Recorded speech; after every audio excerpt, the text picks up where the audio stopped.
This is Audible. Tantor Audio, a division of recorded books, presents Tiger Battalion 507, Eyewitness Accounts from Hitler's Regiment, edited by Helmut Schneider, translated by Jeffrey Brooks, foreword by Robert Forzik, narrated by Chris MacDonnell. Foreword. During the course of the Second World War, the German Wehrmacht formed a total of 15 heavy tank battalions, Schwere Panzer Abteilung, equipped with Tiger or King Tiger heavy tanks, 12 for the Heer Army and 3 for the Waffen-SS.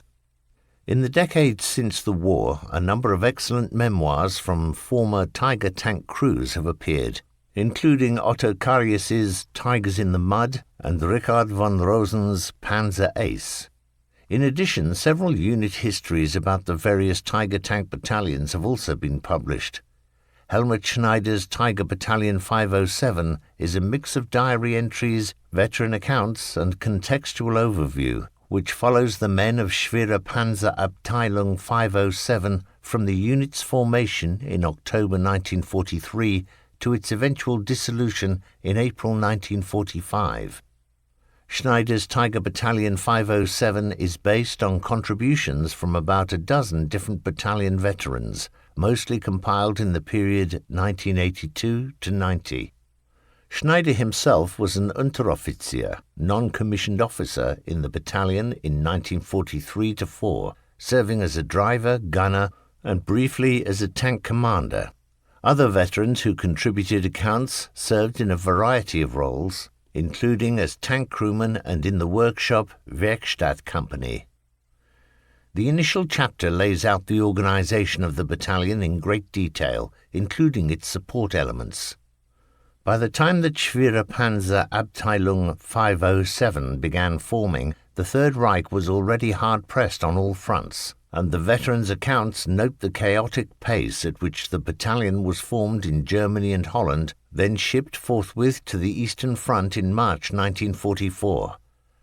The battalion was literally deployed from its rail cars and sent directly into its first battle, the attempted relief of the encircled Tarnopol garrison.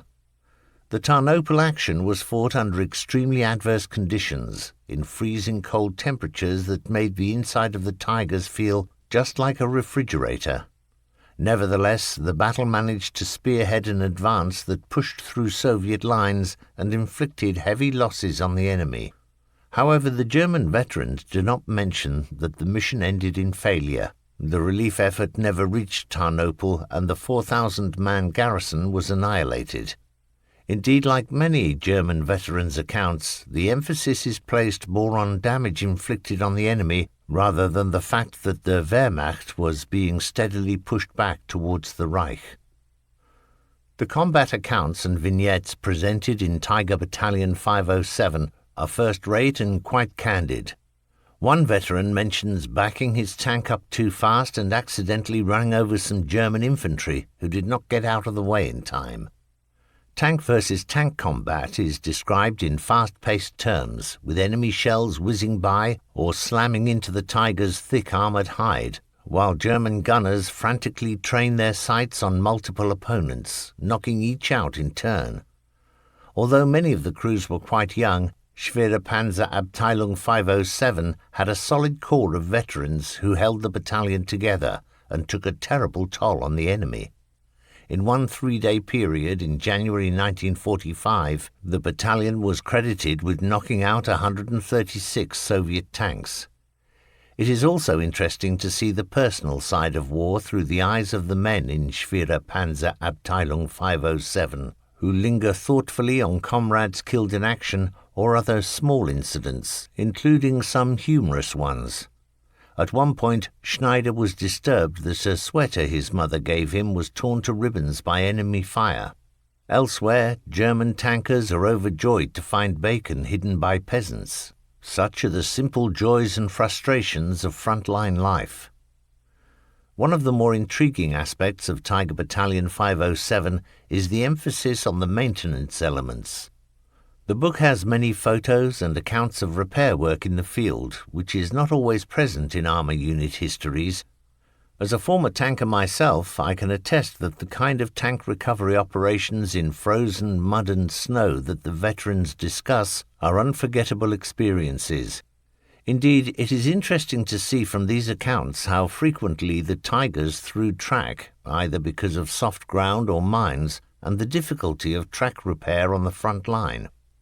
The Tiger did not perform particularly well on soft ground due to its excessive weight, but the German Army High Command, OKH, apparently disregarded terrain factors when it sent units like Schwerer Panzer Abteilung 507 into marshy areas. Later in February 1945, a similar disregard for the Tiger's limitations on crossing water obstacles led to 22 Tigers being blown up by their crews because no provision had been made to get them across the Vistula River. Another aspect mentioned on several occasions is the lengthy time required to fill the Tiger's 540-litre fuel tank with 20-litre cans. Germany built a very advanced heavy tank, but relied on rather primitive means to keep it supplied. By the summer of 1944, Schwerer Panzer Abteilung 507 was hard-pressed, as the Wehrmacht reeled backward into Poland as a result of the Soviet Bagration offensive. Increasingly, the battalion was not employed as a single formation, but rather operated as single companies in support of different infantry units. However, once the Eastern Front stabilized later in 1944, the situation changed and the tank crews became underground dwellers, living in bunkers near their Tiger tanks. Indeed, some crews even had time to help with the harvest, and it is clear that the battalion was never short of food or booze. Attached to one infantry unit, the Tiger crews informed the local commander that they were supposed to receive a daily ration of schnapps, which they got. Compared to other branches of military service, tankers have a well-deserved reputation for seeking out creature comforts, at which the veterans of Schwerer Panzer Abteilung 507 were quite adept. Most accounts about the Tiger tank focus on its magnificent 8.8 centimeter gun, and there is plenty of evidence of its lethality presented in Tiger Battalion 507. Although the German tankers were concerned about the new Soviet JS-2 heavy tank, it appears that in most actions involving these vehicles, the Tigers had a distinct edge. The German veterans ascribed the superiority of the Tiger's gunnery to better training and the fact that the unitary 8.8 centimeter armor-piercing round could be loaded much quicker than the separate loading, projectile and propellant were separate, ammunition used by the JS-2. Listeners should be aware that old soldiers have a tendency to enlarge on their experiences, and some of the veterans of Schwerer Panzer Abteilung 507 repeat some rather apocryphal stories, such as a claim that one of their Tigers destroyed a T-34 at a range of 8,000 meters. Such a claim was well beyond what tank sites in 1944 could discern, and even with modern technology, the longest tank kill on record is only 4,700 meters, achieved by a British Challenger tank during the 1991 Gulf War. On the other hand, the Tiger was continually bedeviled by enemy mines, and the Soviets, even when on the offensive, learned to plant mines to thwart German armoured counterattacks. In one relief action near Brody, the battalion lost 5 of 6 Tigers involved to mine damage. While the Tiger was a capable fighting machine, by 1944 it was increasingly operating on its own with limited support from infantry, engineers and artillery, which reduced its overall impact on the battlefield. By February 1945, Schwerer Panzer Abteilung 507 had very few Tigers left, and most of the battalion was sent back to Paderborn to re-equip with the King Tiger tank. However, only one company had received its new King Tigers by the time that U.S. armoured units approached Paderborn in late March 1945.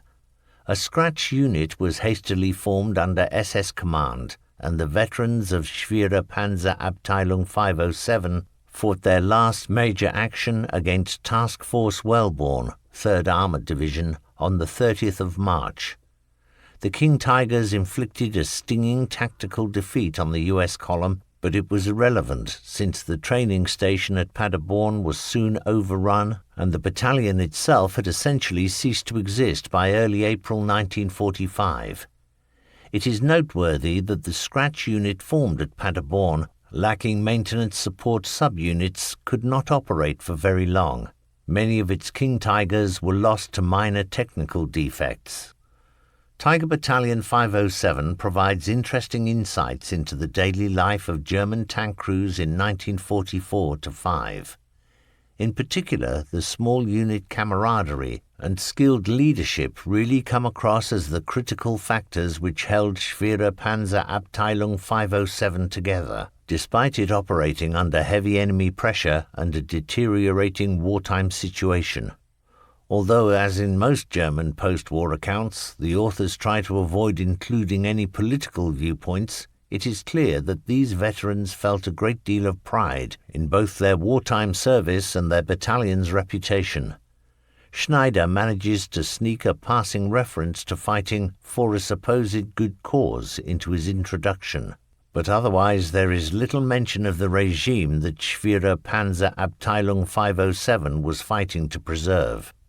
While post-war accounts, such as Tiger Battalion 507, are important for assembling these first-person records before these veterans passed away, it is also important to remember that much of what is related in the book offers a somewhat sanitized view of events, in order not to disturb modern sensibilities or impugn any members of the battalion.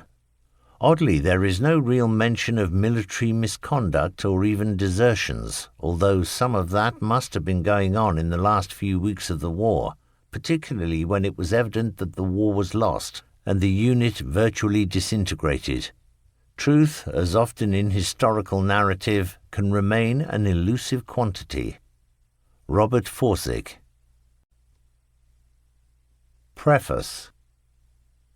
This is the story of Heavy Panzer Tiger Battalion 507, a military unit which existed for 500 days until its dissolution just before the Third Reich capitulated. What motivated a number of its former members to club together and commit their experiences to paper after so many years? One of the reasons is that although Panzer Battalion 507 received mention in the 3rd edition of Tiger, Die Geschichte einer legendären Waffe von 1952 bis 1945 by Egon Kleiner and Volkmar Kuhn, pages 294-9, its treatment in comparison with nearly all the other battalions was meagre because the two authors had so little material available. In a letter dated the 4th of February 1974, the first commanding officer of 507, Major Erich Schmidt, deceased 1977, had provided Egon Kleiner with some information about his Tiger Battalion, but this had not been enlarged on by the time the 3rd edition of that book was published. Contacts pursued between the years 1977 and 1982 led to more and more former 507 men coming forward from the anonymity of post-war life. After a number of meetings held primarily by 2nd Panzer Division and Panzer Regiment 4 veterans, the first major reunion of former 507 Panzer men was held at Rohrdorf in Thal, where it was decided to set up an editorial team to work at expanding the existing material on Panzer Battalion 507. Leading this team were former Lieutenant Dr. Hans Maul and Captain Reserve Wolf Koltemann, the latter having made great efforts to set up a gathering of former members, especially from his 3rd Company. His circulars and lists of names compiled from memory and sent by Kurt Kramer and Heinz Zinker much earlier from Russian captivity led to a growing number of former comrades in arms becoming identified and located, and these then swelled attendances at the biannual reunions. Meanwhile Helmut Schneider, had made a point of writing to all known former colleagues for the purpose of keeping us united, and if possible enlarging our numbers, also to stimulate our powers of recall. Thus, in later years, the jigsaw was gradually put together with photographs, diary entries, letters, battlefield attestations, and certificates accompanying the award of badges, medals, and decorations, Zoldbuch entries, leave passes, wartime newspaper cuttings, Wehrmacht bulletins, and naturally accounts of personal experiences. Post-war literature was also used to prompt memories. During the 9 years which passed since our resolution in 1982 to write the 507 story, very many of our comrades in arms have left us forever, amongst them our editor-in-chief Dr. Hans Maul. The fact that all sources of recall had run dry spurred us to proceed on the basis of what we had, and in 1990 the Göttingen editorial team confirmed that decision. What individual authors had contributed in the form of diary extracts, personal experiences, and aphorisms had to be assembled chronologically as soon as possible. Because the battalion had never been deployed as a single force, it was clear that reports from frontline companies, staff company platoons, the workshop company, the repair staffs and supply unit would all come from a totally different perspective. Even the 5 men sitting in the same panzer perceived or were affected by any event differently. And as for being certain of the geographical location, nobody ever kept a large-scale map of the area in which he was spending every day and night for weeks under the most unfavorable conditions. This book sticks to retelling what our blood brotherhood honestly experienced. It is meant to be a record for posterity, but above all a memorial for those comrades in arms who, in faithful fulfillment of duty, laid down their lives for a supposed good cause. Since the personal accounts are not confined to describing only what happened on the battlefield, but also other occurrences and impressions, not least the confusion of retreat, panic-stricken flight and captivity, it is also, so to speak, a collection of partial biographies of a generation which sacrificed its best years to the war. May the army of millions of dead of all nations bear witness to humanity, for the hope that future generations may learn to discard war as the best way to resolve their differences. Helmut Schneider. Introduction. I was born on the 29th of March 1922 at Hagen, North Rhine-Westphalia, a few miles south of Dortmund. My secondary school was at Reuth, one of whose old boys was Joseph Goebbels. At the age of 19 I was granted my Abitur, the school-leaving certificate which qualified the holder for university and also an army officer's career. I volunteered for the Panzer Arm and was sworn in at Paderborn in May 1941. 4 weeks basic infantry training was followed by my driving instruction on the Panzer I chassis. I qualified for Panzer driving school by proving I could make a standing jump onto a tabletop while keeping both legs together. I passed the driving test and was also licensed to drive the ex-Czech tank Panzer 38T. Operation Barbarossa had begun on the 22nd of June 1941, and I was one of the first 5 men, all Panzer-qualified drivers, to be sent to the Eastern Front as part of a battalion being formed at Wuppertal by the Paderborn Panzer Barracks. We 5 were allocated to 5th Company Panzerersatz-Abteilung 11 of 1st Company Panzer Regiment 4. The objective was the Caucasus oil fields. By the 11th of October we had reached Mariupol, on the Sea of Azov. On the 16th of December 1941, I continued training in the field with 2nd Battalion Panzer Regiment 4. By the 1st of February 1942, when I was upgraded to Gefreiter, trained private soldier, I had still seen no action. 3 months later, on the 7th of May, I was sent on the course for wartime officer candidates held at Grigoyenka. I returned to my unit at Rostov-on-Don in July 1942. On the 9th of August, we entered Maikop in the foothills of the Caucasus. Besides driving, I served occasionally as a panzer gunner, mostly on Panzer IIIs, both those with short and long-barreled guns. On the 22nd of August we passed by Mount Elbrus, the highest mountain in Europe. Finally, on the 6th of September 1942, I had my first experience of a panzer attack. On the 14th of October 1942, as gunner of tank number 405, I was credited with the destruction of 2 enemy tanks and 1 anti-tank gun, plus some machine guns and anti-tank rifles. Next day, serving with 4th Company, Panzer Regiment 4, 13th Panzer Division, I received the Panzer Assault Badge for 12 attacks. Later that month, we reached Orjanikidzha, the most easterly and southerly point ever reached by the Wehrmacht advance. It was there that, on the 12th of November 1942, the campaign to destroy the Soviet oil fields was abandoned and we turned back.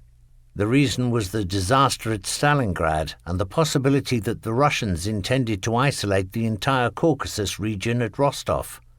Thus we gave up the huge area we had conquered.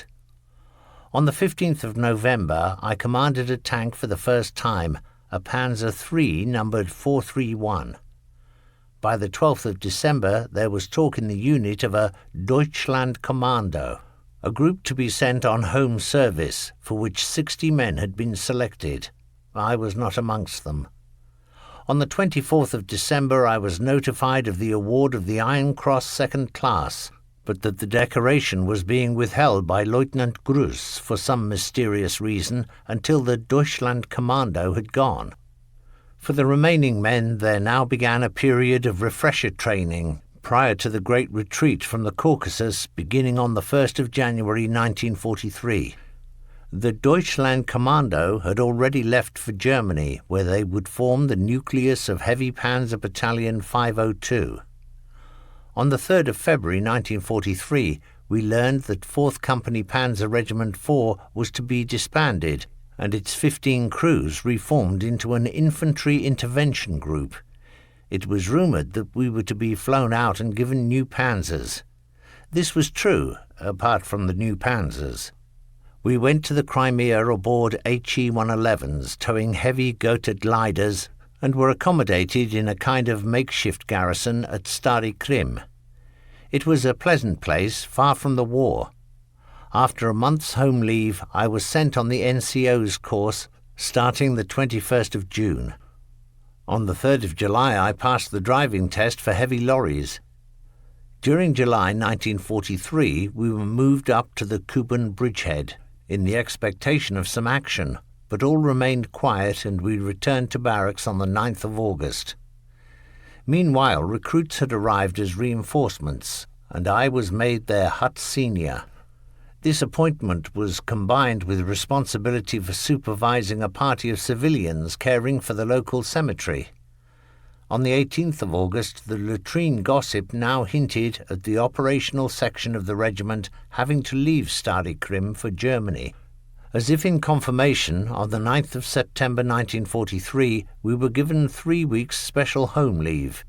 There had been a heavy air raid on Reuth at the end of August, in which my family lost everything, and so I gave my address as that of my grandparents at Bad Ems.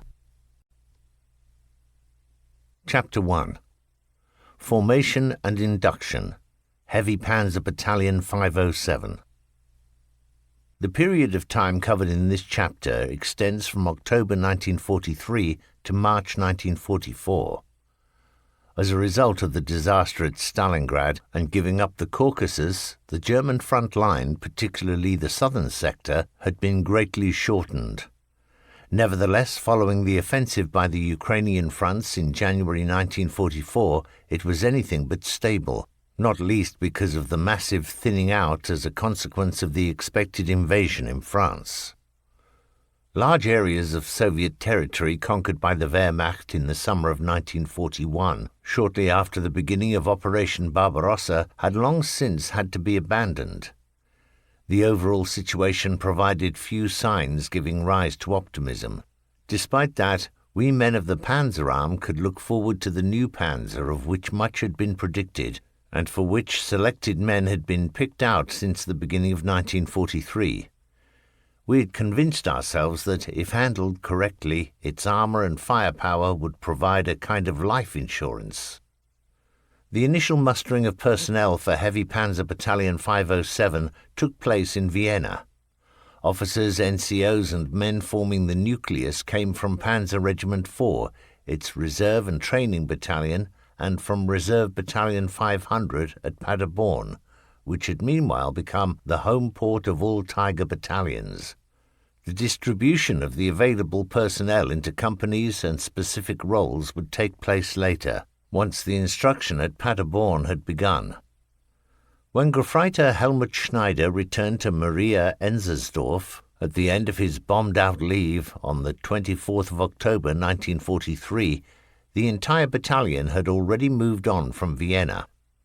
Reserve and Training Battalion 4 at Mödling, to which Schneider first reported, had no precise knowledge as to the whereabouts of his company and battalion, but spoke vaguely of a deployment to Italy. Sensing that this was a prelude to his being pocketed by the Mödling battalion, he made his excuses and left for the Frontsammelstelle, front assembly post, from where he was directed to the Frontleitstelle, front control post, in Paris. By this point, Schneider had experience of a chaotic organization. We take up his diary entries. 25th of October 1943. I took a train from Vienna to Mulhouse in Alsace. Here I tarried a while before I got the Paris express at the crack of dawn. The Paris Frontleitstelle told me to wait. I did some sightseeing. 28th of October 1943. Frontleitstelle Paris told me to go by train to Rouen. I arrived there early next morning. Frontleitstelle Rouen, which took some finding, redirected me to Le Mans. 29th of October 1943. At Le Mans, I was told to go to Angers. The next train was at 2300 hours. I did some sightseeing first, then boarded the through express for Nantes. I had a compartment to myself and fell asleep. I awoke just as we pulled away from Angers. Therefore, I went on to Nantes and spent the remainder of the night in the Wehrmacht soldiers' hostel. 30th of October 1943. My connection back to Angers left at 1100 hours and arrived at 1300 hours. An hour later, I took the local stopping train to Beaugé, where the battalion was said to be located, but in fact only the staff company.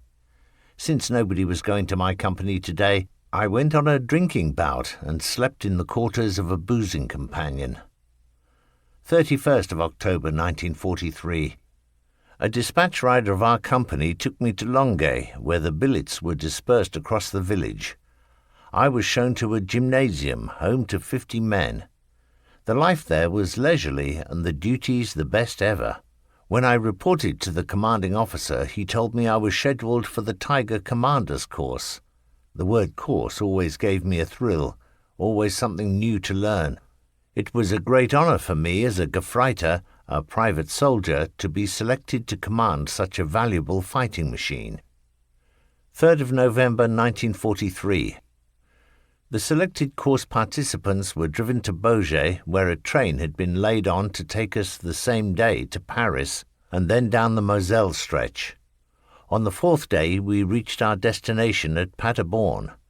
The town was the mustering garrison for the Tiger battalions, while Panzer Regiment 11, the training and recruitment battalion, had been relocated to Bielefeld. 7th of November 1943. The course began with separation into 3 groups: panzer commanders, gunners and loaders, and radio operators. A special training course was planned for drivers, workshop personnel and repair staffs. The commanders' group consisted of officers and sergeants, 3 corporals and myself, a private. Initially, this caused me the problem of where to eat. I was not entitled to dine in the officers' or NCO's mess, and lower ranks ate at a different time. Finally, Unteroffizier Ziegler managed to have me included as an honorary NCO in his mess by virtue of my having been his classmate on the NCO's course at Stary Krim. Otherwise, the course was very interesting and enjoyable. 15th of November 1943. My parents came to visit and reserved good rooms in the town for a stay of 8 days. My duty hours, consisting of much instruction together with practical training on the panzers, lasted from 6 in the morning until 6 at night, with 1 hour for lunch.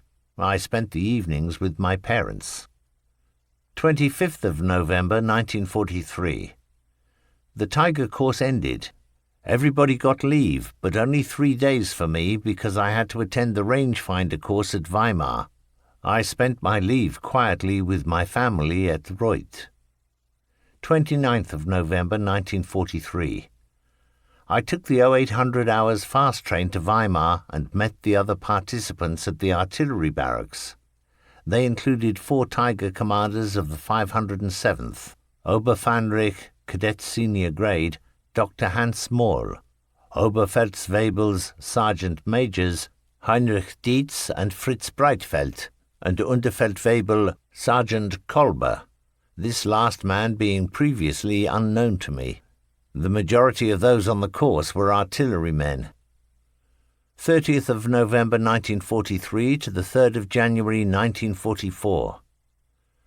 The rangefinder course consisted of theory and range measuring in the field. Because of frequent fog, the practical side was often suspended, leaving us at liberty to go into town. The only attraction there was the parish fair with merry-go-round. On the bus ride back, the nearest station was Buchenwald. All we knew of it was that the SS had a barracks there.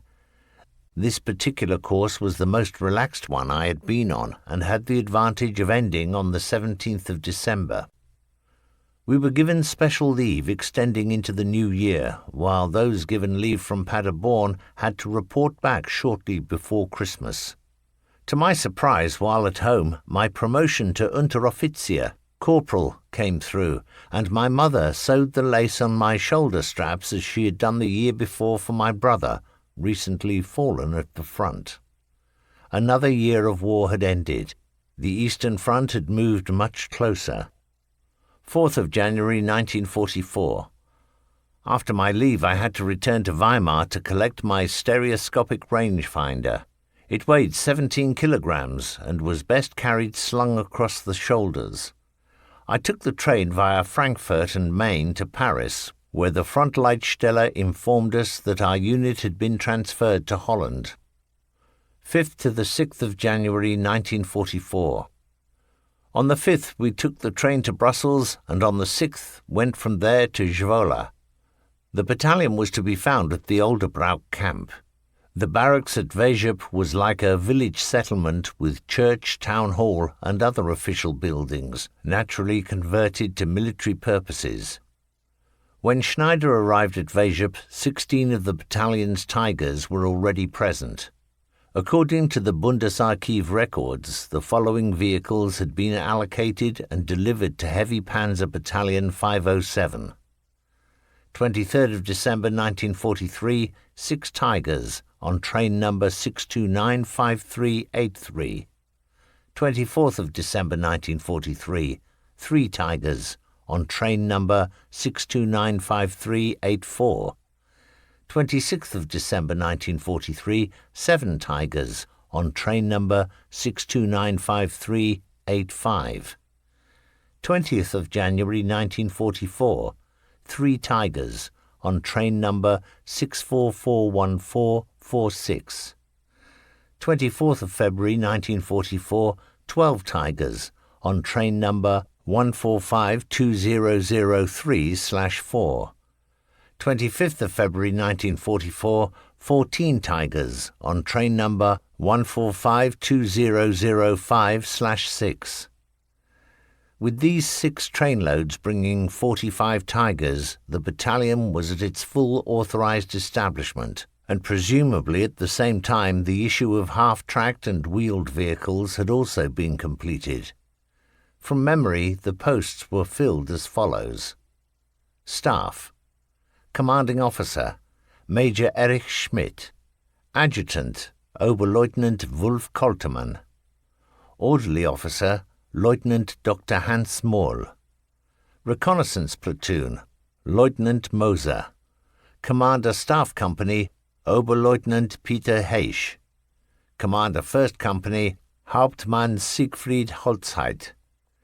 Commander 2nd Company, Hauptmann Fritz Schuck. Commander 3rd Company, Oberleutnant Fritz Neumeier.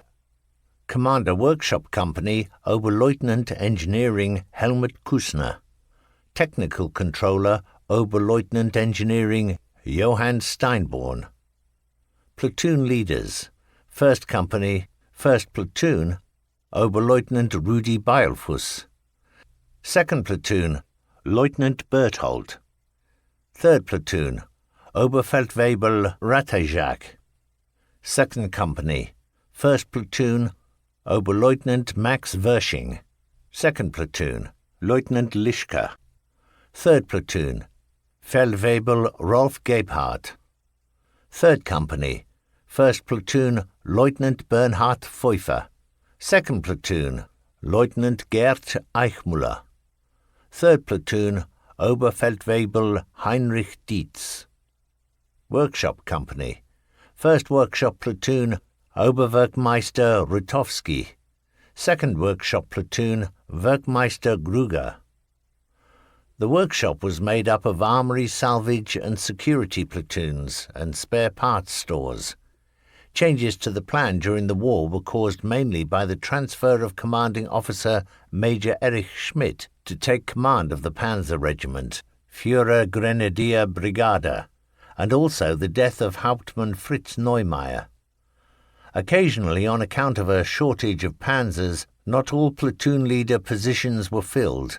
The essential posts were later occupied as follows: Commanding Officer Major Fritz Schuck, Adjutant Oberleutnant Georg Reinhardt, ADC Lieutenant Dieter Jahn, Commander Staff Company Oberleutnant Peter Heisch, Commander 1st Company Hauptmann Rudi Beilfuss, Commander 2nd Company Hauptmann Max Wersching, Commander 3rd Company Hauptmann Wolf Koltemann, Supply Company Hauptmann Johann Baptist Müller, Workshop Oberleutnant Engineering Helmut Kusner. Other officers at the end of the war were Oberleutnant Heinz Jahn, Lieutenant Dr. Hans Moll, Lieutenant Gustl Stadler, Lieutenant Heinrich Dietz and Lieutenant Helmut Schneider. Unteroffizier Schneider was detached to the military academy in June 1944, Oberfeldwebel Dietz in the late summer. Once commissioned, neither returned to Panzer Battalion 507, and nor did Oberfeldwebel Rolf Gebhardt, holder of the German Cross in Gold and the Knight's Cross, who was sent to the Officer Cadet School at Groß-Glienicke as a Fahnenjunker, Officer Cadet Senior Grade. After the appointments had been made and the vehicles became available, each man had to get to know the vehicle or the equipment which he would now operate. An intensive period of familiarization now began, which for the Tiger crews consisted of applying in practice the theory absorbed from the Tiger manual and gaining the necessary experience. This was very interesting because the Tiger technology was innovative and had many new advantages. What would most Panzer drivers have given for such a steering system as this? The gunners for such a rotating turret or such optics, not to mention the gun. The training of technical personnel and drivers is recalled from their individual perspectives by Richard Durst, Helmut Kusner and Helmut Schneider. Richard Durst. We were given leave on arriving in Vienna, and when I reported back I was sent to Kassel, where the Tigers were completed and assembled at the firm of Henschel. I was supposed to attend a course on the structure of the Tiger I, but since all courses were full, I was put to work as a turner. The big air raid on Kassel on the 23rd of October 1943 left the town in flames from end to end, and I spent several days running rations from the barracks to the clearance squads at the Henschel works. A Hauptmann Klatt always accompanied me there. Later at Henschel I had to take over the late shift, Belgians working in a suburb of Kassel.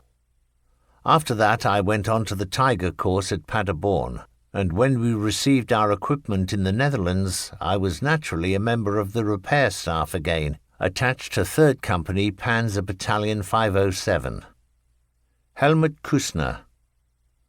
After we finished the administration and mustering of personnel near Angers in December 1943, a number of complete panzer crews were sent to Magdeburg with myself as technical leader. There we had to take charge of the first Tiger tanks from an army supplies office and bring them to the new centre at Zwolle. From the technical point of view, I had to practice changing tracks from the wider field tracks to the transport tracks prior to loading aboard rail low loaders, using a transportable loading head ramp. The workshop company had an authorised establishment of 240 men, but this was never attained during the formative period. It consisted of 2 workshop platoons, the armourer's platoon, the radio equipment platoon, the recovery platoon, and a security platoon. The No. 1 workshop platoon, under the technical direction of Oberwerkmeister Rutkowski, carried out major repairs and therefore operated mainly in the rear areas. No. 2 workshop platoon, under Werkmeister Gruger, generally worked closer to the front line. His spare parts staff maintained, amongst other things, a store of replacement engines and gearboxes. Thanks to good organisation, this reserve was much greater than our entitlement, so that no Tiger ever needed to leave the battalion on account of engine or transmission damage. Feldwebel Schneider used to wait with some men in a lorry at the Army-level spare parts compound in order to buy in spare parts and materials for our battalion in excess of its needs. This ensured that the repair section never had a bottleneck due to shortages. Specialists with the armourers and radio equipment platoons would look over every Tiger brought into the workshops. Every workshop platoon had 2 workshop vehicles plus 2 more for materials, 2 for electro-welding, a portal crane and a crane on a towing tractor chassis. There was also a workshop marquee in which 6 Tigers could be repaired simultaneously. The recovery platoon had 8 18-ton tractors, 2 for each recovery squad, since it required 2 such tractors to tow a 57-ton Tiger I on extended countershafts on a flat road surface. The workshop platoon also kept sufficient provisions to feed the idle crews of those Tigers under repair. Helmut Schneider. In those days we got to know a special unit which operated remote-controlled P4 Panzers. For some time it was expected that in every action every Tiger commander would pull the strings of 2 midget panzers loaded with explosives. The idea was eventually rejected as crazy.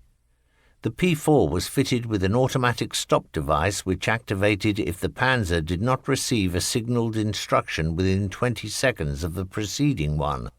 During a field exercise, the device aboard one P4 had not been plugged in, and in undulating country, the small, low-profile panzer disappeared from sight to continue beyond signal range. It arrived at a railway line and, followed at a cautious distance by a train, proceeded to the next station, where the engine stalled at the points. In mid-February 1944, I was transferred as an instructor to a Waffen-SS Panzer unit located at Kompen on the Zuyder Zee. I was not wanted there, and they sent me on 5 days immediate leave. I spent 3 full days of this leave on trains. Kompen to Zwolle, to Arnhem, to Emmerich, to Oberhausen, to Duisburg, to Cologne, to Regensburg, to Landshut, to Moosburg, and had to change trains 8 times. Now I knew how things stood in the spare parts homeland. When I reported back to battalion and my commanding officer heard that I had been sent on leave in this way, he almost fell off his stool. Then he took my Soldbuch and struck out this leave as not taken. Once all vehicles had arrived, we had exercises en masse. At the beginning of March 1944, we held a major exercise with the Hermann Göring Division, stationed nearby. Amongst its prominent guests were Guderian, Inspector of Panzer Troops, Christiansen, Military Plenipotentiary for the Netherlands, Seyss-Inquart, Reich Commissioner for the Netherlands, and Generaloberst Beck, committed suicide the night of the 20th of July 1944. Much praise from amongst all the cigar smoke. Make-up of Panzer Battalion 507. NCO means Unteroffizier, corporal and above.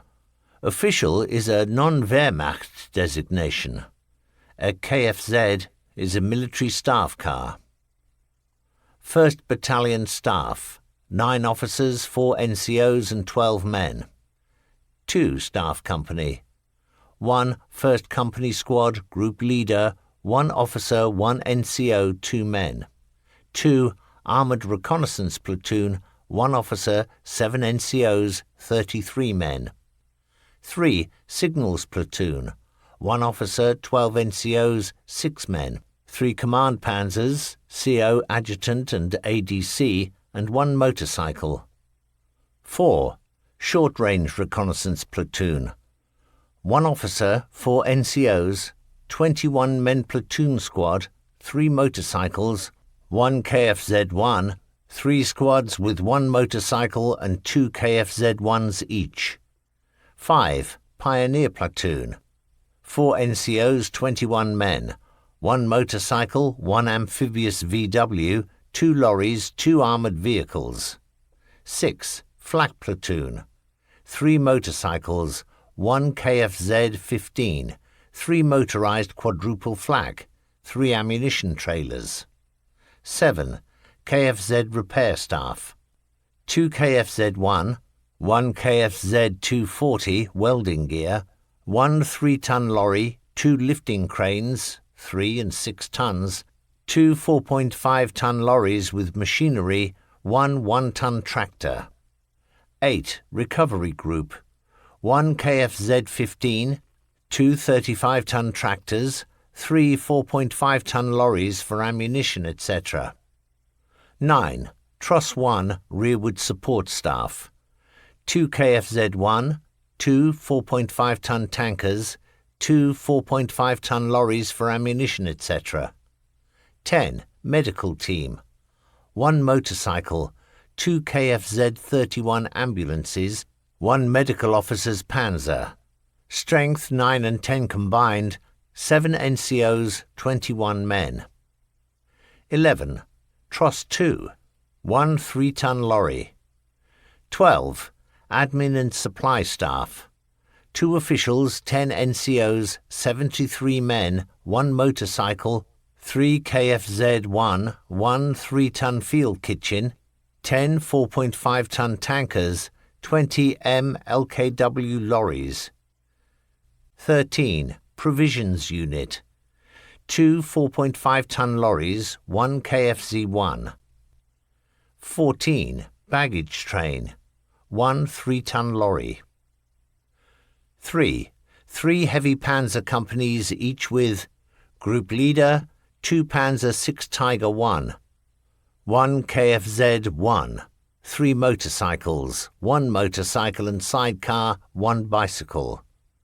1st Platoon, 4 Panzer 6 Tiger 1, 1 officer, 7 NCOs, 12 men.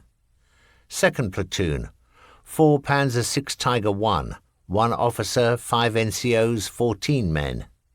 3rd Platoon, 4 Panzer 6 Tiger 1, 6 NCOs, 14 men. Repair Troop, 4 KFZ-1, 2 lorries, 3.5-ton and 4.5-ton, 2 1-ton tractors. Gefechtstross 1, Close Support Staff, 1 bicycle, 1 motorcycle and sidecar, 2 KFZ-1, 6 3-ton lorries. Gefechtstross 2, 1 bicycle, 1 3-ton lorry. Baggage Train, 1 3-ton lorry. 4 Workshop Company, Group Leader, 3 KFZ-1, 2 officers, 1 official, 1 NCO, 9 men. 1 and 2 groups, 3 4.5-ton lorries, 8 4.5-ton lorries for spare parts, 2 4.5-ton lorries workshop equipment, 2 4.5-ton lorries machinery, 1 3-ton swing crane, 1 10-ton swing crane, 1 official, 9 NCOs, 47 men. Recovery platoon, 3 KFZ-1, 2 swing cranes, 3-ton and 10-ton, 2 towing vehicles with low loader, 1 officer, 15 NCOs, 25 men. Armory, 2 KFZ-1, 2 4.5-ton lorries for equipment, 2 officials, 2 NCOs, 12 men. Workshop for signals equipment, 1 4.5-ton lorry for signals equipment, 1 3-ton lorry for radio equipment, 1 4.5-ton lorry for battery chargers, 2 NCOs, 5 men. Tross Workshop Company, 2 KFZ-1, 2 field kitchens, 1 air raid protection VW amphibious vehicle, 1 4.5-ton lorry for men and equipment, 2 4.5-ton lorries for fuel. Chapter 2. First Operations. Tarnopol, Brody, Kovel. In July 1943, at the time when the Army High Command was already planning the formation of Panzer Battalion 507, the last great German offensive in the east was raging north and south of Kursk.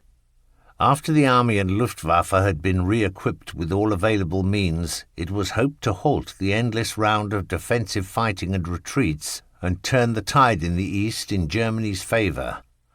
Ultimately, it did no more than fatally weaken the fighting strength of the Wehrmacht.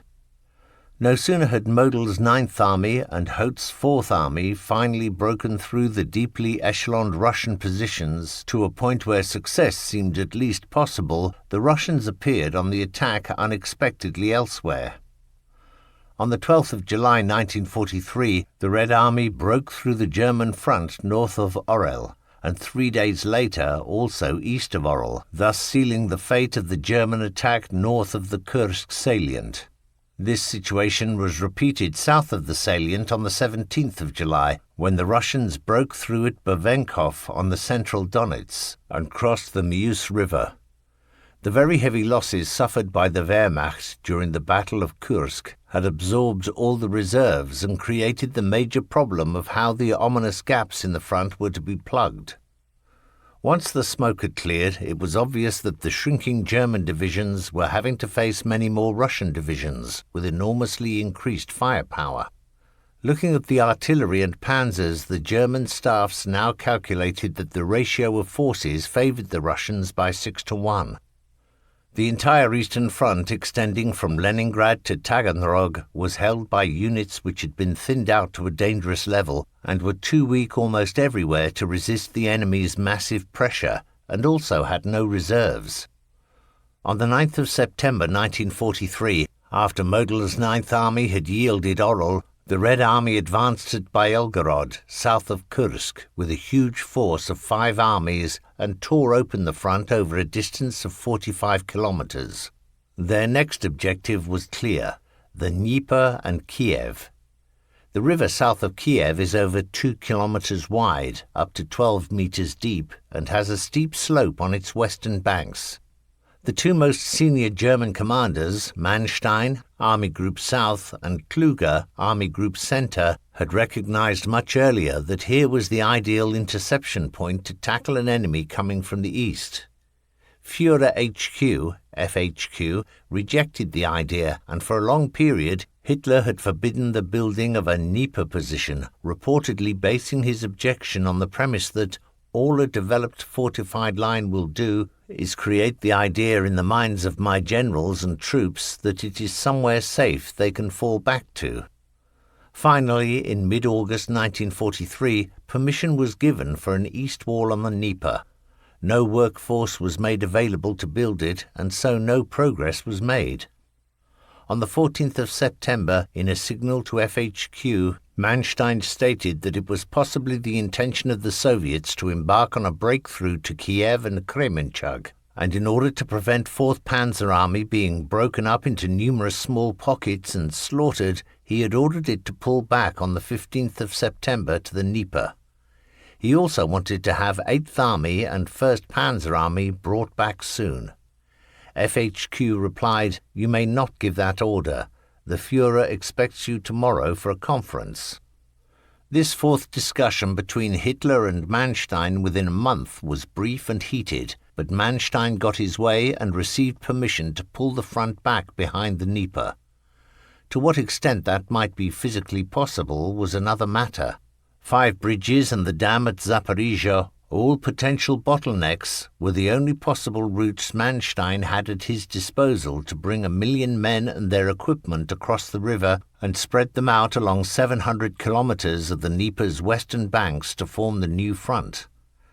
The danger inherent in this retreat was demonstrated by the bitterly fought race to the Dnieper, during which the Red Army seized the opportunity to thrust itself into the inevitable gaps which appeared as the German units struggled to the 6 crossing points.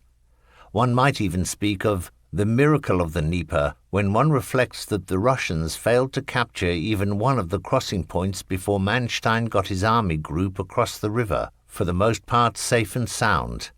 However, the possibility of holding this strategic and economically important front in the long term was not guaranteed because the east wall on the Dnieper, with its fortifications on the west bank, had not been built. In the last week of September, the Red Army succeeded in crossing a 700-kilometer stretch of the Dnieper at 23 places, establishing a small bridgehead at each. At one position, 100 kilometers north of Kiev, where the Pripyat flows into the Dnieper, a whole army got across. This had not been allowed for by the German generals because the delta was amongst impassable swamp. What was not known was that partisans had been working for months putting down secret log roads. It required a great effort to deny the Russians any further encroachment. For a short while it even seemed that their advance to the Dnieper had been stopped, but the lull did not last long. They stepped up their pressure on the Wotan line, the defensive position between Zaporizhia and Melitopol. On the 15th of October 1943, Zaporizhia fell. Until then it had been held by 40 Panzer Corps, maintaining a major bridgehead on the eastern bank of the Dnieper as flank protection for 6th Army fighting to the south. The loss caused the collapse of the northern corner post of the Wotan line and deprived 6th Army of its cover on the flank. The loss of Melitopol to a numerically greatly superior force followed on the 23rd of October. This tore open the German front along a stretch of 45 kilometers, allowing the enemy to head for the Dnieper Delta with a powerful spearhead and cut 6th Army to pieces. Mixed groups fought back to behind the lower course of the Dnieper, a route over 200 kilometers long from Melitopol to Kherson. The evacuation of the Crimea, where the intact 17th Army was almost cut off and condemned to operational inactivity, would still have been possible at this time, but Hitler refused to release it for political reasons. In the spring of 1944, all but 100 men of this army were lost as the result of Hitler's illusion that a large bridgehead could be held southeast of Nikopol on the far side of the Dnieper as the base for a later attack towards the Crimea. The catastrophic year of 1943 was not over yet, however, for in the course of September and October, the Russians succeeded in so greatly expanding one of their 23 small Dnieper bridgeheads just north of Kiev, near the village of Lyutesh, that they formed 3 armies and 1 armored corps, with more than 2,500 guns and rocket launchers to strike at the granary of the Ukraine. On the 3rd of November, after a powerful artillery barrage had softened up the 3 German divisions opposite, the Russians broke through stiffening resistance to a depth of 7 to 10 kilometers. It remains a mystery why this deadly threat to Kiev was not foreseen, or if it had been, why suitable countermeasures were not in place, unless it was simply the case that the shirt was too short. On the 6th of November 1943, the Soviets recaptured Kiev, but far worse for the Germans happened the next day when 3rd Guards Tank Army under General Rubalko took the gigantic marshalling yards at Fastov, 50 kilometers southwest of Kiev, in a surprise attack and seized masses of rolling stock, including 45 locomotives. This was a logistical catastrophe for Army Group South, and Rybalko was now a major problem to the rear of Army Group von Manstein. Thus another supporting column of the Dnieper position had been pulled down. In the offensive on the 4th of November, Rybalko had used an especially interesting tactic for the first time against the German panzermen, which Erich Winholt described as follows. The battlefield was lit up. Our ears rang with the crazy shrieking. Rybalko had swarms of T-34s roll towards us with blinding searchlights and howling sirens, and as they approached the German lines, the T-34s kept firing. Crouching low on the tank hulls, not visible because of the searchlights, were their infantry. It was a hellish spectacle with a psychological effect, and it worked, psychologically and otherwise, for the firepower of those T-34s was enormous, and the thin German lines crumbled. By January 1944, Army Group South still held two small sections of the Dnieper bank, at Nikopol and Karnev, with its unique two-tier road railway bridge, but neither mud nor frost had lessened the pressure of the Russian attack. There ensued a series of encircling actions in which the Russian attempts alternated with German breakouts and counterattacks, both sides claiming success from time to time. In mid-January, the Russians began a major encirclement offensive aimed at surrounding 8th Army. When the neck of the bag was closed at Zvenigorodka at the end of the month, it trapped half of 8th Army within it. Relieving attacks were unsuccessful. Over the next 14 days, the pocket, originally of 2,000 square kilometers, was compressed to 10 square kilometers and was finally liquidated by the Russians on the 17th of February. Only half those in the encirclement managed to escape to the west, leaving weapons and equipment behind. The loss of 6.5 divisions was an enormous disaster for Army Group South and prepared the way for a final catastrophe in the southern sector of the Eastern Front. For scarcely had a weak but cohesive front been set up running from the delta of the Dnieper to the Pripyat marshes than the Russian armies renewed their offensive at the beginning of March 1944. One attack spearhead ran from the Uman area to the southwest, led by Marshal Konev. The other from Rovno-Shepetovka, heading south, was commanded by Marshal Zhukov. Farther south, the armies of Marshal Malinovsky proceeded unopposed to the southern Buk. A consequence of this major Soviet offensive was that in the northern sector of Army Group South, contact between 1st Panzer Army and 4th Panzer Army was lost, and the right wing of the latter was forced westwards, while strong enemy forces now wheeled south. Uman fell, and on the 6th of March, when the enemy offensive against Army Group A, Feldmarschall von Kleist, began, the entire southeastern front was set in motion over a width of 1,100 kilometers. From the 23rd of March, therefore just 3 weeks later, the onset of the catastrophic development became clear. In the far south, the German 6th and 8th armies were practically destroyed, or at least routed. In the northern section, 4th Panzer Army's front was ruptured and forced well back to the west. 1st Panzer Army now sat in a gigantic pocket between the southern Buk and Dniester. If this force of 22 divisions, among them the best panzer divisions with around 200,000 men, were to be lost, little would stand in Stalin's way in his advance to the west. General Huber, the one-armed commanding general of 1st Panzer Army, naturally recognized the danger and wanted to break out of the trap as soon as possible by heading south and crossing the Dniester. Here a gap had been identified with little Russian protection. Feldmarschall von Manstein, chief of the army group, refused his permission for fear that a breakout in that direction would only result in a fresh encirclement, enabling the Russians to drive 1st Panzer Army against the Carpathian Mountains. Manstein's concept was to have Huber break out to the west, even though this meant his having to cross 2 rivers and go through 2 Russian armies. As he assessed the situation, only by reuniting 1st Panzer Army and 4th Panzer Army was there a prospect of stabilizing the southern front while holding the line of the Carpathians. As he conceded, this would require a couple of fresh divisions for 4th Panzer Army so that Huber would have a goal to work towards. On the 23rd of March, Manstein asked Hitler for these new divisions. Meanwhile, Dubno and Vinitsa had both been lost, and Hitler also forbade any breakout of 1st Panzer Army to the south. Chapter 3. Arrival on the Eastern Front. Wolf Koltermann. Panzer Battalion 507 had been loaded on 9 railway trains. To where? Some thought initially to Italy, then there was talk of Hungary, where it was important to bring a fickle ally to heel by means of Operation Margareta.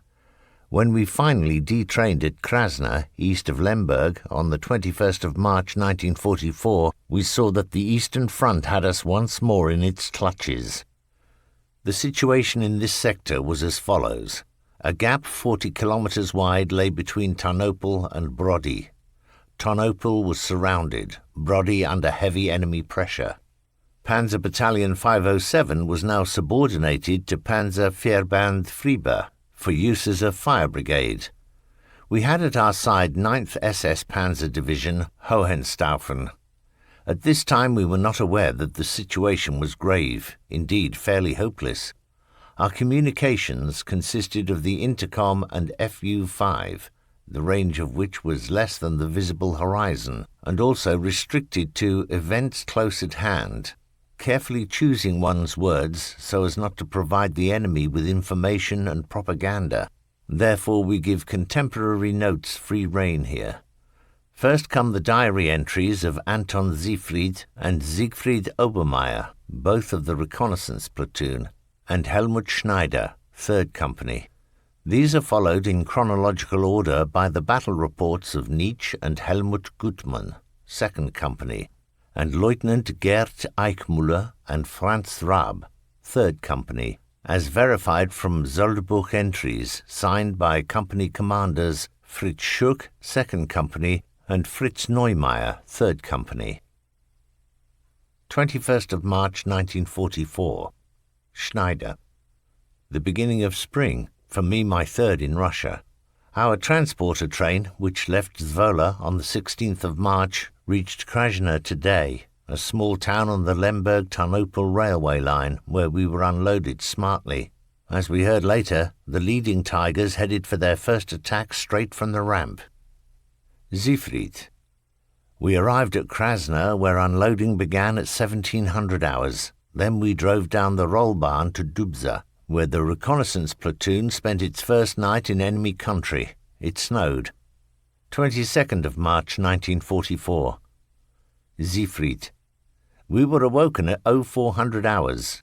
It was fairly cold as we set out for Zlochov and Zaborov for Yezhena. We got there at 1700 hours and secured on the edge of town. The weather does not like us. An icy storm blew across the plain all night. Obermeier. Moved up towards Brody and Olesko during the night. Horrible sight. Everything on fire. 23rd of March 1944. Operational orders. 3rd Company advanced to Sabrov and Kirovsa. Siegfried.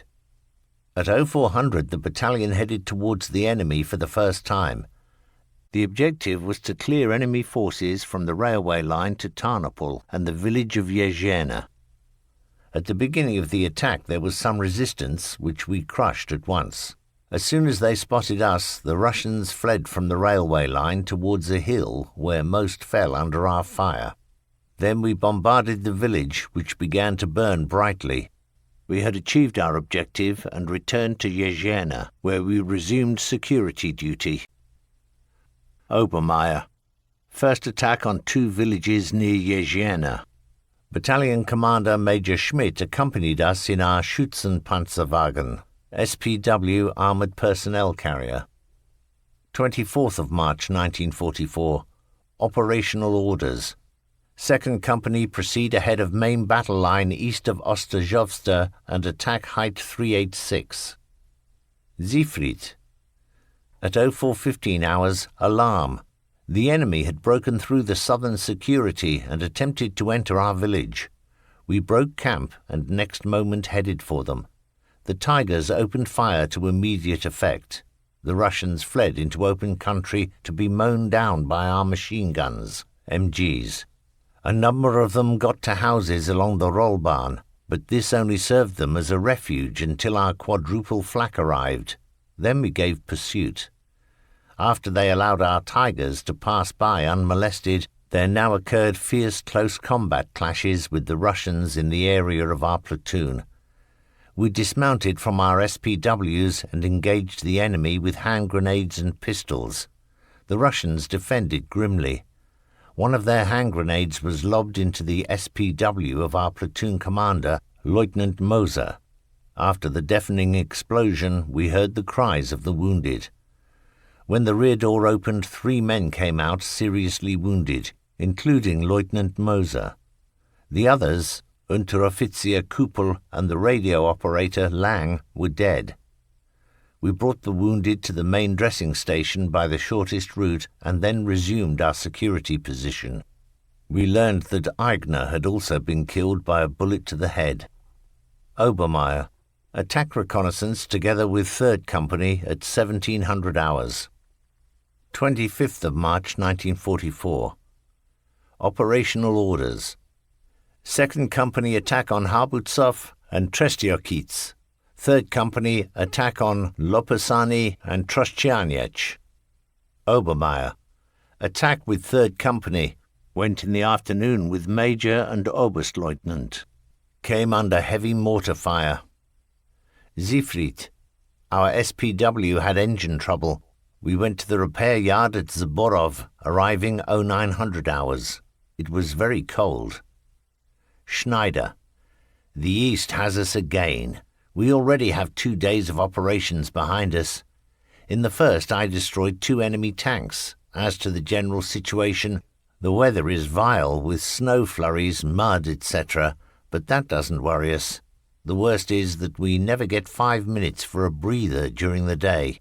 We leave in the early hours, and it is already night when we arrive at some place or other to refuel, load ammunition, clean weapons, check over the vehicle. That usually keeps us busy until midnight. Sentries are then posted. Everybody has to do it, outside or on the turret. If you get 3 hours sleep, you're lucky. 26th of March 1944. Obermeier. Radio post with 3rd Company at Oleov. Siegfried. We left the repair yard and rejoined our platoon towards midday. At 1400 hours, during a bitingly cold snowstorm, we were ordered to dig in on the hill in front of the railway station so as to observe the enemy's every move 200 meters away. An enemy scouting party which appeared suddenly was driven off with MGs. When dusk fell, we had expended so much ammunition firing at the station that we needed to bring up a fresh supply. I stood up and a round whistled past my ear. After a second near miss, I realized that a sniper had me in his sights. There was nothing for it but to crawl 30 meters to the MG. From there we fired back in the direction of the railway station whenever we detected movement. When relieved at 2000 hours, we were frozen stiff and could hardly walk. Back in the village, the Russian artillery bombarded us. All hell was let loose. I lay near the SPW gritting my teeth. The shells were falling very close. It lasted about half an hour. Then we returned to our quarters, turned in and slept. 27th of March 1944. Operational orders. 2nd Company attack and occupy Shanilovsa. 3rd Company from Oleov advance to Lopasani and Hukatovza. Obermeier. Took a rest. Siegfried. We stood security until evening. The weather has improved. 28th of March 1944. Siegfried. At 0800 hours, 2 Tigers and 3 SPWs, including our vehicle, left on an operation. We had to proceed to the next village, pick up our grenadiers, and transport them to a position 2 kilometers farther on. We found them waiting and ready for the attack. We drove on, the grenadiers following in line behind us. When the first Tiger reached the high ground, it came under heavy artillery fire. 4 grenadiers were hit by the first burst of shelling. Then others fell. We jumped out and brought the seriously wounded into our SPW, a total of 6 men. This brought the attack to a standstill. We returned to our starting point. The other vehicles also brought in wounded men. Towards 1600 hours, Stukas came over and bombed the railway station. The earth trembled. Nothing there was left alive. 29th of March 1944. Operational orders. 3rd Company, advance to Trostianets and Harbutsov. Siegfried. The front has grown a little quieter. Our Stukas returned at 1000 hours and bombed Ivan's positions. The weather was glorious, bringing a thaw. We slaughtered a pig and had a feast. At 1500 hours, Bauer received a serious head wound from a single round of mortar fire and collapsed in the dining room. Luckily, the medical officer arrived quickly and saved his life. At 2200 hours, we left Yezhena for Brody. 30th of March 1944. Operational orders. 2nd and 3rd Companies attacked northeastwards of Dubza and near Ponika. Siegfried. At 0600 hours, we drove through Zlochov and towards 0930 hours headed for Brody. We saw the crew abandoning a burning Tiger. 3 Ju-88s began a dive. The 3rd machine was hit by anti-aircraft fire and crashed. Ivan was offering stiff resistance. In the evening, we found a place to bed down in Dubza. Bobby and I stayed in the quarters while the others stood sentry. I was trying to warm the room when the stove blew up, covering me in ashes. Bobby dragged me away from the wreckage. The incident set light to the whole room, and so we grabbed the most essential things and rushed outside. I had a minor head injury, but nothing else. Schneider. The 6th day of the attack. We stood guard for a bit, and I used the time to write a few lines home. Yesterday was my birthday. It did not go off quite as one would have wished. Another day of attacks for all of us. We drove into a hole in the snow, and it took a lot of laborious effort while under mortar fire to get us free. In the evening, after returning to base, refuelling and reammunitioning, the order came to go again. We drove all night until early morning. After a stop to clear the vehicle for action, we kept on going. We have occasional sunshine, but the weather still leaves a lot to be desired. Now and again we have snow flurries, but sooner or later spring must come, even here. 31st of March 1944. Operational orders. 2nd Company, advance to Luzhin and clear the Rollbahn of enemy from there to Dubza. 3rd Company, advance via Luzhin to Kashmiri. Obermeyer. We went to 1st Workshop Platoon with engine trouble. 1st of April 1944.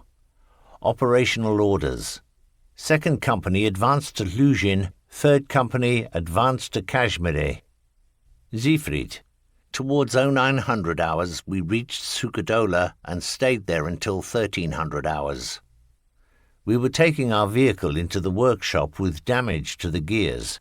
On the way, we got bogged down in swampy country. A Tiger with damage to tracks and suspension also got stuck 50 meters from us. We radioed the recovery platoon.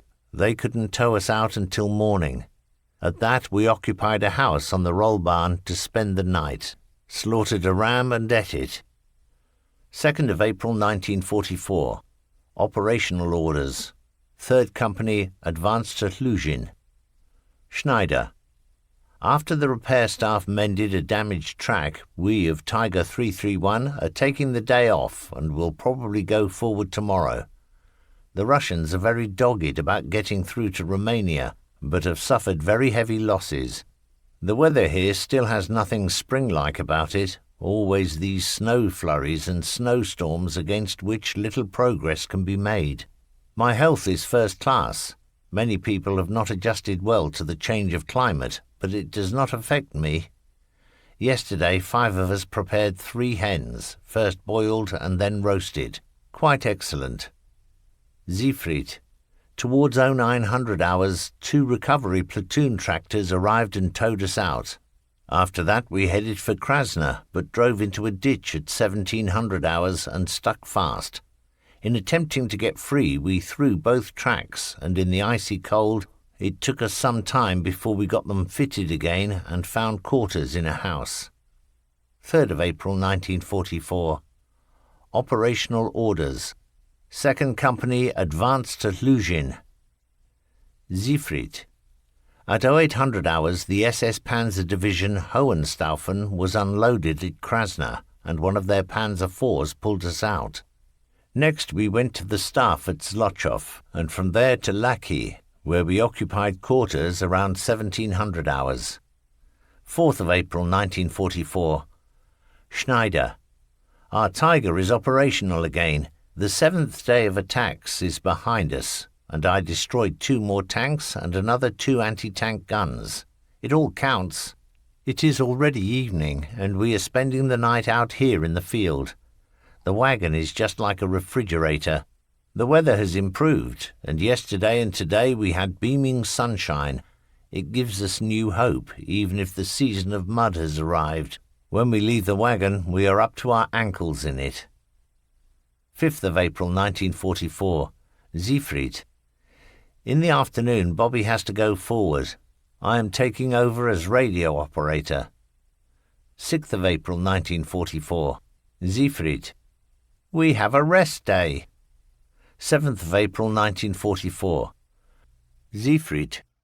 At 0800 hours, I am going to the staff at Zlochov. When I get back to Laki from there, we have to take the wagon to the repair yard. The journey goes through Ochedov to Shvadov. 8th of April 1944. Siegfried.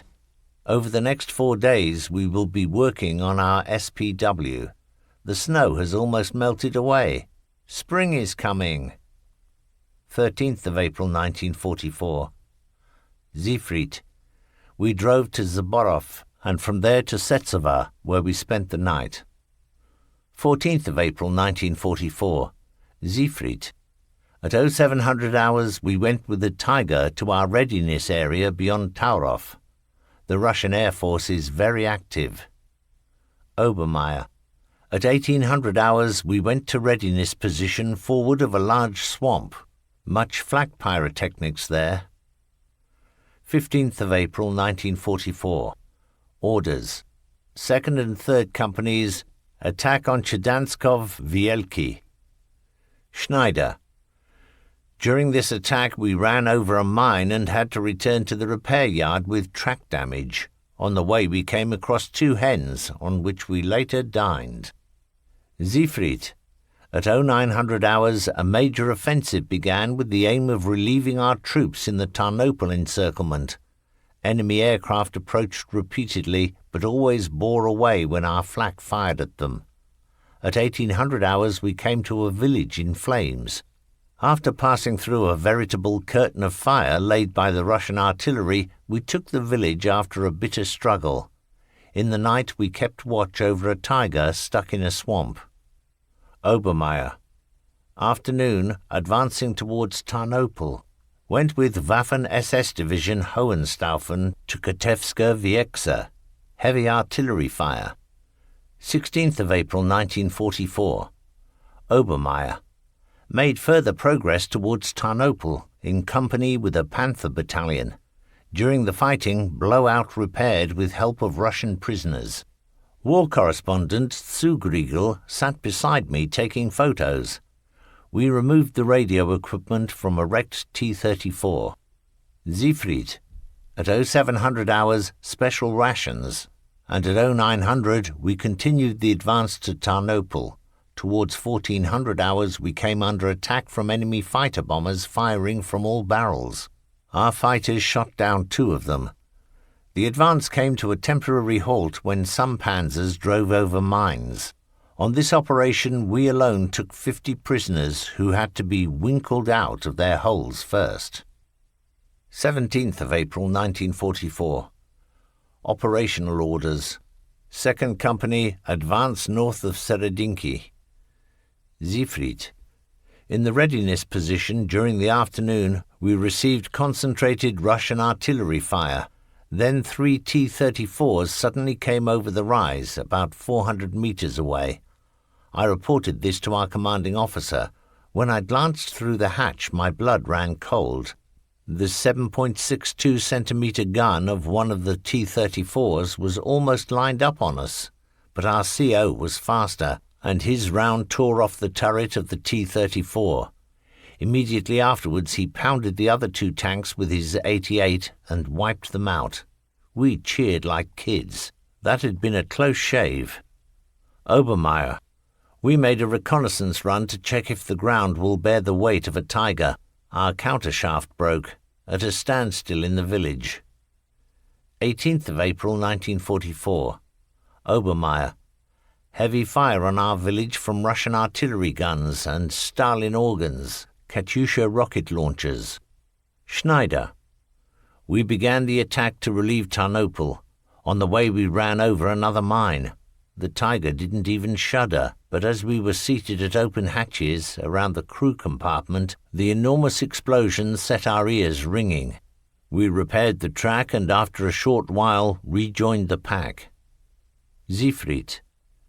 The heights this side of Tarnopol cannot be taken.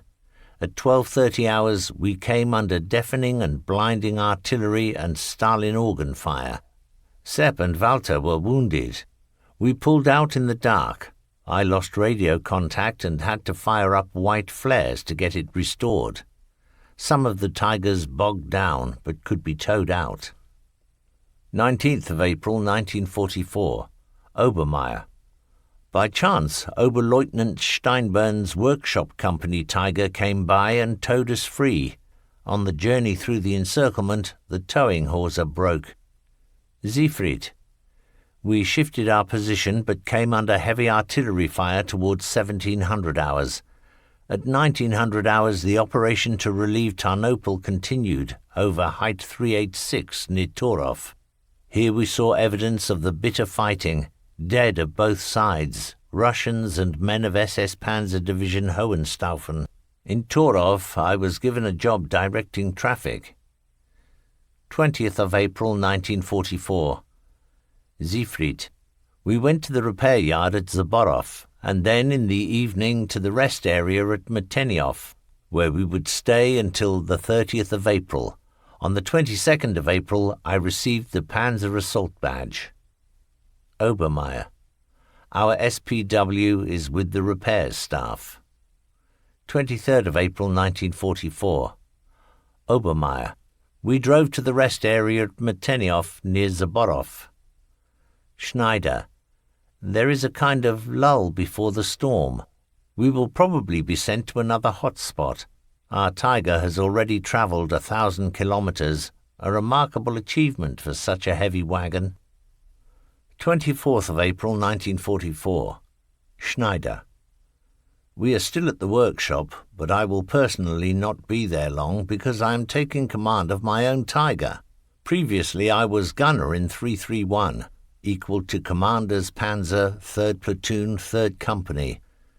Our commander was Oberfeldwebel Heinrich Dietz, driver Gefreiter Kurt Lehmann, radio operator Gefreiter Kurt Kramer, and loader Hans Seidel. On the 20th of April, Lehmann was promoted to Unteroffizier, corporal, while the radio operator and loader were both awarded the Panzer Assault Badge in silver. That was a pleasant surprise, and we took photos straight away. The same evening I was summoned to rearward services to stand by as Commander for Special Purposes. I was just making myself comfortable when told to get ready to lead an anti-partisan group next morning. That was then cancelled because I had to take over a wagon in the workshop. This will be the original wagon of the company commander, 301, which has just been fitted with a new engine. My own crew has been assigned. Driver is Panzer Oberschütze Walther from Upper Silesia. Radio operator Gefreiter Fritzscherz from Austria. Rumours suggesting we were going to another sector have been discarded. We are lurking in wait for the enemy tanks which the Russians have got ready in huge numbers between Tarnopol and Brody. The weather is glorious. The terrain is baked dry and dust lies on the rollbarn.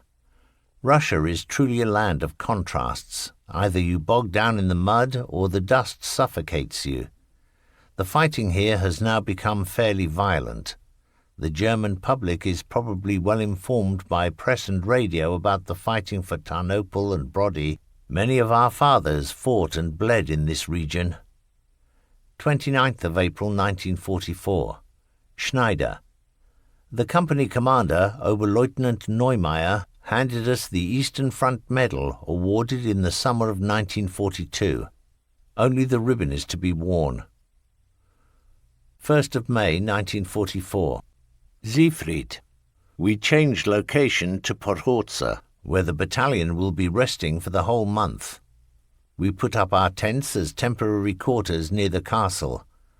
The activity has all quietened down. For the moment we are the assault reserve. In the castle they have arranged a variety show. The weather is still very unstable, hot by day, very cold by night. In the tent we have a decent amount of straw, which makes it tolerable. Obermeier. Resting at Podhorza. 3rd of May 1944. Siegfried. I have to attend a radio course until the 5th of May. 4th of May 1944. Obermeier. Reconnaissance patrol to Huta Penjaka. 8th of May 1944. Obermeier. Reconnaissance patrol to Zlochov, Zaborov and Yezhena. 9th of May 1944. Schneider. Each crew is being allocated quarters. I am with my own crew. In the afternoon we had vehicle inspection. Whoever has served with a motorized unit knows what that means. Every screw must be clean. Engine and crew compartments shining like the day they came from the manufacturer, not to mention weapons, ammunition and equipment. Being so close to the front, however, it is not chalked up against you for concentrating only on those items which one knows from experience are important for survival. Entertainment has also been laid on. I saw the films Wildvogel, Wild Bird, and Gefährlicher Frühling, Dangerous Spring, both nice, enjoyable presentations, and also Feuerzangenbowler, Burnt Punch, with Heinz Rühmann, which I had read years before in the book by Spörl. Naturally, in such a rest area there are exercises and weapons inspections, but I don't have to suffer those anymore. 10th of May 1944. Obermeier. Lieutenant Moser played Schubert, Bach and Bruckner on the Podhorza church organ. Then, by agreement, 10 minutes of Peter Kreuder in return for us working the bellows. 11th of May 1944. Schneider. I have been sent on the course for reserve officer applicants. From 3rd Company, besides myself, are 1 sergeant, a lance corporal and 4 privates. When we reported to the commanding officer to sign off, he told us veterans that our next course would be in Germany, but the 4 privates had first to prove their worth at the front. Will I finally get closer to achieving my ambition on this course? We were taken by lorry to the village of Bor, a few kilometers south of Podhorza. I was given quarters in a humble cottage. 13th of May 1944. Obermeier. Reconnaissance patrol with officers near Brody. 14th of May 1944. Obermeier. Today a promenade concert. 15th of May 1944. Schneider. After 3 days on the course I had to report back to company. An alarm. This was cancelled and the course continued. Spring has come. The trees are in leaf and the cherry trees in blossom. May beetles drone at dusk and the nights are wonderfully mild. Siegfried. We had to parade in the castle park at Podhorza at 1700 hours. The sun was setting blood red when Feldmarschall Model awarded Major Erich Schmidt the Knight's Cross. Nothing more to report for my part until the 1st of June. 16th of May 1944. Schneider. I returned to Bohr without having attended the Knight's Cross parade the previous day. 18th of May 1944. Schneider. The course was suspended for a second time for another alarm, and again we were soon back at Bohr. I think I'm doing well on the course. I hope there are no more interruptions in its last 4 days. Apart from the loss of time, driving back and forth along dusty roads is no fun. 21st of May 1944. Obermeier. Divisional festivities at the Podhorza Castle. 22nd of May 1944. Obermeier. We celebrated Lieutenant Moser's birthday. 25th of May 1944. Schneider. The course is finished, and I believe that everything has gone well for me. The Commandant had criticisms to make about many men, none from 507, and in conclusion said, "Those whose readiness to be an officer I have adjudged on the basis of course results will be going to the training school very soon." 26th of May 1944. Schneider. Upon my return to the company, I met Heinz Zinker, back from a long spell in the military hospital at Paderborn. Unteroffizier Karl Kirstein has meanwhile been given command of a Tiger. 28th of May 1944. Schneider. It is Whitsun, and the finest weather one could hope for. I sunbathed all day and have a good tan. On the second holiday day we had normal duties. This morning we were filmed for the cinema newsreels by propaganda company correspondents. I was playing scat while others chased off the swarms of mayflies. This is the honest impression which the homeland is given of a soldier's life on the Eastern Front. 31st of May 1944. Obermeier. Variety evening with 14 pretty girls. 1st of June 1944. Siegfried. I have been promoted to Oberschütze. Schneider. Having been confirmed as a reserve officer applicant, I am now entitled to wear silver bars on my shoulder straps. 4th of June 1944. Schneider. Sunday. How many have I spent in this enemy land? Sunday is now indistinguishable from any other day. We reserve officer applicants from 3rd Company were given the honourable task of building a sandbox in our free time. It's a nice way to keep one busy, but makes a lot of work. In a lawn of the local castle park, we dug a hole 4 metres by 6 metres and filled it with yellow sand. Then we had to cut out houses and panzers to put on it, and much else. Once it was completed, we had Sunday afternoon free. I would like to have sunbathed, but the weather turned unfavourable. 6th of June 1944. Obermeier. We fired live rounds on an exercise. 7th of June 1944. Siegfried. At 1500 hours we were relieved by the bridge watch from Plenisko. It is starting up again. Our task, help support the front line northwest of Tarnopol. We set off at 1900 hours and occupied a readiness position just behind the main front line. Obermeier. In the afternoon we attacked with the Tigers. 8th of June 1944. Siegfried. The attack began at 0300 hours. The air was filled with rumbling and rolling thunder. Our artillery batteries fired non-stop, then our Tigers roared forward, pioneers seated on the hulls. 1000 hours. Halder and Ruhl, both Staff Reconnaissance Company, came back wounded. We captured a Studebaker truck and a 9.2 centimetre anti-tank gun. Leek's wagon, Staff Reconnaissance Company, received a direct hit.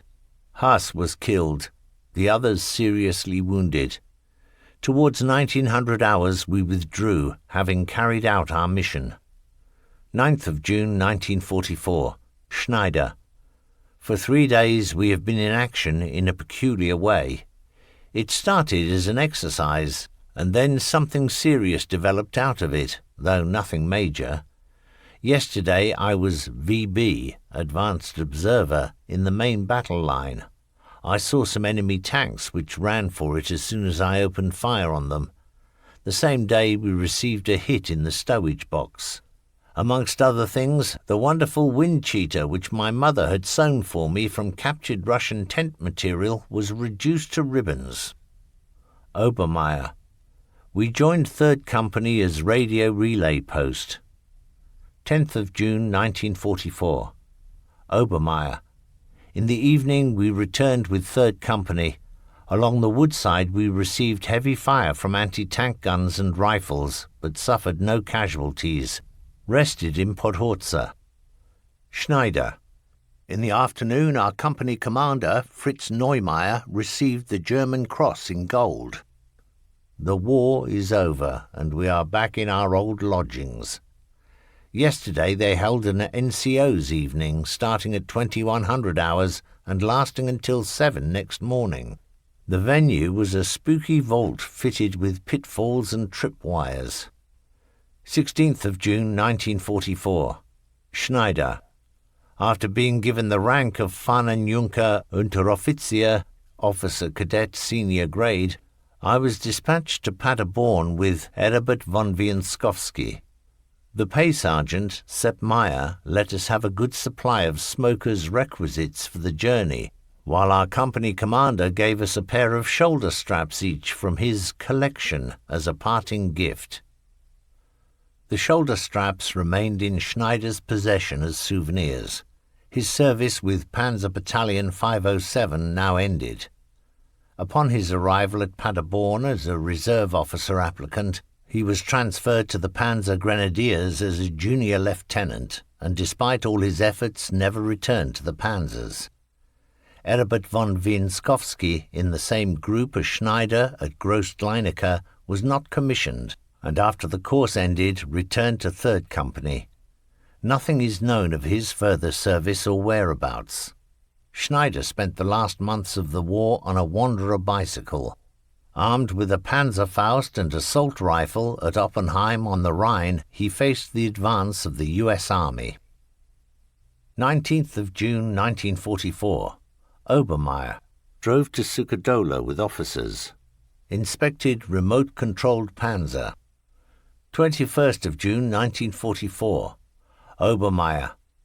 Lieutenant Moser is being transferred out. Siegfried.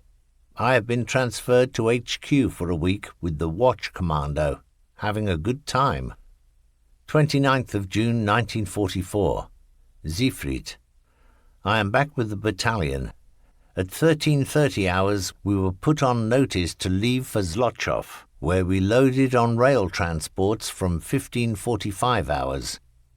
It is said that we are going to the central sector of the Eastern Front. When the train passed through Lemberg, many of the men were already drunk. Obermeier. Pulling out of Podhorza. In the afternoon we were loaded at Zlochov. In the evening the train set off in the direction of Lemberg. Helmut Schneider. My experience between Tarnopol and Brody. I wrote the following report on the 20th of September 1944 at the Senior Cadets School, Groß-Gleinecke, Berlin. I beg the reader's indulgence for the rather bombastic style of writing which was expected on the course. 21st of March 1944. The onset of spring.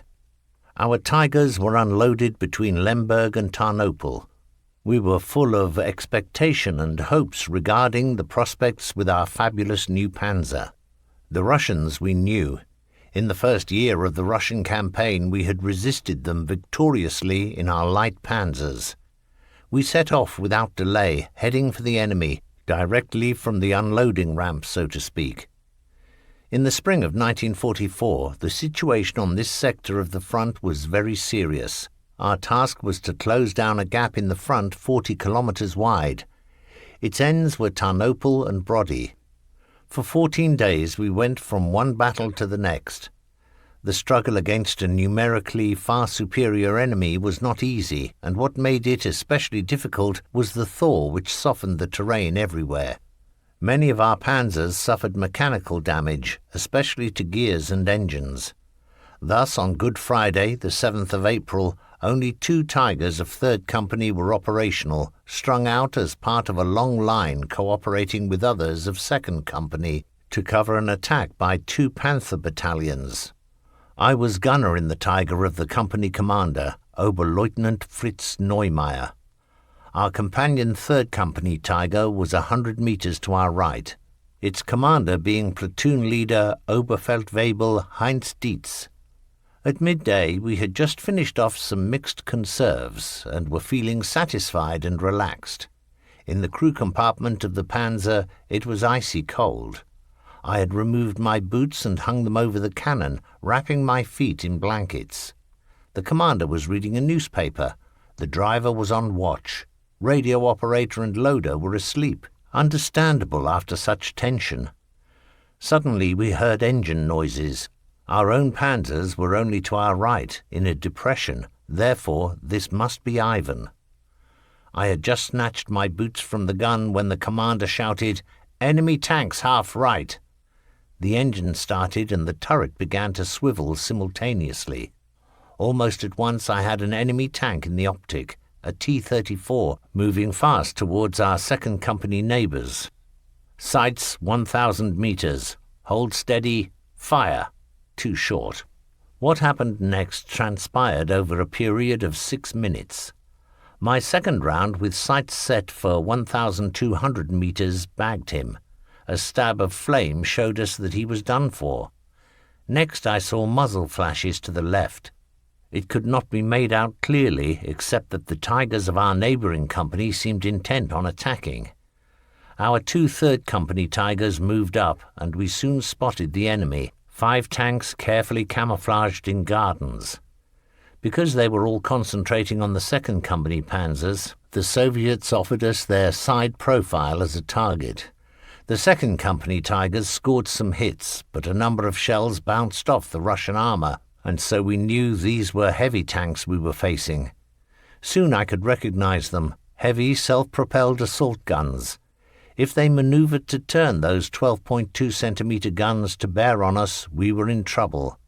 Our commander steered us farther left to make our shooting position more favourable, and then we fired round after round. Every round hit. One blast of flame after another showed the effectiveness of our 88. When a couple of Russians attempted to abandon their tank, we fired between them with our MG. It went off better than an exercise with weeks of planning. 3 assault guns brewed up, and our companion Tiger claimed 3 T-34s destroyed. Then we came under anti-tank gunfire. Our turret swivelled left. HE rounds, sights 2,200 meters, fire, and an anti-tank gun was no more. The same fate swiftly overwhelmed an anti-aircraft gun in the ground fire role. When we took stock, our proud achievement was 3 heavy assault guns, 4 T-34s, 1 anti-tank and 1 anti-aircraft gun. That had been some 6 minutes. In the afternoon, when discussing the action with the 2nd Company crews, we found that they had received hits but suffered no casualties. But how would it have been if we had not given them such good protection on the flank? Weeks later, I saw the photos which radio operator Kurt Kramer had taken secretly from his viewing slit. They created for me an indelible memory of this panzer action in which we 2 crews of 3rd Company had emerged victorious against 9 dangerous opponents. Richard Durst, Repair Staff 3rd Company, on a Sweden drink at Podhorza Castle. When we were finally unloaded at Krasna after 5 days on the train transporter, this did not mean that we had firm ground beneath our feet at last. The ground was unsuitable for the wide and heavy field tracks of the Tigers, not to mention the minefields laid almost everywhere with such cunning. Any modern referee would have declared the pitch unplayable. Podhorza was the first resting place after the initial weeks of operations of Panzer Battalion 507 in the Tarnopol-Brody area. There followed many fastidious vehicle and weapons inspections, hours set aside for cleaning and repairs, instruction and training, exercising and singing, and naturally doing sentry duty. But we also had off-duty interests, cinema, front welfare, sport and bodily hygiene. Once we even had some propaganda company people come to film us as we were hunting down May beetles, 1944 being a major year of infestation apparently, but once the preferred filming nearer the front became more difficult, they quickly withdrew. Decorations were awarded and promotions handed down. In this connection I mention a company evening which took place in the cellars of Podhorza Castle. The cellar was fitted out with pitfalls, tripwire, and every possible kind of stuffed animal discovered in the castle. Since promotions had to be celebrated with alcohol, some of the older veterans revived the peacetime customs. Stabsfeldwebel Bruno Bettger was probably the initiator of the Sweden drink, which the promoted youngsters were forced to drink, and he emphasized that in former times the drinking vessel had been a sabre scabbard. I had just received my promotion to Unteroffizier, and with two others, a sergeant and an officer cadet, was forced to partake. The Sweden drink consisted of high-percentage alcohol enriched with all kinds of tasty additives, such as pepper, salt and mustard, castor oil and shoe polish. Amazingly, the commanding officer of the remote-controlled panzer unit was addicted to it and even took some away with him for later. This company celebration had other consequences which were hard to cover up. Unteroffizier Schwab had a special ration of mustard poured over his black uniform at the field kitchen, and Dr. Hans Maul probably knew more than he admitted about people shooting out lamps in our quarters with service pistols. Hubert Hagenberger, Memories of my first operations with Tiger 324. It was the 24th of March 1944. The first night, which we spent at Olyov, 26 kilometers east of Zlochov, lay behind us. We had parked our Tiger 324 near a house and on firm ground, so that in the prevailing temperatures of -30 degrees, the tracks would not freeze to the soil. Inexperienced and only on operations for a few days, we kept strictly to the instructions laid down by Unteroffizier Anton Henrich, commander of our Tiger, particularly myself as driver. We had noticed a distinct change in him since leaving Wezep in Holland, whereas before this powerful, broad-shouldered man with bushy eyebrows had often been very nervous and prone to fits of temper. Now, after the first few days on operations, he was calmer and even taciturn. Perhaps it had to do with our gunner, Obergefreiter Anton Schunort, advising him a week earlier that he should keep offering me, the driver, advice on how to drive. Whatever the cause, since then there had been a certain tension in the air. The crew had been thrown together in Holland. The small Schmerling, always with a smile on his lips, was loader. Franz Lehenbauer, who came from my region, was radio operator. We interacted quite well. Everybody knew his job, but despite that, the shortcomings resulting from too short a period of training began to manifest themselves in the first days of operations. We were heading towards the enemy. After a heavy snowstorm cleared, we suddenly had before us some Russian tanks, which we engaged immediately. The last of them fell victim to a barrage of fire under the leadership of the company commander. After that it all fell quiet on the enemy side, just two heaps of mangled steel. When we were pushing forward across the plain next day, Ivan raked us with artillery fire which began to come even closer. I was not aware that we were carrying infantry on the hull because Henrich failed to inform me when we made a short stop in the village. Our attack petered out. I put the engine into neutral, selected the fourth reverse gear, and awaited the order to reverse. Meanwhile, Ivan's guns had got our range, and his shells were falling all around us. I heard the expected order in my earphones, and my pressure on the starter button wiped out 2 German soldiers. The Panzer bobbed slightly and then burrowed back into the snow. I saw before us our tracks in the snow, then a pair of boots and a kind of small suitcase. "Driver, halt!" I heard the order ring in my ears, and then there was a deathly silence. "Franz," I asked the radio operator, "what is that case ahead?" He fired a brief burst with his MG, and the suitcase blew up. It probably contained hand grenades. Now I heard in the earphones, "Man, those poor boys, we've run over 2 of them." I couldn't fully grasp what had happened. The horror of it choked me. The attack continued. Later we established the tragic details. The infantry with us had taken cover from the artillery fire behind the Panzer and failed to react quickly enough when I reversed. As we proceeded, the snow began to obscure my viewing slit, and I cleared it away with my boots. We entered a village whose cottages were taken under fire from 3 sides. The effect was enormous. Russian troops poured out from every door and window and took to their heels eastwards up a hill. The brown-clad figures were easy to pick out against the snow. Under our MG fire, only few had a chance to escape alive. Finally, all movement in the snow stopped. The attack was called off, and we rolled back to Oleov. I parked the Tiger and bedded it on straw in front of our quarters. I could see strips of flesh in the tracks, a ghastly sight.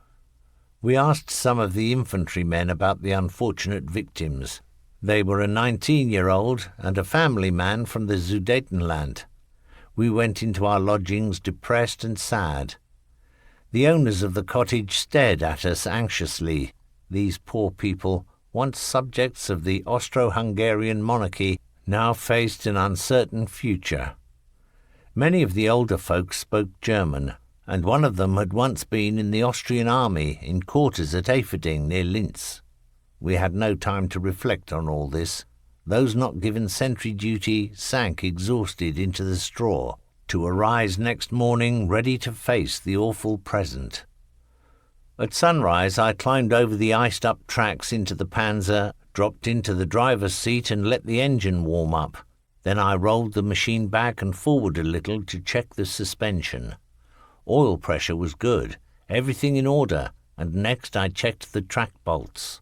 The morning was icy cold. The cottages of Oleov, simple structures of wood and clay under a roof of straw, trembled as 4 Tigers roared in from the east, one after the other, one of them with a Russian anti-tank gun in tow. Lieutenant Bernie Pfeiffer, whom I knew from Cherkasy, climbed out happily and described his assault on an enemy anti-tank gun position. Everyone admired his bravado, particularly since he had brought along the gun to prove it. So this was one of the things which made life so difficult for us. Little did we know that in the afternoon a pack Panzerabwehrkanone anti-tank gun like that would bring us death and destruction. "Panzer Marsch," ordered Unteroffizier Anton Henrich, and our 324 pulled out as the 2nd and not 4th Panzer of 2nd Platoon, 3rd Company, following Platoon Commander Lieutenant Eichmüller. The other 2 Panzers were non-operational, one being in the workshop, and the engine of the other had overheated as soon as it started up. Its driver, Kugler, was fiddling about under the engine cover, embraced by fumes and smoke. This meant that only 2 Tigers were heading to Biaglovi on a difficult mission. The journey took us uphill past a church with a large onion dome, then into open country, where we soon came to the main battle line, hardly recognizable as such. There lay our infantry in hollows in the ground, trembling with cold, bedded on straw, but without shelter or cover. Some of these warriors had been brought into our village in the early hours, boys with frozen feet. An infantry colonel climbed into Eichmüller's panzer while we received a junior lieutenant. The officers were curious to witness a panzer attack at first hand. Ahead of us lay rolling hills, still deeply covered in snow. The two Tigers pushed forward slowly, first through bushy terrain, 324 to the left, climbing a low hill. Eichmüller with driver Josef Placek descending slightly into a valley. It was quiet. No Russian could be seen. About 1,000 meters ahead of us was a ridge with a copse of pine trees. From there, Henrich suddenly saw the muzzle flash of a pack. "Advance to the next hill," he ordered. 324 roared through the deep snow, engine howling. When we reached the crest and Henrich ordered, "Halt," the Tiger seesawed. We had been served up as if on a plate in full view of the enemy. Russian infantry were nearby. We had scarcely fired our first round than the Russian pack fired its second round and hit our tracks right side. Henrich's order, "Driver, go back," which would have brought us into a kind of more favourable reverse slope position, came too late, and now we began receiving hits from everywhere, luckily none of them armour-piercing. As our panzer rolled back, to my horror I saw the right track stretching out in the snow. I reported this to Henrich, who seemed very excited, and in a hoarse voice ordered me to bring the panzer down into the gully. Having shed its right track, however, the panzer sagged to the right while the left track turned us in a circle. "Out!" I shouted, but nobody reacted. When I looked behind me next, I saw the crew compartment was no longer occupied, but that the turret was still turning. I switched off the engine. I noticed that the emergency exit hatch was open. When I removed my earphones, I heard for the first time what was happening around me. Nothing. Now I was seized by panic. The only thing that mattered was to get out. I opened the driver's hatch. The Russians fired and hit it.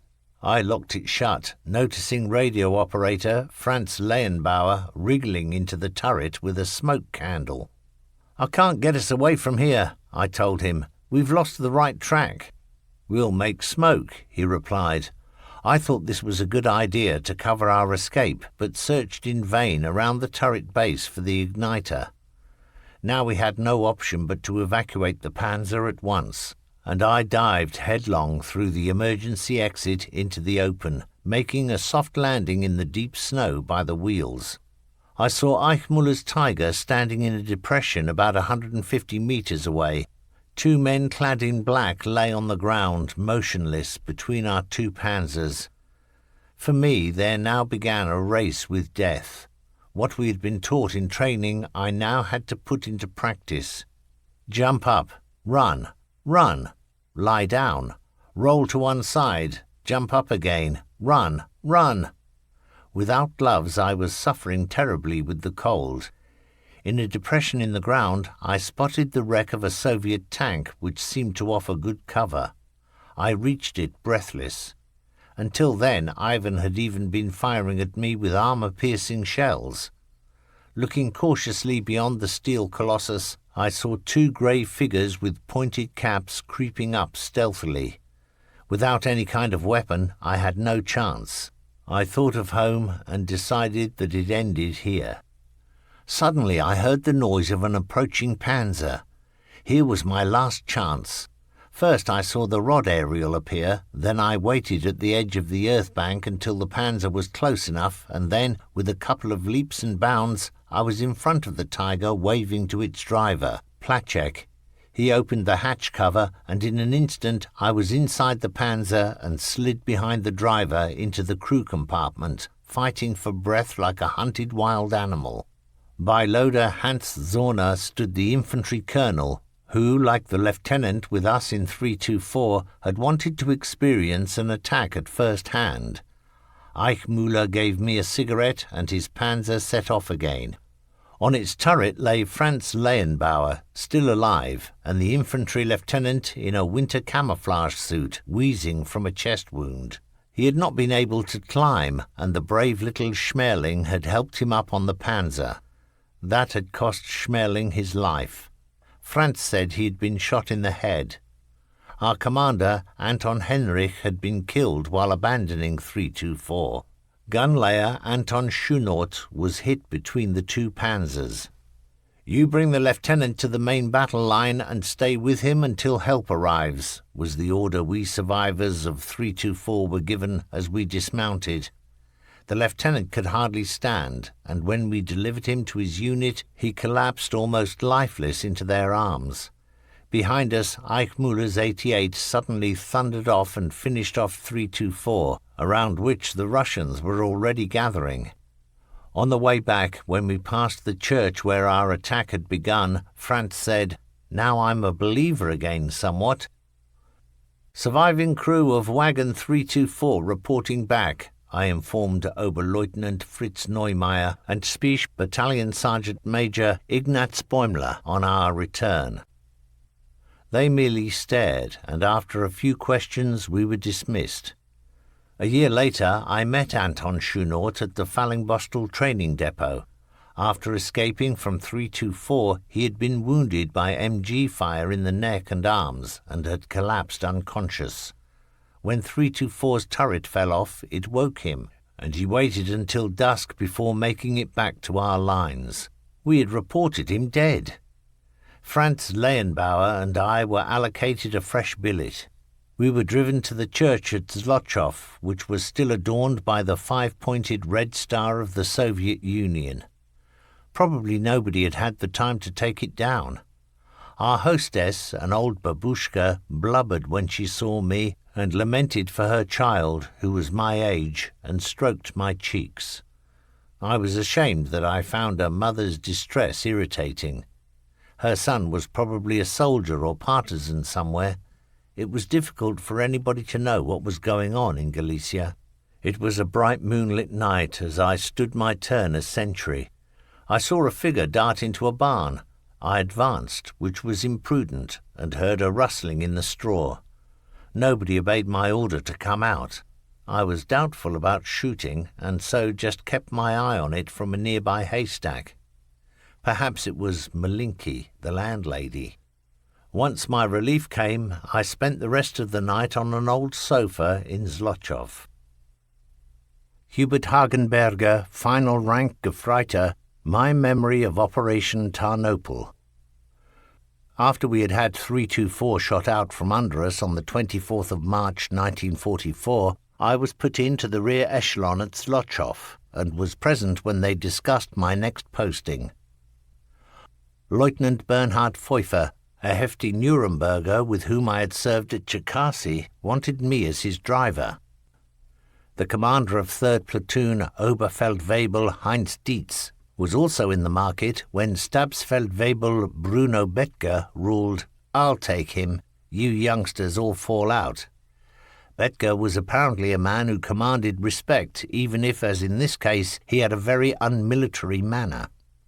Pfeuffer accepted it, however, and naturally my own opinion was not consulted.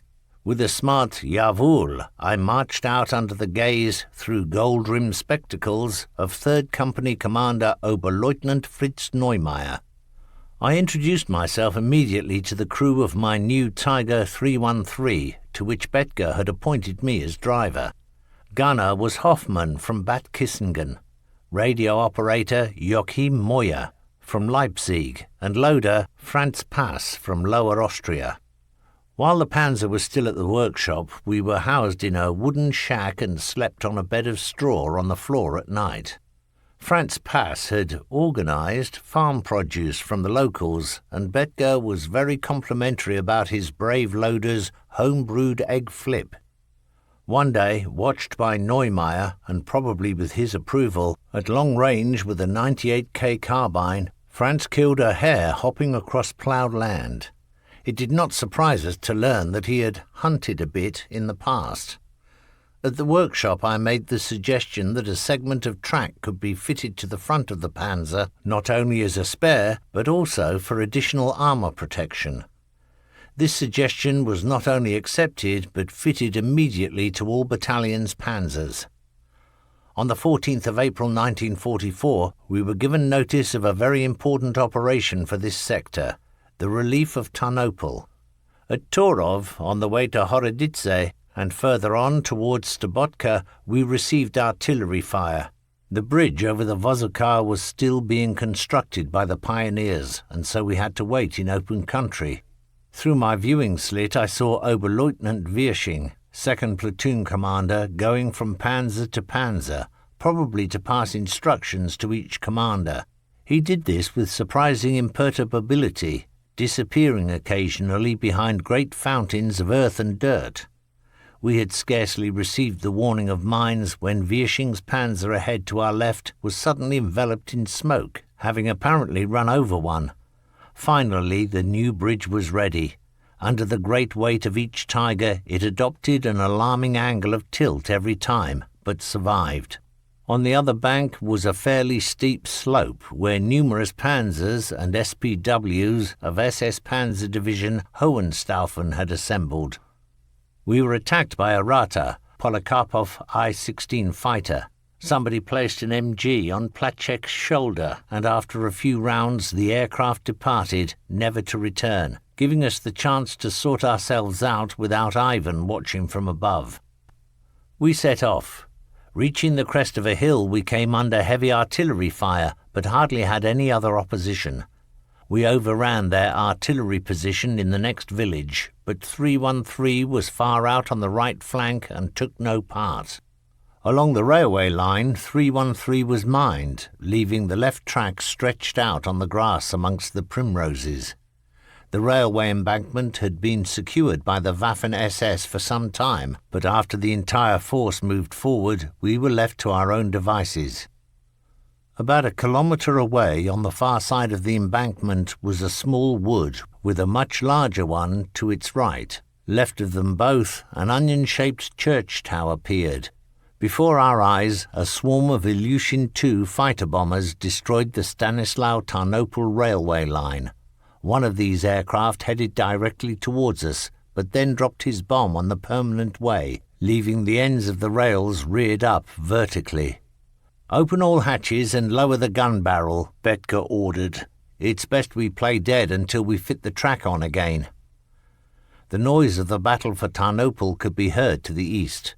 I jumped down and saw that the track was so far behind the panzer that the thin hawser wouldn't reach it. Therefore we had to remove segments of the track for reassembly where we were stranded. This kept everybody busy for some time. The mine explosion had deformed the drive sprocket into a slightly oval shape, and 13 track members were no longer usable. Luckily we had enough in reserve. Meanwhile, Betka had been observing the woods and established that the enemy had been infiltrating the larger wood without let-up, and so we increased our efforts to the maximum. That beautifully warm spring day had been the last for one of the soldiers lying on the railway embankment. When I removed his damaged steel helmet, I read his name. Horst had been just 19. We might have been able to help another soldier beyond the embankment in a field of green corn.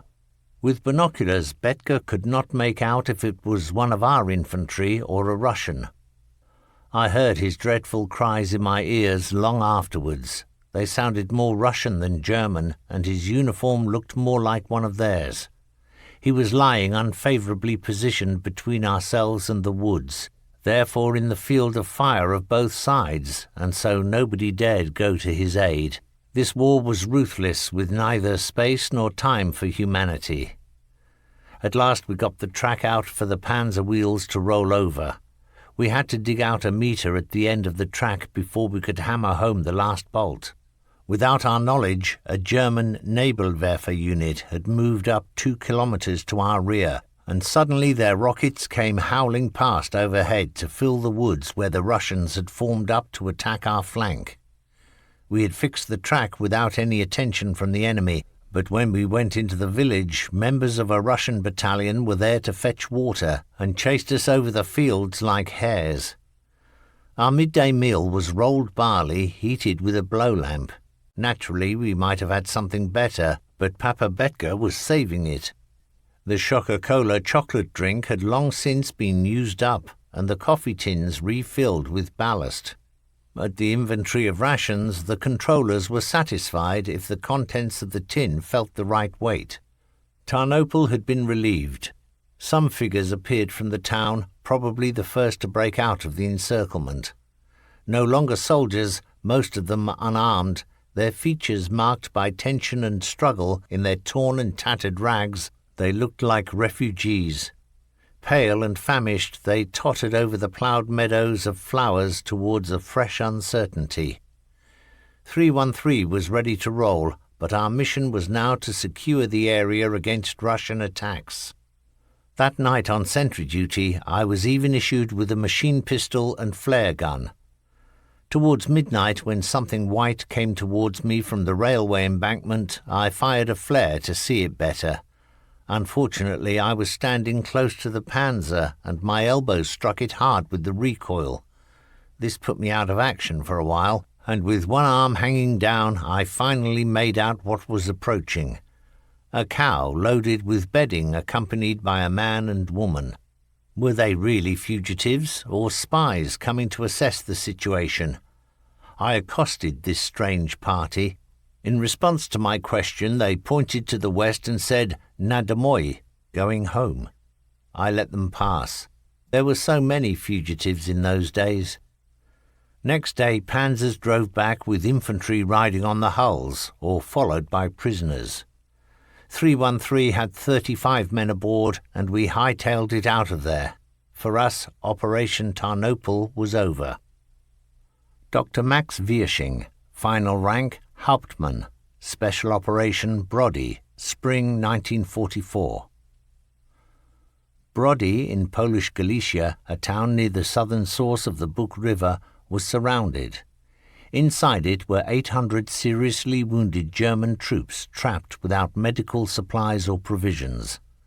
Several attempts had been made by the Waffen-SS, Divisions Hohenstaufen, Frundsberg, to relieve the town or at least send in help for the wounded, but all had been unsuccessful. A possible umbilical cord was the road between Podhorze and Brody. Though open, it was mined, and in general the Russians kept an eye on mine barriers.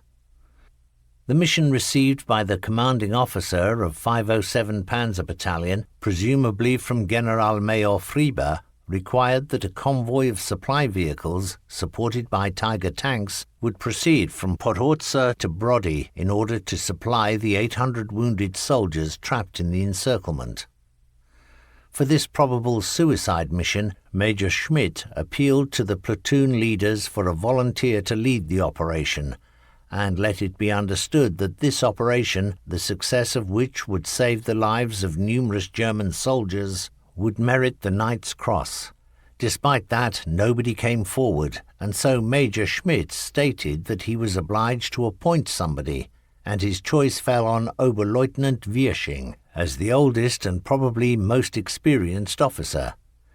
Wiersching insisted that every panzer crew member must be a volunteer, and as a result it was mainly men of his own platoon and second company who manned the Tigers protecting the convoy. Attached to this convoy would also be one platoon of pioneers and several SPWs with panzer grenadiers and medical teams.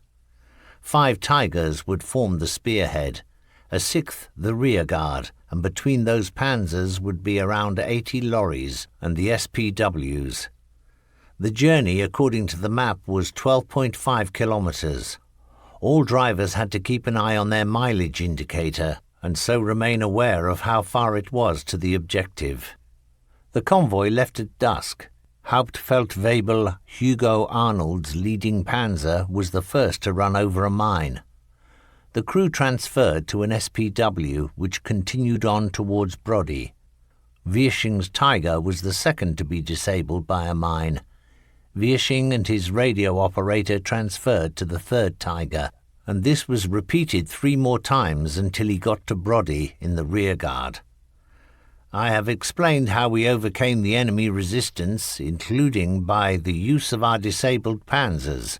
We saw a light 300 meters left of us and fired at it with armor-piercing shells. We hit a structure, apparently a barn, which burst into flames and illuminated the battlefield for us.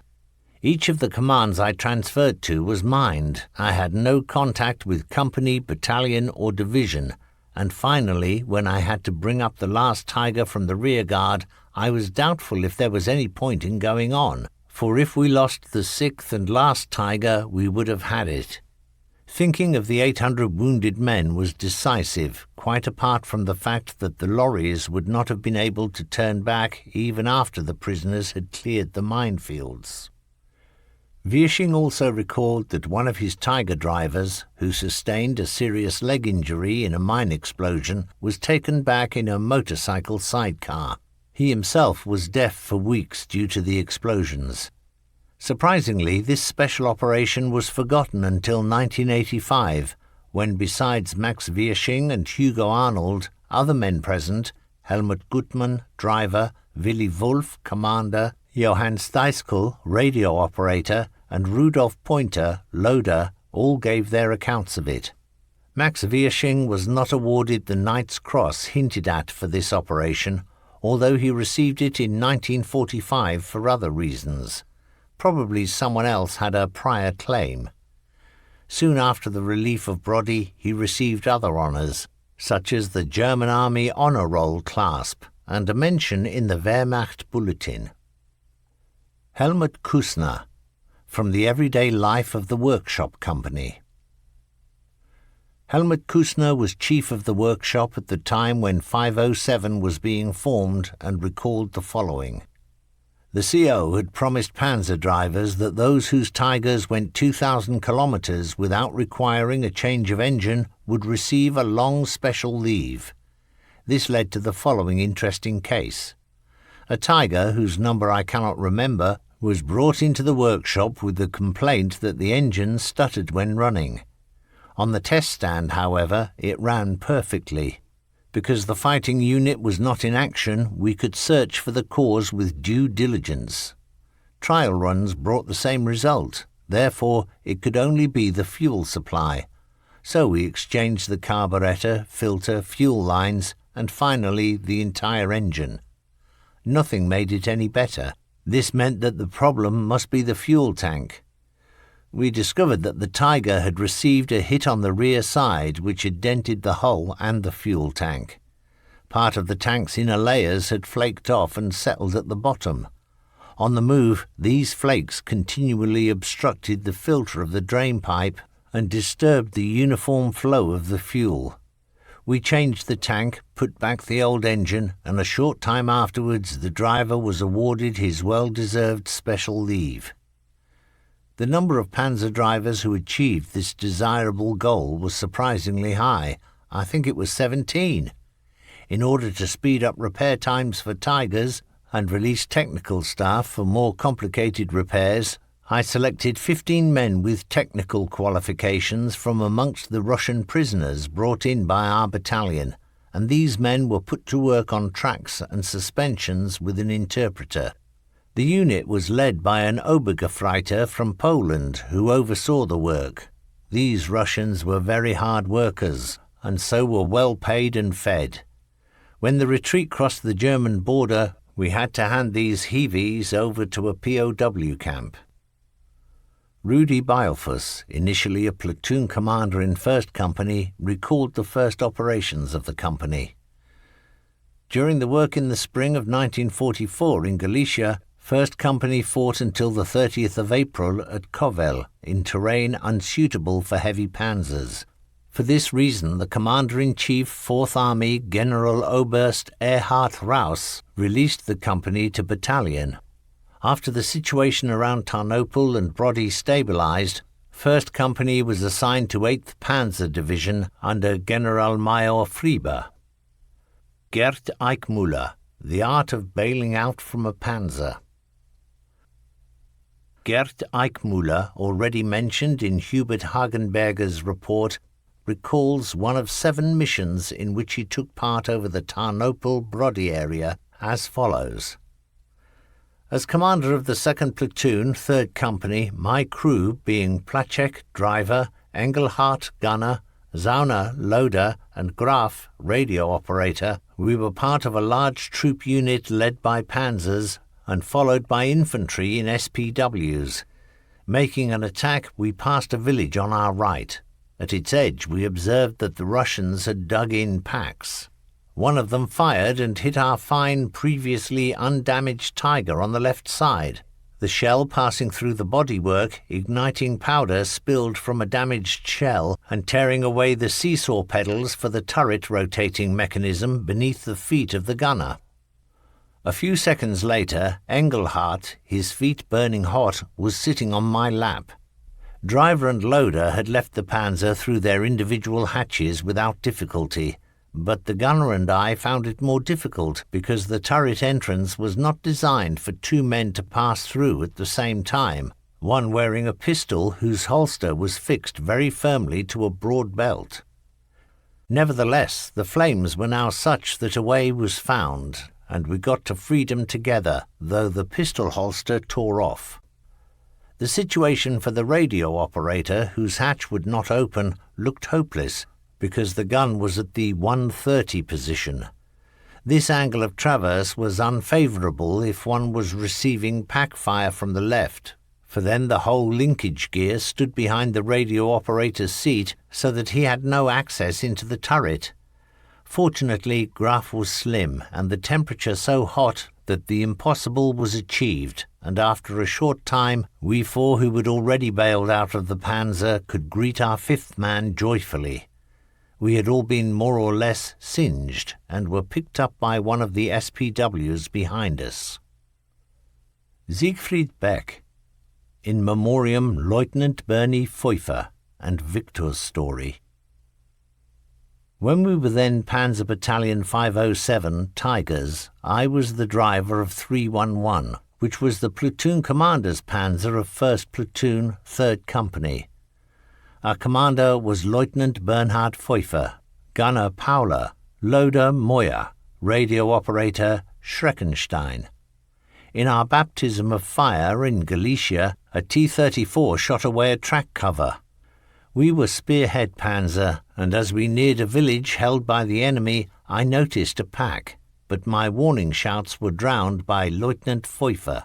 "Go over the Holmen!" Holmen means beams or spars. I was already in forward 6th gear, but what did I know about Holmen? I crushed the pack starting from the muzzle. Luckily, our tracks remained intact. Lieutenant Pfeuffer was a very daredevil type. I remember on an attack, as I was about to run over some civilians lying on the ground and whom I had taken for enemy close combat troops or partisans, he stopped me. I had just shortly before received a hit to the viewing slit shield from an anti-tank rifle. On the operations to break the Tarnopol encirclement, 314 drove through a minefield. I saw the traces ahead left by a Russian tank and was pleased to have found a way through, but hit a mine all the same. We received a pack hit simultaneously in the right drive sprocket where the shell came to rest. In order to get the Panzer mobile again, we had to insert some replacement segments into the damaged track while under fire. For this purpose we enlisted the services of some prisoners who had been brought in shortly before. Amongst them was Victor, who was from Moscow, and he had been a member of the pack gun crew, which had probably fired the shell to do the damage. The gear rim of the drive wheel was so badly damaged that we had no option but to return to the repair staff workshop. As we were crossing a river, we nearly overturned on the bridge when the subsoil shifted. On our way back, Victor sat forward with me on the hatch, lighting my cigarettes. At a stop, I was about to jump down from the bow of the Panzer, but Victor held me back, pointing to a coffin mine lying directly below.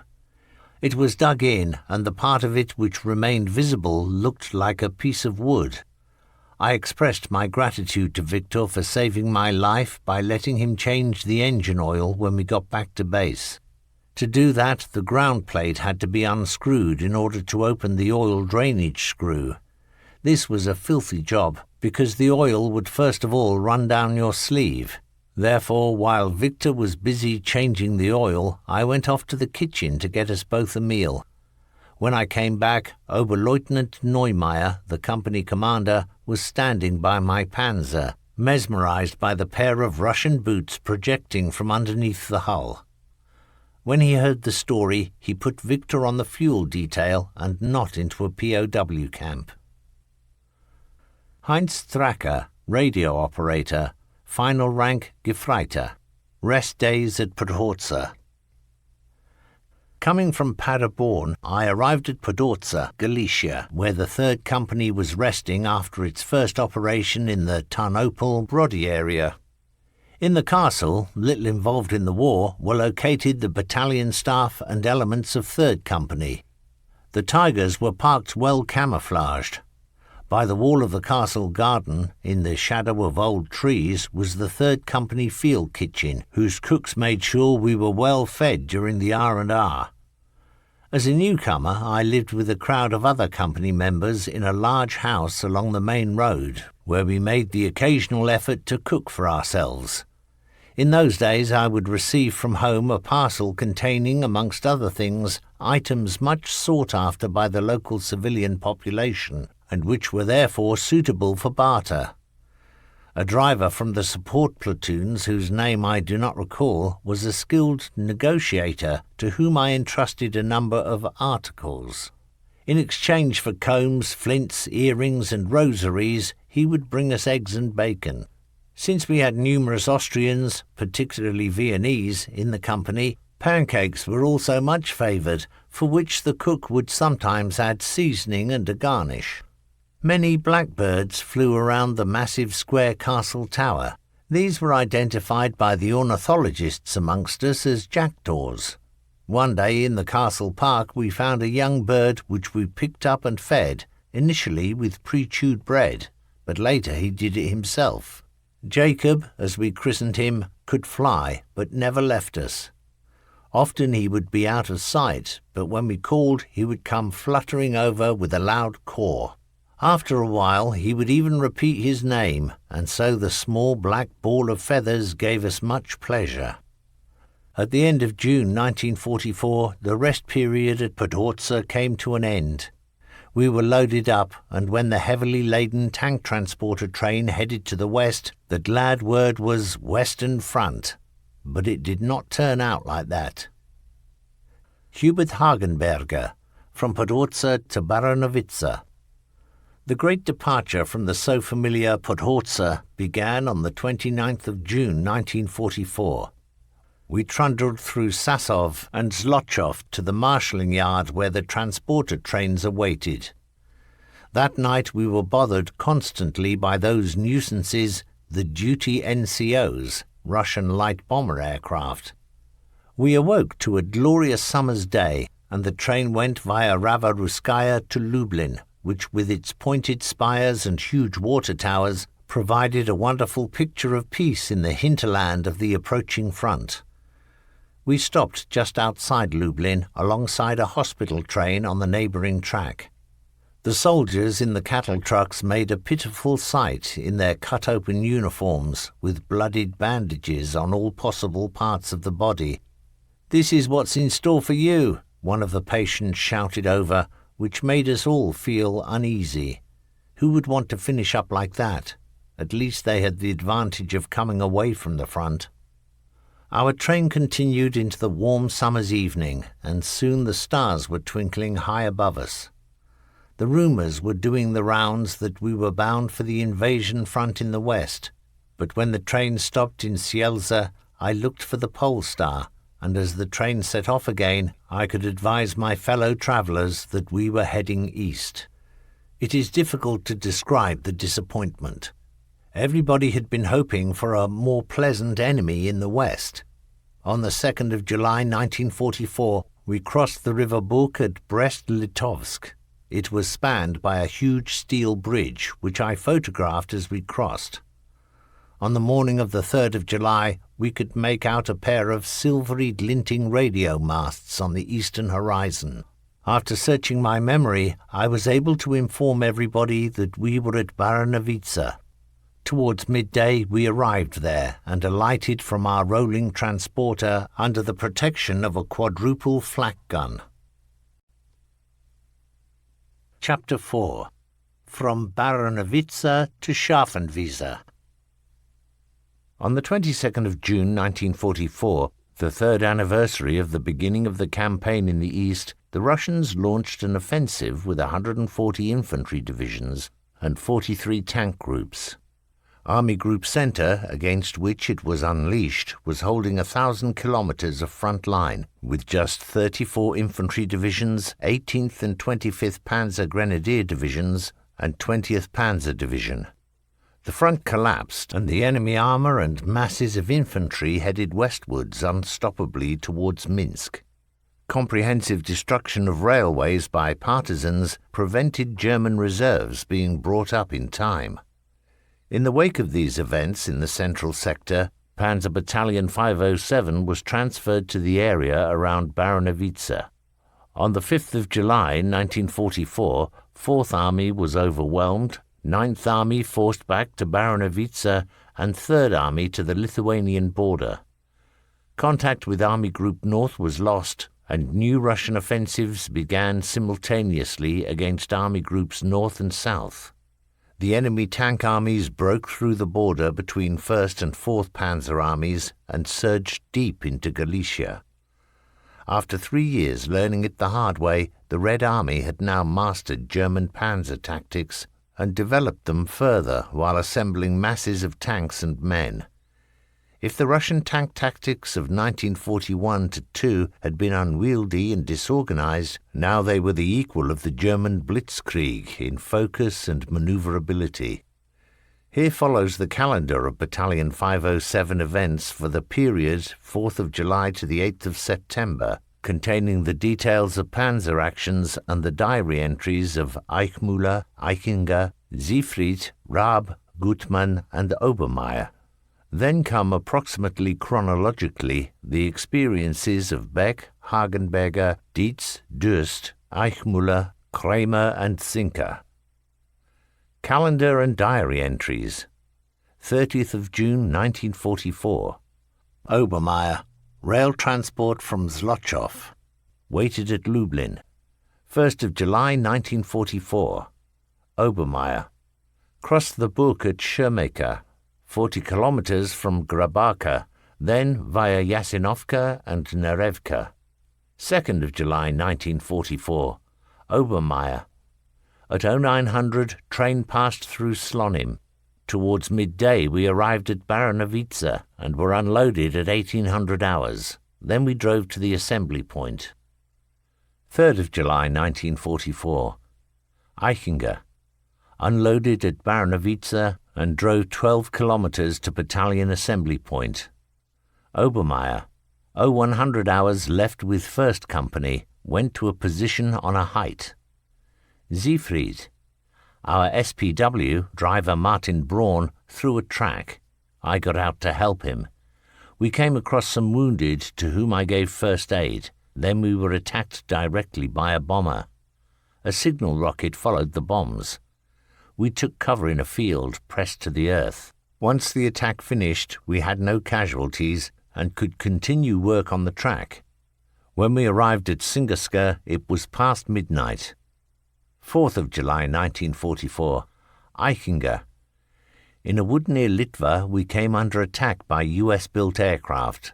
1st Company was deployed against an enemy attack from the southeast. Eichmüller, Dietz. Counter-attack against Klek. Obermeier. New formation. Attack on Klek against Hungarians who had changed sides. Siegfried. At 0800 hours, we advanced with orders to free the Hungarian prisoners at Klek. On the way, Walter's SPW got stuck in a ditch and could not get free. The house nearby began to burn. Since the heat could set off the ammunition and explosive charges, we jettisoned them.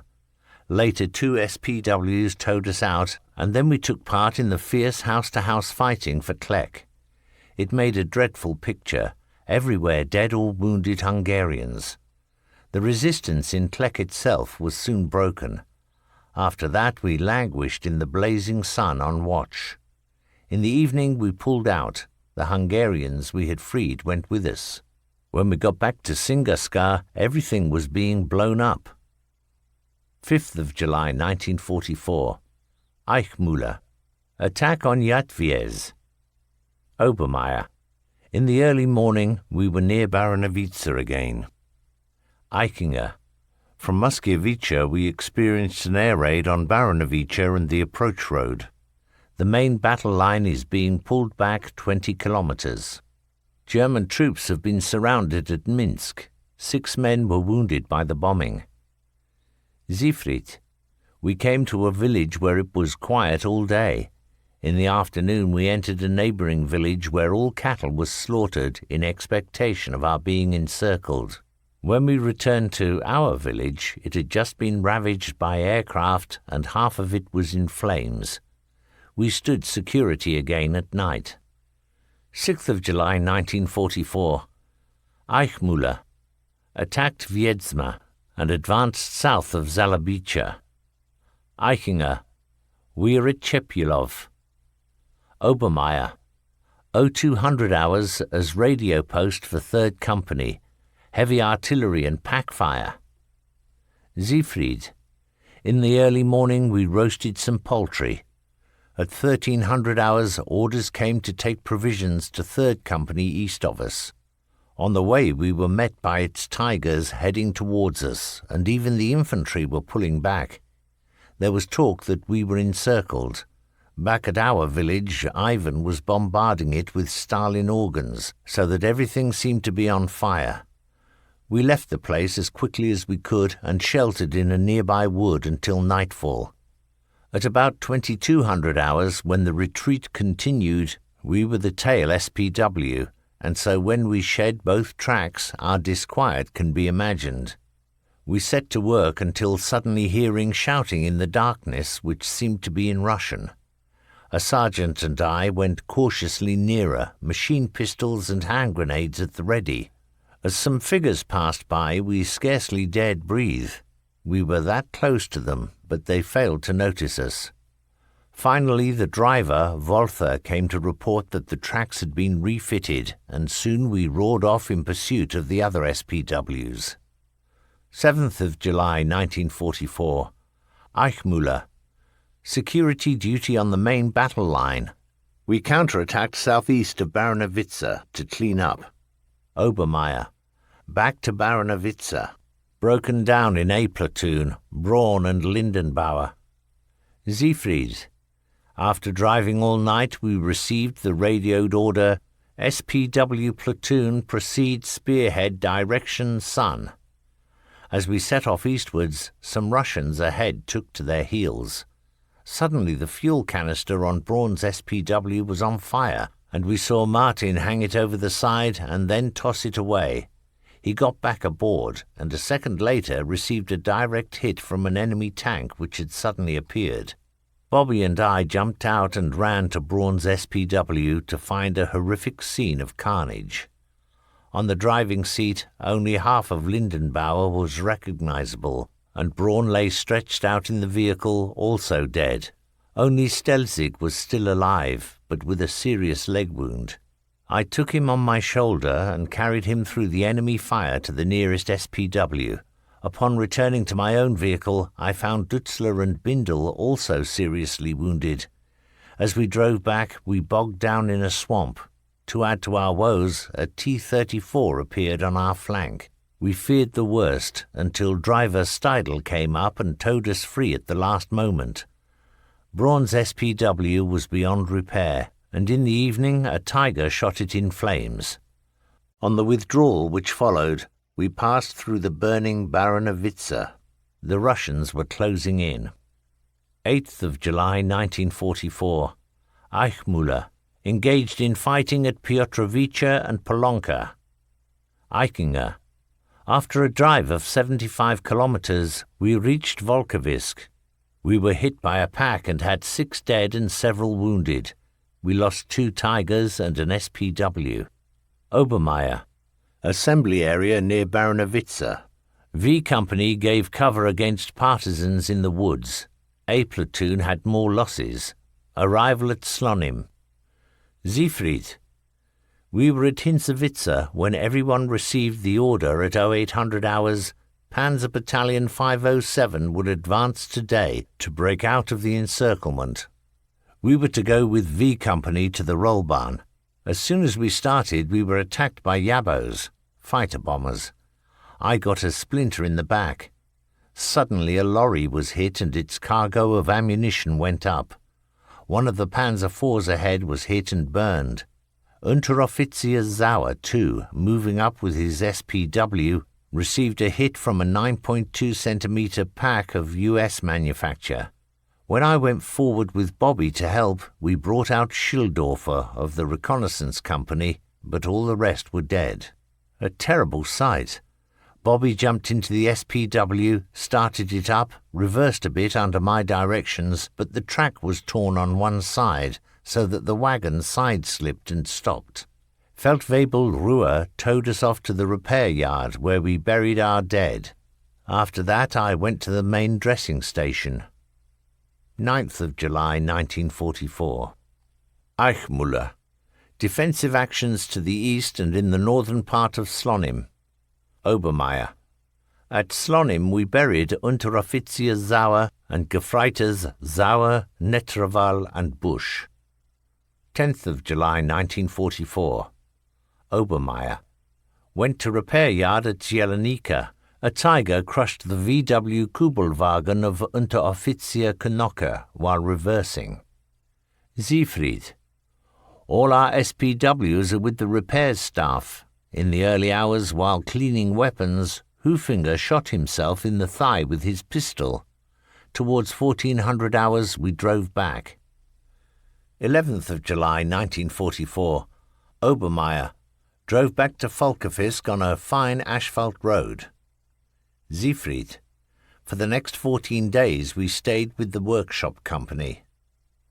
12th of July 1944. Eichmüller. Defensive operations in Zelvianka sector. 13th of July 1944. Eichmüller. Defensive operations at Miedzezec in the Kelpache sector. Obermeier. Lieutenants Zedel and Goliash wounded. 14th of July 1944. Obermeier. Assembly area in woods as radio post. 15th of July 1944. Eichmüller. Attack at Zanki. Obermeier. Drove with Major Schmidt to battalion command post. In the evening moved back westwards. 16th of July 1944. Eichmüller. Attack, withdrawal at Kriki.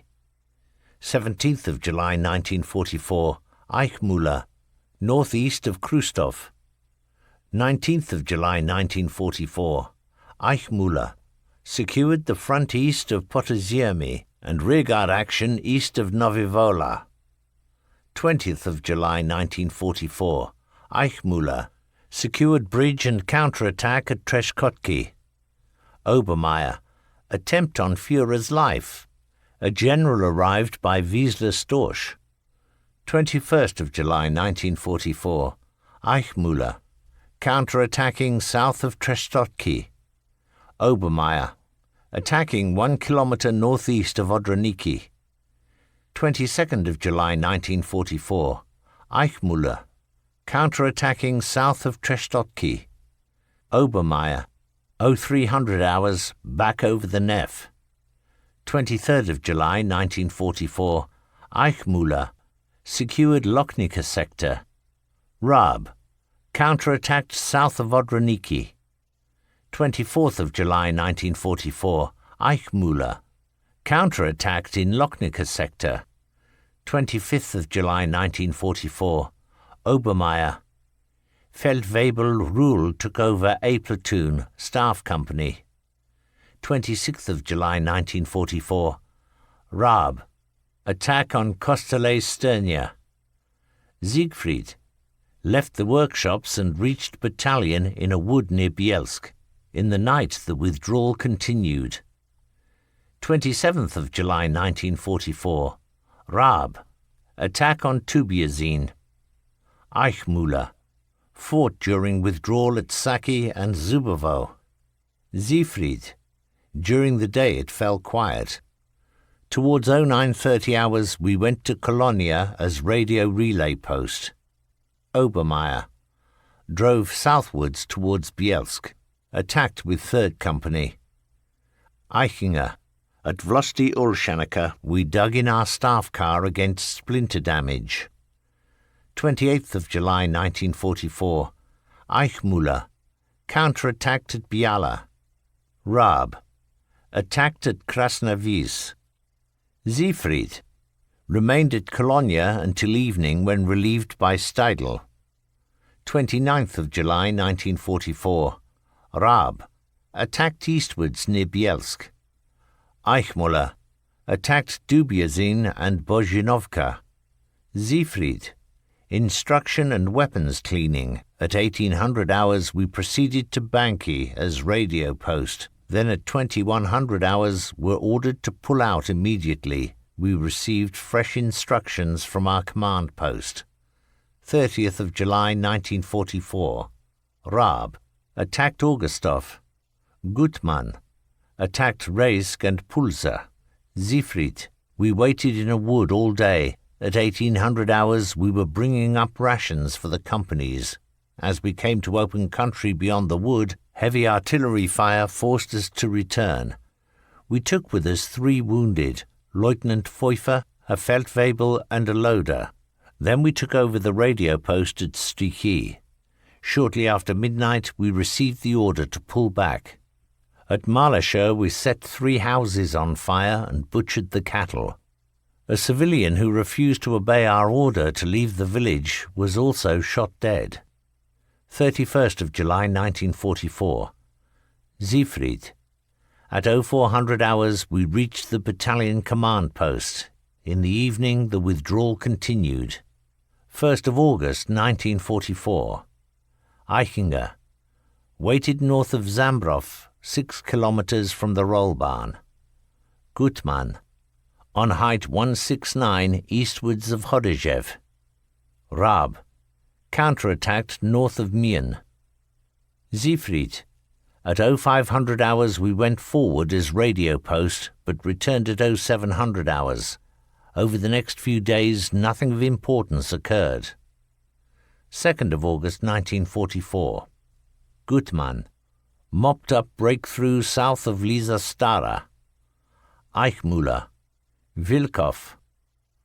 3rd of August 1944, Gutmann, defending line southeast Stioni. Eichmüller, height 140.7 west of Lunas. Eichinger, crossed the Narev and set up a base. In a handbill, General Field Marshal Model exhorted us to advance against the enemy. 4th of August 1944, Gutmann, fighting to secure the line southeast of Stioni. Siegfried, 1300 hours, Bobby received the Iron Cross 2nd class. 5th of August 1944, Siegfried, we played football. 6th of August 1944, Siegfried, at 10:15 hours an alert, we drove to brigade. Raab, attacked height 158.1 east of Lubyanka. Eichmüller, Zanilov on height 140.7. 7th of August 1944, Raab, attacked east of Lubyanka. Siegfried, the village ahead of us was under attack all day from Russian Yabos. One machine crashed in flames. The pilot bailed out and was captured.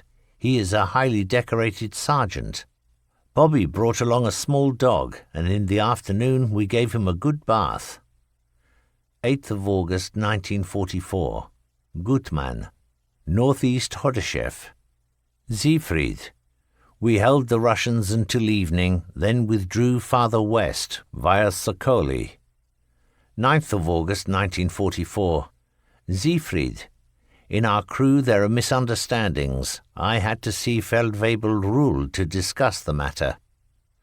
10th of August 1944, Siegfried. Schmelzer and Bobby are being replaced by Utzig and Hausmann. 11th of August 1944, Siegfried. We drove to the repair staff via Lomsha, then looked for an inn. 14th of August 1944, Siegfried. When our vehicle was serviceable again, we went via Ostrov to battalion.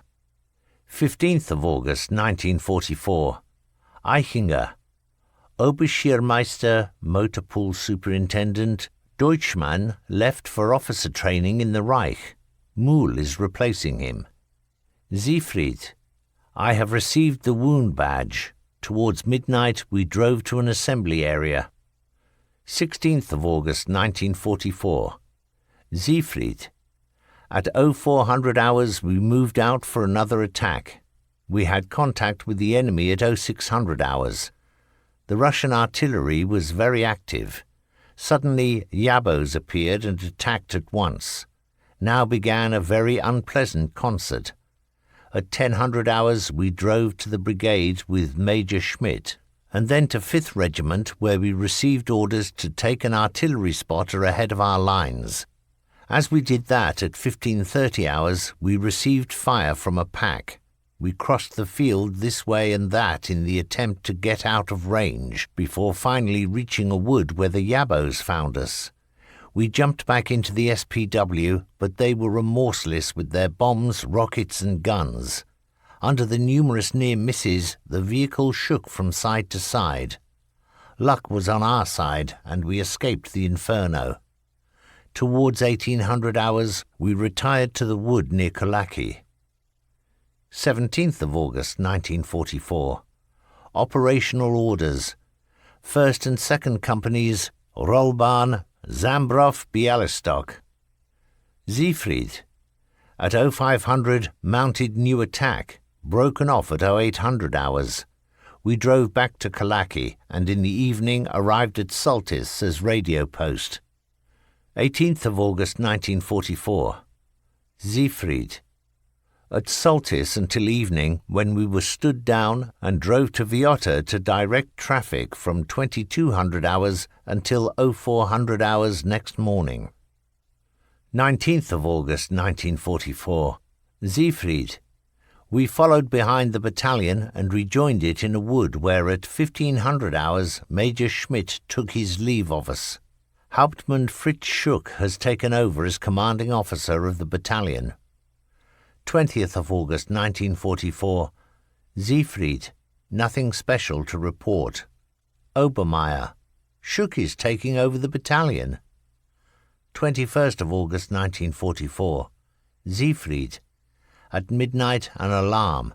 The enemy has broken through at Zambrov. We had to direct traffic into the readiness area. We came in for so much attention from night bombers that we spent more time lying on the ground than standing. 22nd of August 1944. Operational orders. 1st, 2nd and 3rd Companies, counterattacks and defend northwest of Zambrov. Siegfried, at 0700 hours Ivan began an artillery barrage with Stalin organ accompaniment. We could not move out with our SPW. 10 Tigers bogged down in the swamp and had to be destroyed. We held out until 0900 hours, then were forced to withdraw.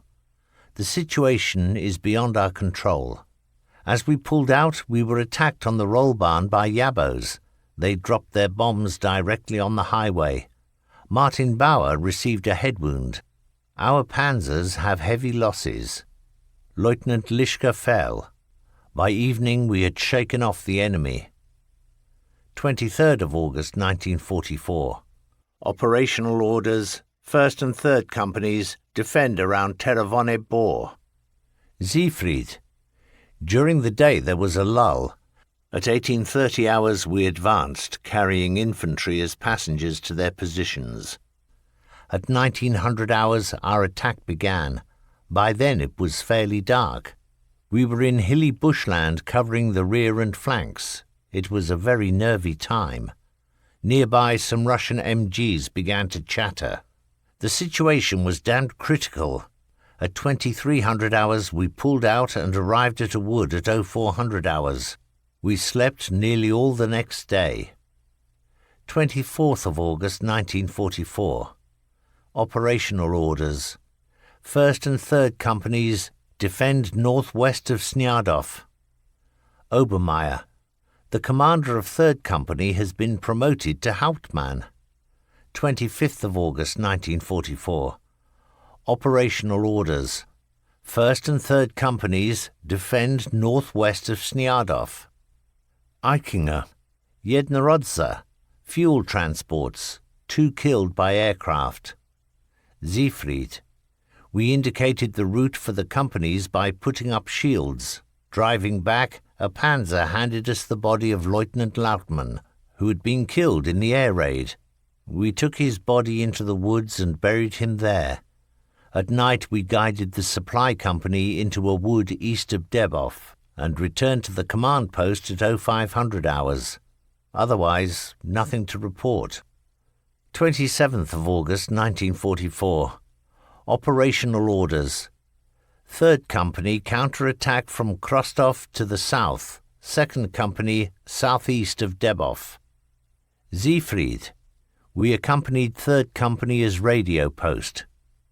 28th of August 1944. Siegfried, Ivan launched an attack. This was crushed by our Tigers. 29th of August 1944. Operational orders. 1st Company, Pisky. Siegfried, the enemy resumed blasting us at 0500 hours, boxing us in with artillery and yabos, with the aim of recapturing Rostov-Ladimansk. In the evening, we returned to the readiness position. 30th of August 1944. Siegfried, we have been mentioned in the Wehrmacht Bulletin. Heavy Panzer Battalion 507, led by Knight's Cross holder Major Schmidt, distinguished itself especially by outstanding steadfastness and cleverly executed counterattacks. At 1600 hours we drove to the Narev to reconnoitre a fording point for the Tigers. We took the opportunity to have a refreshing bathe. 31st of August 1944.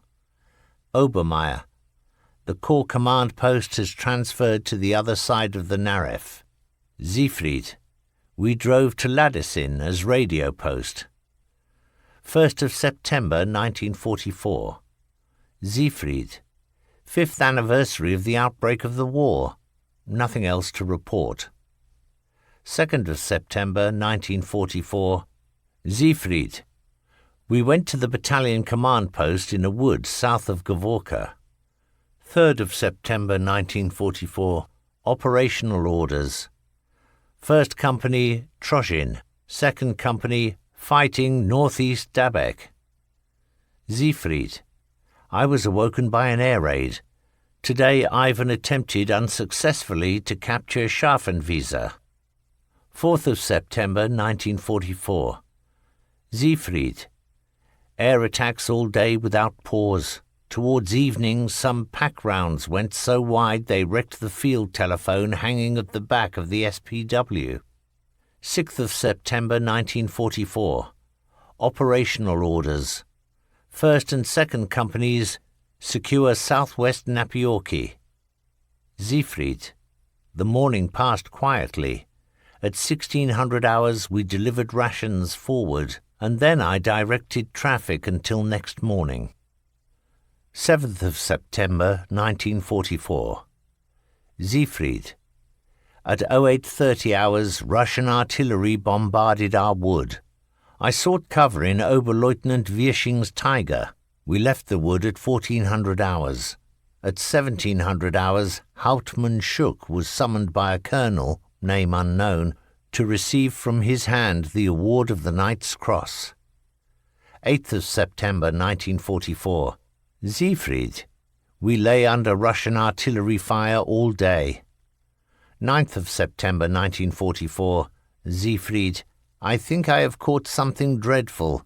Spent all day in bed in the tent. I felt so bad that I didn't get up even for artillery near misses. A towing tractor brought me back to base. Then I rested in an ambulance. 11th of September 1944.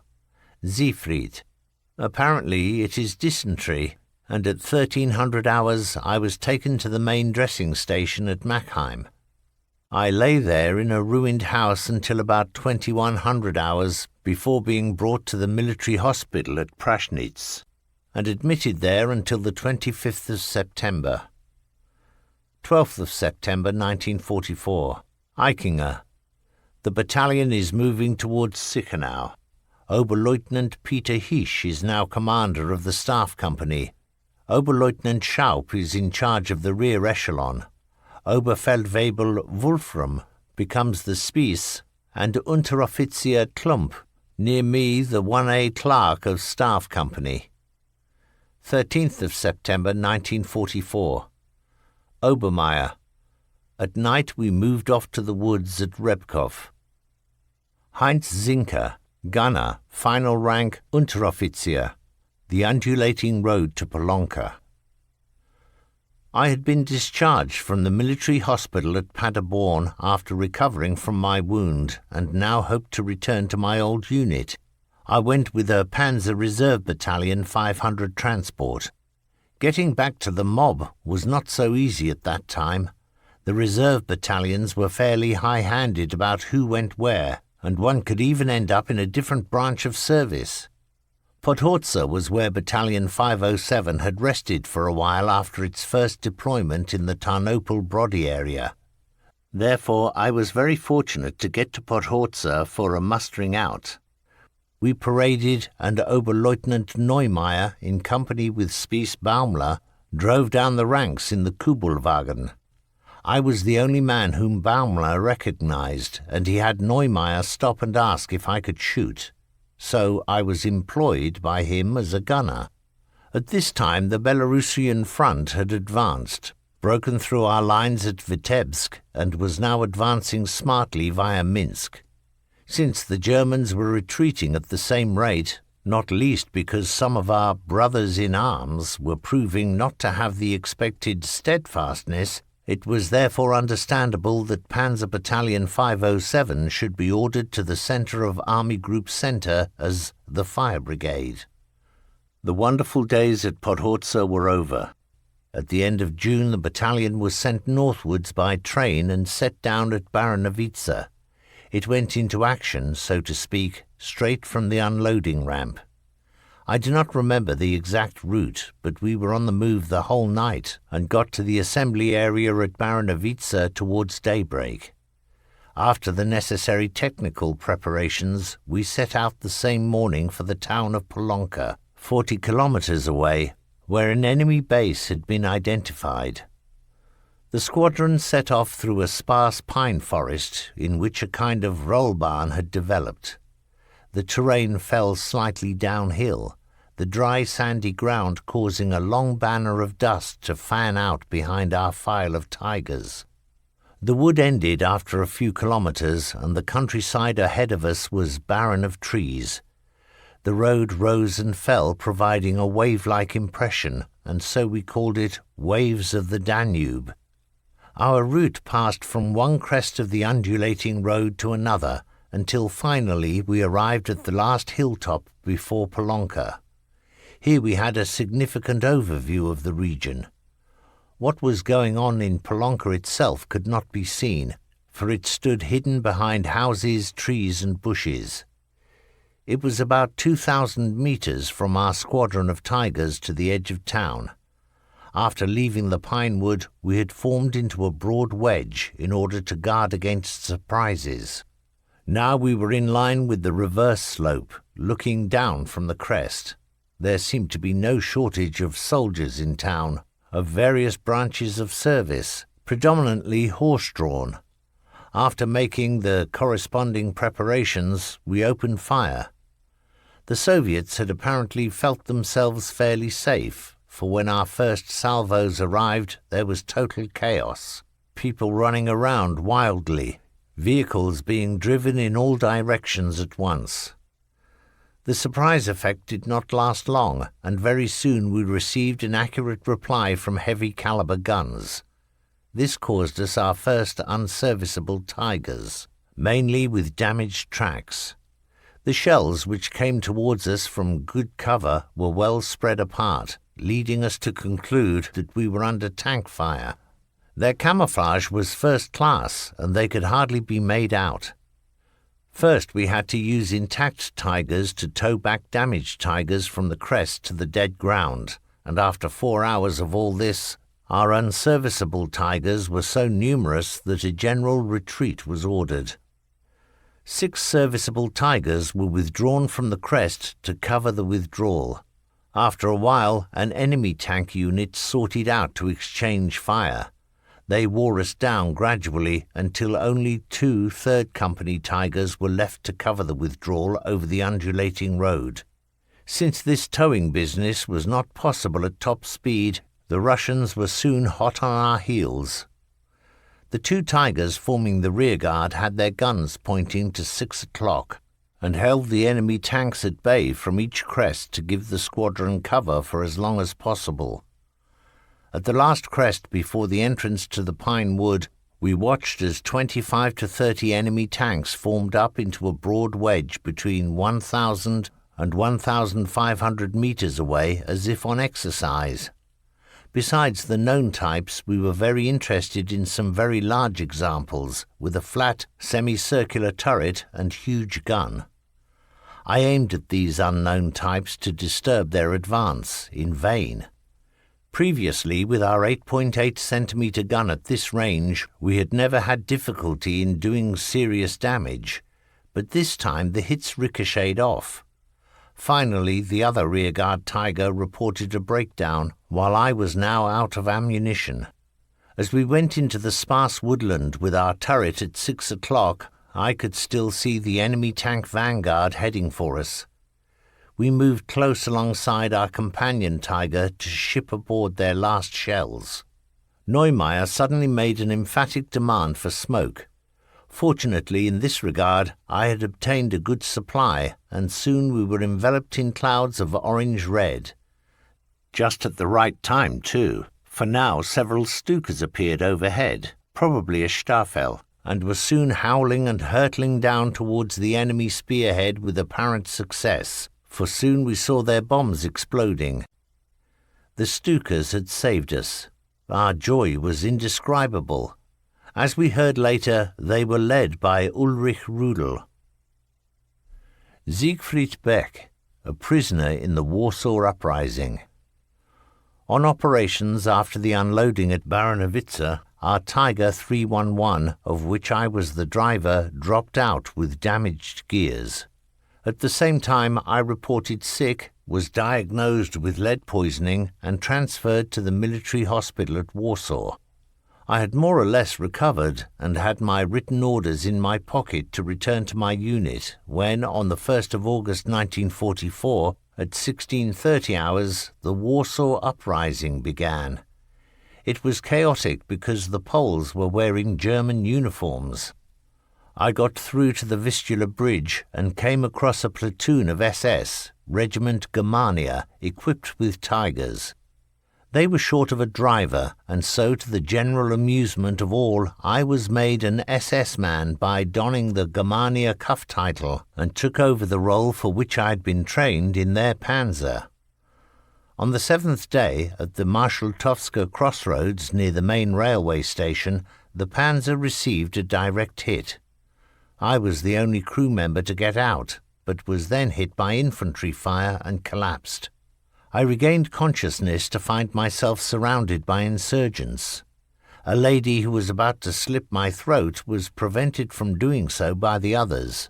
There then followed 2 dreadful months of beatings, while living in constant fear that I would be killed in a German raid or by the Poles. The insurgents had my Hitler Youth Leader's identity card, and would always greet me with, "Now, Hitler Youth, later Gestapo," before handing out the next beating.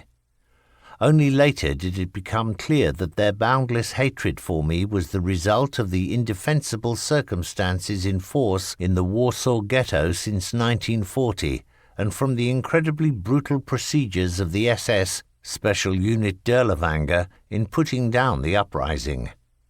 On the other hand, a Polish officer calling himself General Baranowski had me tell him something about Tiger tanks. 2 days before the insurgents capitulated, I was freed by German commandos and spent the remainder of the war in a military hospital at Bad Tölz. Richard Durst, Memories of Feldwebel Ebel.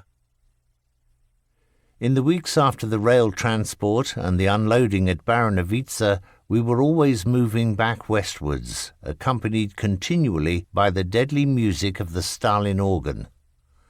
On one of these first operational days, at the heart of Army Group Centre, a pig's carcass had been hung up for butchering in the 3rd Company field kitchen. A salvo from the Stalin organ exploded in our midst, destroying the carcass. I was lightly wounded. Our repairs group leader, Feldwebel Ebel, was so seriously wounded that he died on the way to the main field hospital at Baranovice. Hermann Henner and I had to bury him there and then in the presence of an army pastor who spoke a few words. In the staff car number WH156-8386, in which Ebel was being transported, there was also a badly burned Oberfeldwebel. He wore the Knight's Cross and was a member of a tank cracker unit. I have often wondered if he survived. Gert Eichmüller. Operations in the central sector of the Eastern Front. After the unloading, I was a platoon commander in 1st Company from Zlochov to Baranovice.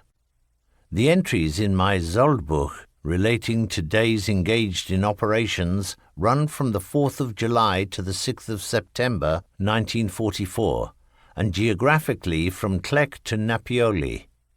In the following account I remember situations which I cannot arrange in strict chronological order, and so I mention first a day which was much the same as the others, except for the greeting by the division CO. 1st Company had quarters in a village. Except for the sentries, the crews slept. In the earliest hour they were awoken abruptly by the thunder of an artillery barrage. Ivan was therefore about to launch an attack on the position in front of us.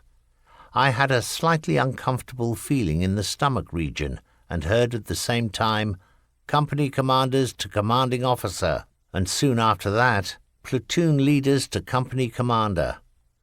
There my colleagues and I were each given the extract of a map, in itself a rare occurrence, on which the routes to our operational areas were marked. After brief instructions to our panzer commanders, we set off with the task of supporting our infantry in the field in their defence of the expected onslaught. I therefore remember this particular day because I had orders to report my platoon to the main command post of an infantry division. There an ecstatic welcome awaited us, in which the division CO, a friendly, well-loved general, almost embraced the platoon's 4 8.8 centimetre guns in his joyful relief, since they would greatly strengthen the firepower of his men. He dismissed us to proceed to the forward lines, but not until his paymaster, probably a staff quartermaster or similar, had fetched a bottle of schnapps for each panzer crew, which we received with thanks and stowed carefully against breakage for use after the mission concluded. We Tiger men were very impressed by the welcome we got from the infantry, their waving and rejoicing as they emerged from their trenches, making us aware once more of the high regard in which we were held as a privileged clique. Things which occurred frequently in the retreats were bogging down in swampy land and having a track ride up over the drive wheel or come off against the undercarriage. This was generally cured by taking off the track and inserting new segments. I remember one case in particular in which all efforts proved in vain. Our Tiger had shed its tracks and bogged down in a swamp on the wheels. The Russian infantry, which we had raked with MG fire beforehand, were now closing in, and after quickly dismantling the radio equipment, the 5 of us homeless panzer men sought refuge in another Tiger of my platoon, which now had 10 men inside it instead of 5. By radio, I ordered no shooting until I gave the order. The first of their infantry had crept up warily to the abandoned Tiger, went round it, then climbed up the hull, some of them disappearing inside. Now I gave the order to open fire and destroy the panzer. Whether any of the Russians survived, I never found out. It did nothing to assuage my contrition at losing my panzer. In a letter to my parents of the 27th of August 1944, according to my Audiobook, on the 25th of the month I was northwest of Sniadov, I wrote these lines. My guardian angel has spread his wings once more above me. The day before yesterday I was forced to abandon again after a battle with enemy tanks. All the crew got out except the driver, who had an awful end. Although this happened very close to the Russian lines, we got back to our unit more or less unscathed. Early yesterday I drove back to the baggage train to fetch the most essential items of clothing, because naturally I lost everything again. Yesterday afternoon I drove with my old company commander, Oberleutnant Neumeier, into a small German frontier town. Scharfenwiese? We watched a German film, had a glass of beer, and after all that lay behind us, felt almost at home. It was quite a special experience to see small, clean German houses again, and to hear German being spoken, not only by soldiers. This afternoon I am going forward to take over a new panzer already allotted to me. For the moment it is fairly do or die, but we shall come through it, gritting my teeth until it's over. Now I must close. I have to drive to the workshop to look the panzer over. Heartfelt wishes, your Gert. To conclude my spotlight on engagements in Army Group Centre's sector, according to my Audiobook there were 24, I would like to mention a rather amusing incident. In the fighting during the retreat, as is known, our battalion was subordinated for a while to one cavalry corps, Harteneck. During this time I was engaged one day in building a defensive line forward of a row of hills. Before it the bald terrain fell slightly towards a large, dense forest about 2,000 meters distant, occupied by the Russians, and from inside it one could hear clearly the sounds of tracked vehicles. Suddenly a small Kubelwagen drew up and a lieutenant alighted, announcing himself as the aide-de-camp of a unit attached to the cavalry corps, and passed me the following order from his commanding officer. In the wood in front of you are Russian tanks. Drive your panzers into that wood and destroy them. I replied that I required the order in writing. The lieutenant looked at me nonplussed, and I explained, not so that I will do it, but because according to my instructions I have to report the order to channels and through them to the General Inspector of Panzer Troops, General Guderian. The lieutenant gave me a slightly quizzical look, then saluted, got back into his car, and was never seen again.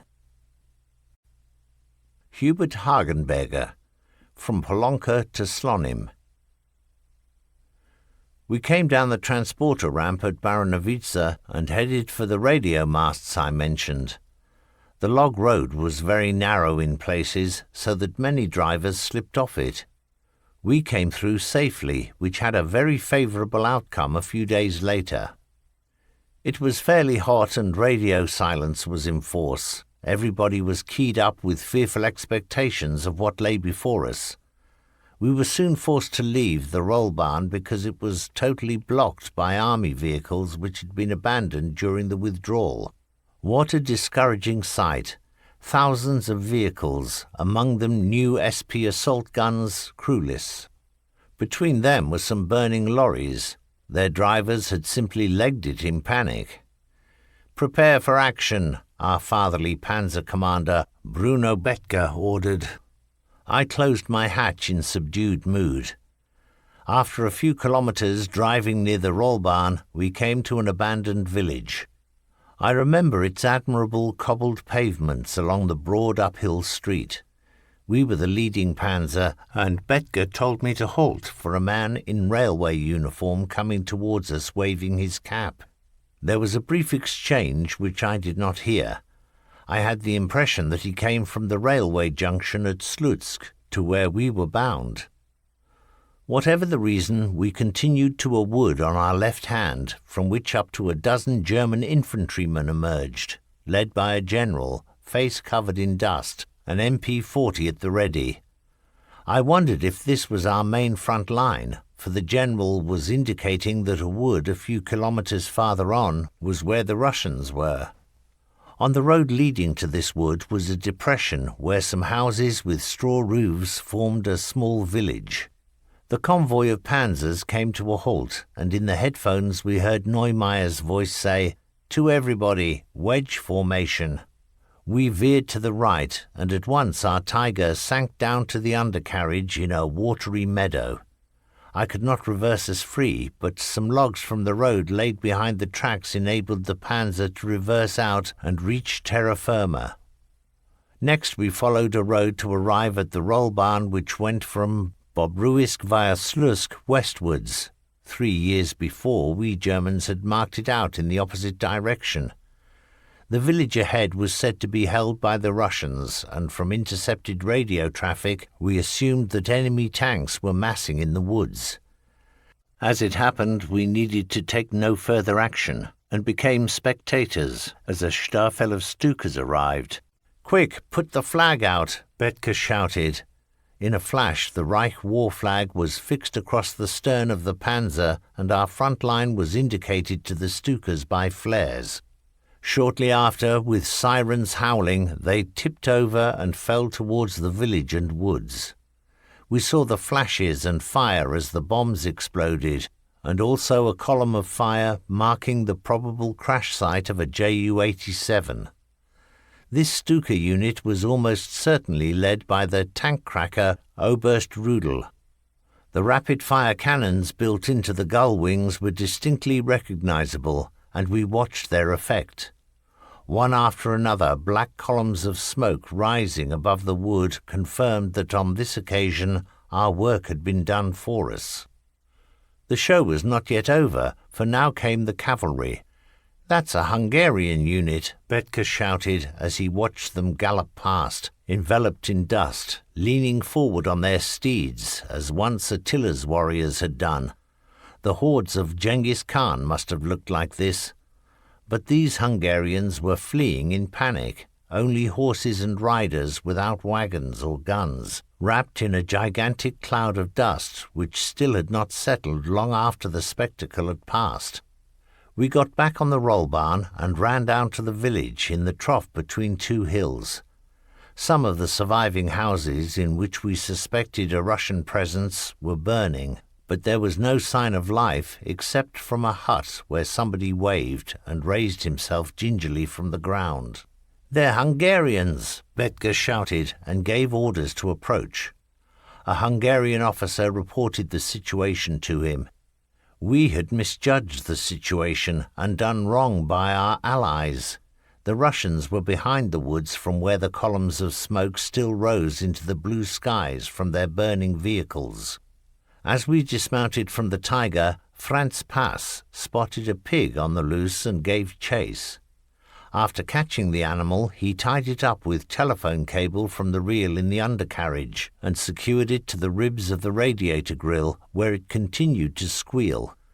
This soon got on our nerves, but was tolerable for the thought of roast pork and sausages to come. When food was to be found, Franz was unsurpassed. He was the organizer to whom everybody was indebted for the reserves in their backpacks, from flour to cognac. As I approached one of the still intact houses, I heard a whimpering and groaning coming from below. The entrance to an earth bunker, covered by a square wooden lid, led down 3 meters. "Ida Schuder!" I shouted down, at which an elderly and gaunt woman wearing a headscarf appeared and began climbing the wooden ladder. She probably had a shock at seeing the death's head badges on the collar patches of my field tunic, then fell at my feet and kissed my filthy shoes. I thought this was weird, but didn't laugh. She pointed to what once had been a house and was now a heap of rubble. "Malinki," she said, and spread the fingers of her raised hand towards it. There had probably been 5 children in the house, and now all were gone, the contents of the house and all happiness. I had no time to reflect, nor time for sympathy.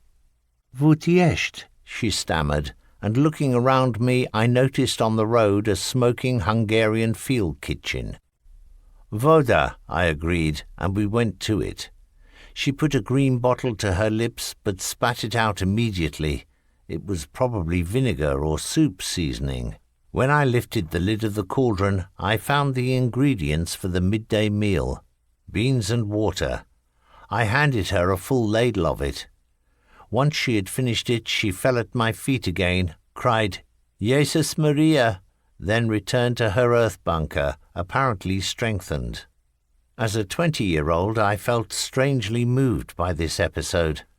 In a meadow near the village street was a Kubelwagen flying a pennant from which I concluded that it had once served a senior officer as his wheels. Perhaps it had belonged to the infantry general we had met recently. The noise of battle had died away completely.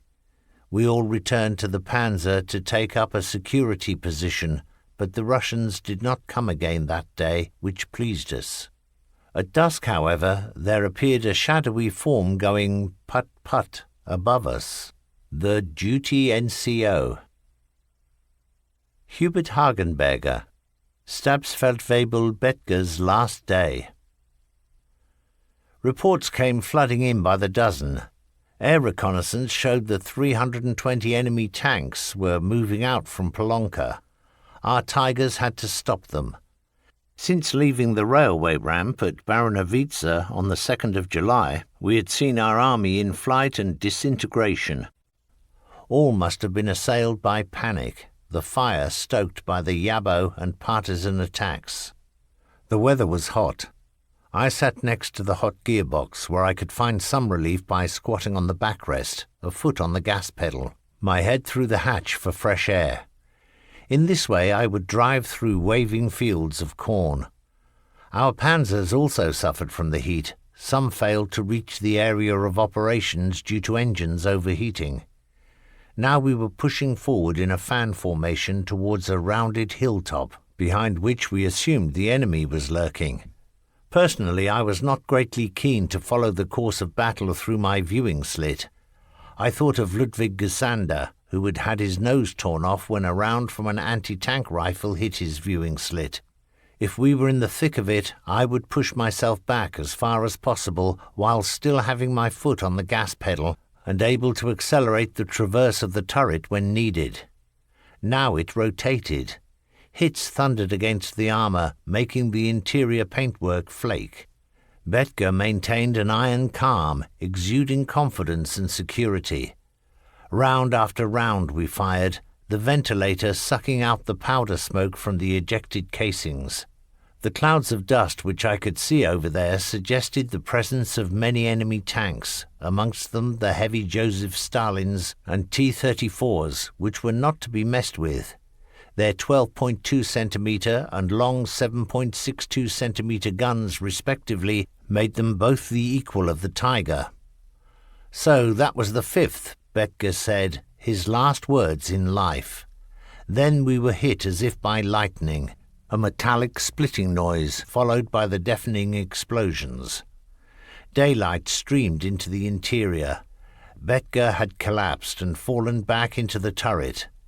I resumed my position and tried to restart the engine, which I had turned off, but it would not respond. Probably a problem with the carburettor, I thought. Everybody was desperate to bail out. In a panic, I scrambled free and ran several hundred meters while shells howled and hissed around me, until at last I reached the edge of the cornfield and threw myself down. Pass called to me, "Bertel, what's happening?" I replied by gesticulating that he should get clear. It then occurred to me that perhaps I should have turned on the electric fuel pump above the armature panel in order to restart the engine. Our Tiger stood on a slope of the rounded hill, solitary and abandoned except for Stabsfeldwebel Betger, alive or dead inside it. Quickly I took the decision to return to the Panzer and at least make one last attempt to save the vehicle and ascertain the condition of its commander. As if I had received the order from Betger myself, I ran to Schreiber's damaged Panzer. At my request, he drove me as far forward as he could, while still hugging the reverse of the slope for cover. Then I sprinted the last stretch to 313. Gasping for breath, I reached the stern and took a brief rest between the two exhaust covers. Our panzer unit had been forced to yield to the enemy's numerical superiority and pulled back. The noise of battle had abated somewhat, but access to the driver's hatch was very tricky. I ran bent double alongside the wheels, then had to jump up on the track cover and dive through the hatch. I caught my overalls on the hatch lever and hung like that, upper body forward.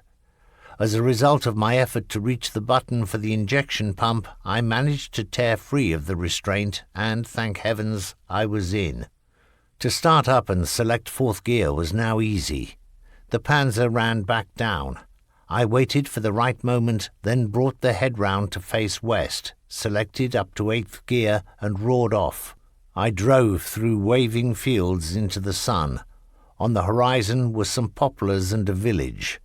Near the first grey house was something squarish and grey, which I could not make out. Driving with my head out, I was without radio contact to the unit.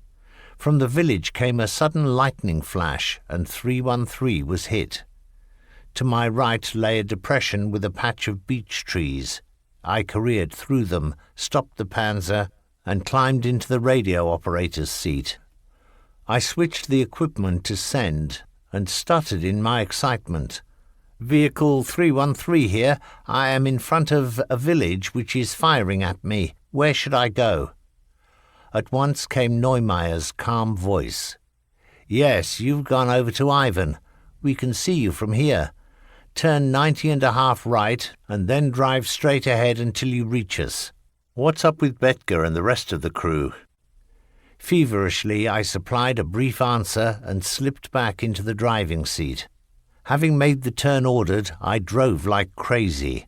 I heard the Russians firing at me from the rear, but kept my head outside, knowing that the gun turret would protect me. At last I caught sight of our unit, then the command Tiger 300, and pulled up alongside it. Neumeier was startled when I tapped him on the shoulder. "So you're here, Hagenberger," he said, and pointed towards the west. "That cloud of dust you see is Feldwebel Schreiber. He's going to the workshops at Bialystok. Follow him." "Jawohl." I had driven some distance through more cornfields when, passing by a beechwood, I noticed a group waving to me to come in. Schreiber and my crew were already there. As Franzel gave me a coffee, I told him, "Look after Betger, he's still in the Panzer." He was still alive when they lifted him out. He had lost his hands, his head was spattered with blood, yet he raised the stump of an arm as if in a last salute. Could we have done more for him, this big, brave Berliner? Could he have been saved?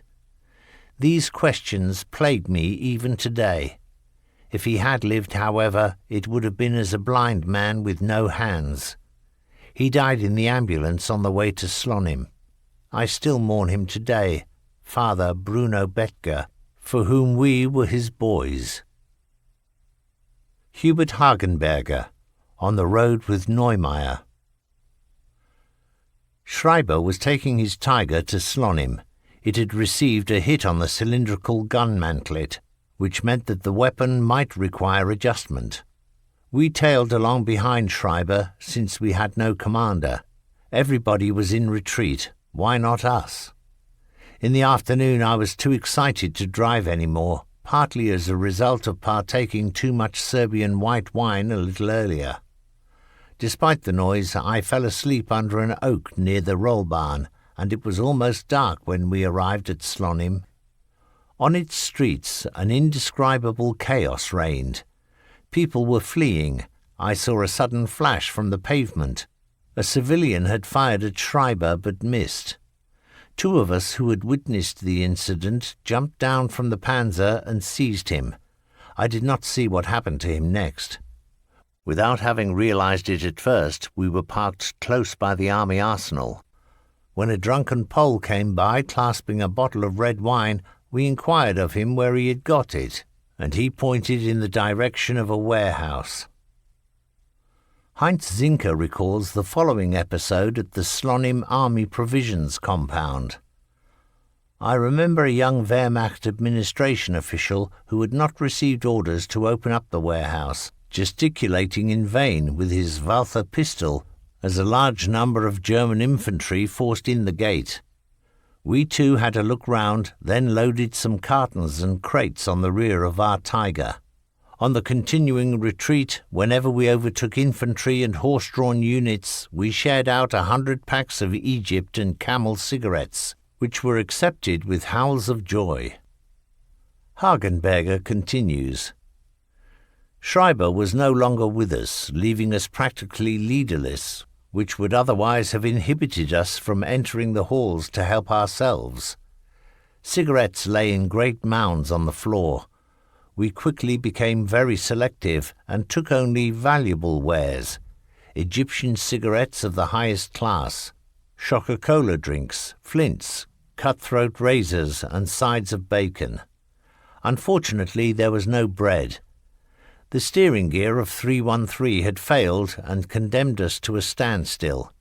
In this hopeless situation, we shared out 100 packs of cigarettes to infantry hurrying by. On the pavement, people were slurping noisily from a barrel of beer. Somebody must have had a very impressive talk with the paymaster for all and sundry to have the run of the place like this. The Russian artillery were already in range of the town, the odd round causing 1 or 2 houses to burn. Traffic was heading only westwards. Suddenly, Platschek's Panzer appeared in front of us. I told him my problem, and he said at once, "I'll give you a tow." Once again, he was my saviour. After his people had raided the warehouse for everything they needed and could carry, we made off. By then the pace was hotting up, and the air more dangerous with whizzing splinters. When we came to a wobbly wooden bridge over the broad Sashara River, a tributary of the Memel, field gendarmes redirected us to an island in the middle of the river. As we stood there, most of us in the open, without warning, a concrete bridge nearby was demolished by a tremendous explosion.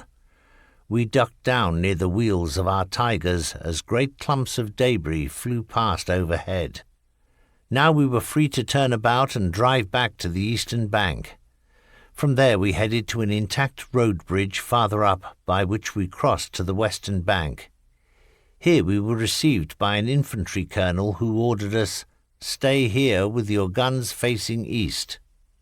We obeyed this order with reluctance, but after some time were happy to observe a staff car containing high-ranking panzer officers, including our battalion adjutant, Oberleutnant Koltermann, who ordered us to proceed towards Zelva.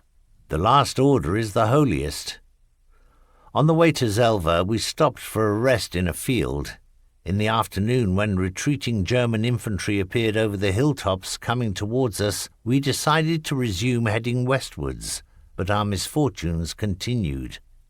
Turning the panzer in the field resulted in so much earth clogging the running wheels that the track tightened and wouldn't move. It required 7 hand grenades to get it off so that we could clear away the earth. Then it had to be refitted, replacing the damaged segments and bolts. It was dusk when we were finally roadworthy once more. Sepp took 313 in tow until 0100 hours, when we occupied a cornfield for the night and had a few mouthfuls of white wine before retiring. During the night, an overzealous sentry shot Gefreiter Saalfelter in the thigh. He had crawled into a haystack and had fallen into such a deep sleep that he failed to respond to the sentry's challenge in the agreed manner by clearing his throat. A towing tractor drove over both of Obergefreiter Dietrich's legs, causing flesh wounds but no broken bones. We arrived at Zelva next evening. We were to have driven up a ramp onto a low-loader of the transporter train. The low-loader, a 6-axled Sims wagon, should have been anchored to the rails at its far end, but this had been overlooked. As the first Tiger mounted the ramp, the far end tipped up, depositing the Tiger on the rails. This destroyed the ramp. Hagenberger went on to write, "We then had to load from the side," but here he is evidently confusing it with another incident, for Helmut Kussner recalled this one very clearly. In a reply to Schneider's question, Kustner wrote on the 22nd of December 1990, "You said in your letter something about a report by Hubert Hagenberger to do with loading damaged panzers on the head ramp. This was probably the case in which I was principally involved. Unfortunately, I cannot recall the name of the place, but it must have been the summer of 1944, because at the time I slept in the open VW. The situation was as follows. After a major operation, the workshop platoon had a lot of work on hand with about 10 Tigers to repair at the same time. There was no let-up in the Russian pressure, so that the CO, at that time still Major Schmidt, ordered the forward workshop platoon to pull back.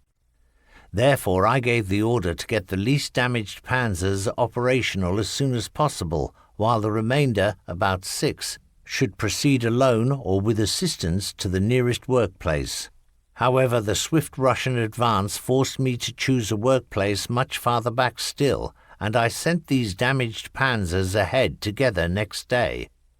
After we had spent 3 days without the possibility of setting up a workshop, I looked for a railway yard with a head ramp, which would be much farther west, particularly since the damaged panzers and I with my staff car were cut off from supply, especially fuel. I found the railway yard, apparently at Zelva, and at once ordered 6 Sims wagons. I spent almost 2 days on the telephone. Meanwhile, our Tigers had been joined by a half-dozen Panthers, which were also to be loaded. That went off fairly quickly without a hitch. Hagenberger continues. Finally, when the Sims wagons arrived, a squad of pioneers were aiming to blow up the station, while a colonel of the General Staff wanted to requisition our operational panzers. Thanks be to God, I convinced him that none of them was even halfway ready for battle. The loading, therefore, had to proceed as quickly as possible.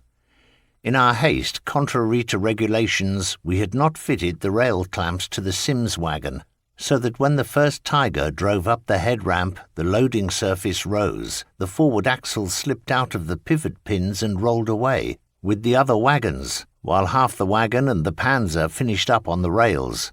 We acted fast. The locomotive pulled the 5 wagons clear, and once we had the panzer free of the head ramp, we used that in conjunction with railway sleepers for the panzer's fresh ascent, now always using rail clamps for each wagon, of course. The mobile panzers drew the towed panzers up the head ramp, and I don't believe that the side ramp was used on this loading because we had had bad experiences with the practice in the past. The panzer transporter had just left the small station when a powerful explosion announced the successful involvement of the Pioneers' demolition squad.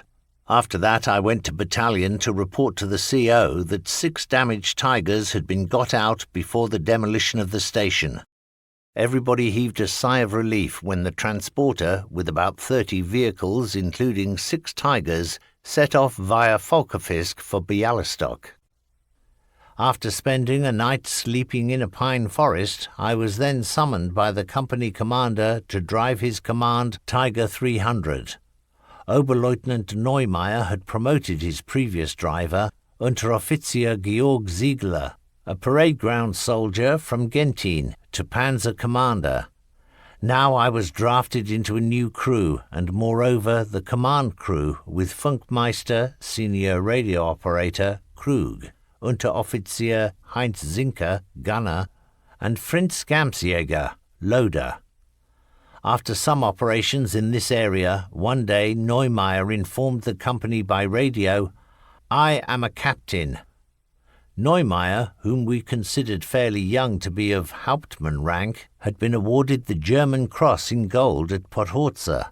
After Polonka, he had handed me the Iron Cross Second Class, of which I was mighty proud and still am. Heinz Zinker, 30th of July 1944, Augustov. We were in a trough-shaped valley, Augustov being 2 kilometers away on its southern edge. The elongated village was of predominantly small straw-roofed houses with some barn-type structures. The weather was hot and dry, corresponding to the continental climate. From north of the valley, the advance of the Red Army was proceeding, the method being to infiltrate in individual small groups in absolute silence, moving from bush to bush and blending in with the natural surroundings. It was strange how they always managed to be ahead of us, preventing our laying any ambush. Only now and again would we see a head raised above the steppe grass, to disappear the next instant. Our panzers were facing west with their turrets at 3 o'clock towards the direction of enemy advance. Suddenly we received pack fire from the edge of the village. Our panzer was hit several times by 4-centimeter shells, which bored into our armour on the left side but failed to penetrate. Turret 9 o'clock, HE round. We silenced the pack but also set a house on fire. The flames spread to the straw roofs of the neighbouring houses. Favoured by the hot, dry easterly wind, soon a sea of flames engulfed the whole village. We had not intended it, but how else could we have defended ourselves?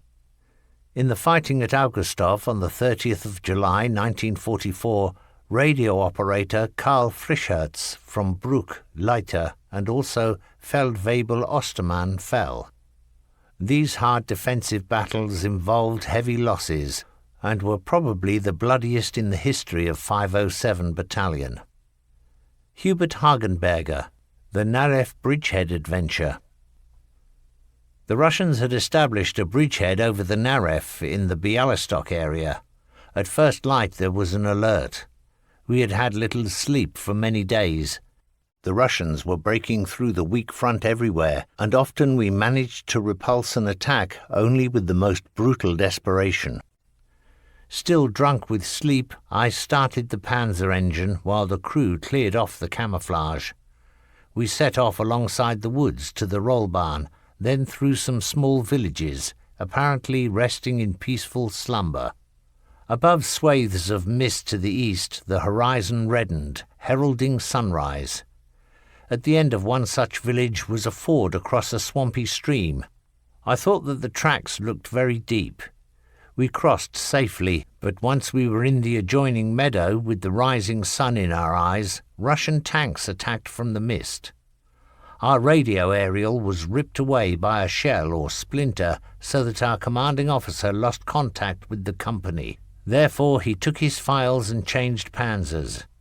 A few minutes later, Unteroffizier Gieser came to replace him. The Russian tank force was about 80 strong, attacking frontally and from our right flank. Because the driver knew only a limited amount about a battle, mainly what he heard through his headphones, this time I did not know what was going on. From the talk inside the panzer, I was aware that it was getting very lively outside. Gieser ordered me to pull back a bit, and then we received a hit which broke the left side track. I jumped down to ascertain the damage and saw the track lying stretched out in the meadow. While I was assessing the possibilities of refitting it, a shell hissed by overhead, luckily missing the panzer, and convincing me that repair work was out of the question. I re-entered the vehicle to report the situation. Gieser said the situation was shit. The radio operator and gunner had made frantic attempts to restore radio contact without success. To make the repair, one had to crouch motionless in a small box on the hull where certain death awaited if one became a target. The race with death could now begin. This was, incidentally, the first day of battle in which 507 was led by Hauptmann Schuck. Very many enemy tanks were destroyed, but we failed to eliminate the bridgehead for lack of infantry. Because our hinterland was swamp, probably for this reason, Gieser gave the order, "Prepare panzer for destruction." Of the 2 Z-85 demolition charges, one was laid in the V-shaped trough of the engine between the partition walls, and the other in the open breech in the loading tray of the gun. In this way, all panzers which fell into the hands of the enemy would have the same parts destroyed. We all bailed out of the panzer into the next nearest. Kurt Lehmann opened his hatch, and soon I was sitting behind his seat. After a few seconds we heard a dull report, and our abandoned 300 began to burn. We now had to resolve the difficult question of how to get back over the swampy brook. Its banks were overgrown with alders and bushes and concealed enemy infantry who would have to be wiped out by the MGs of our Tigers. It was congested at the ford. Julius Quaker, an innkeeper's son from Neunkirchen, Lower Austria, informed us that Lieutenant Lischka was dead and his panzer was sinking into the bog. Unteroffizier Engelhardt had received severe burns from the burst barrel which had killed the commander and loader. We decided to board. The turret was still projecting above the swamp as we made our way gingerly towards it. Lieutenant Rudolf Lischka was in the commander's seat, his head fallen back, face upwards. His blonde hair and the skin of his face were burnt. The dead loader lay in the revolving stage, bare from the waist up. Engelhardt, the driver, and the radio operator had bailed out successfully. Driver Quaker said that after the explosion he had wanted to save the panzer but had missed the ford and been sucked down. Lehmann, who had gone quite white at hearing this, now headed for the muddy waters of the ford which lay before us, its bed furrowed by numerous vehicles. On the panzer hull, a crowd of panzer crews armed with MGs and machine pistols kept up a permanent fire into the bushes on the riverbank. When the panzer rose from the waters after the brief crossing of the ford, the sigh of relief was audible. Ivan's artillery was shooting from the village. On the way we picked up Panzer Commander Unteroffizier Karl Krestow from a cornfield. He was wearing gas mask goggles. Later we were told that we had destroyed 36 of the 80 Russian tanks for the loss of 10 of our own, though mainly these were lost due to indirect enemy action, and we had to retreat. Therefore the Narev bridgehead adventure had to go down as a defeat. We moved out towards Terravone Bor, Red Wood, as far as Launca. That was probably on the 23rd of August 1944. From a main Franconian newspaper. 507 Battalion Sergeant wins Knight's Cross. During the fighting southwest of Bialystok on August 1944, the platoon leader of a panzer company, Fahnenjunker Oberfeldwebel Rolf Gebhardt, received the order to secure a location with 2 Tiger tanks. After some time there, he noticed a heavily armed Soviet regiment coming up from the east through a valley basin and decided to attack. He drove first to the western end of the valley with both Tigers and destroyed a large part of the enemy force at close range. When a German grenadier battalion then counterattacked from the west, he detached his second Tiger to support their operation and proceeded, ignoring all dangers from nearby woodlands to the eastern end of the gully where he attacked the Soviet regiment from the rear and wiped it out. The Führer has therefore awarded the Knight's Cross of the Iron Cross to this highly proven senior sergeant who since April 1944 has destroyed 27 enemy tanks and 35 guns without loss to his own force. Fahnenjunker Oberfeldwebel Gebhardt, who is also a wearer of the German Cross in gold, was born in Karlstadt in 1915 and comes from Würzburg. Heinz Zinker, Zambroff as I Saw It, 22nd of August 1944. We had taken up a position with several panzers east of Zambroff. At the foot of a gently rising hill, whose crest we were unable to survey, stood a hamlet of unknown name. It was from there that an enemy tank attack had begun over terrain favourable to the Russians, and in the course of the exchanges we received a hit on the cylindrical mantlet close to the gun. The round had lodged there and was preventing the gun running back after firing. We pulled back, allowing Neumeier to transfer to another panzer. In rolling back we received another hit which tore off a track. Above us enemy bombers were heading for the hinterland. We had little infantry support. The Russians worked their way forward in groups, almost impossible to observe since the terrain offered the best protection. At the edge of the village to our left, the first enemy groups dug in and took us under fire.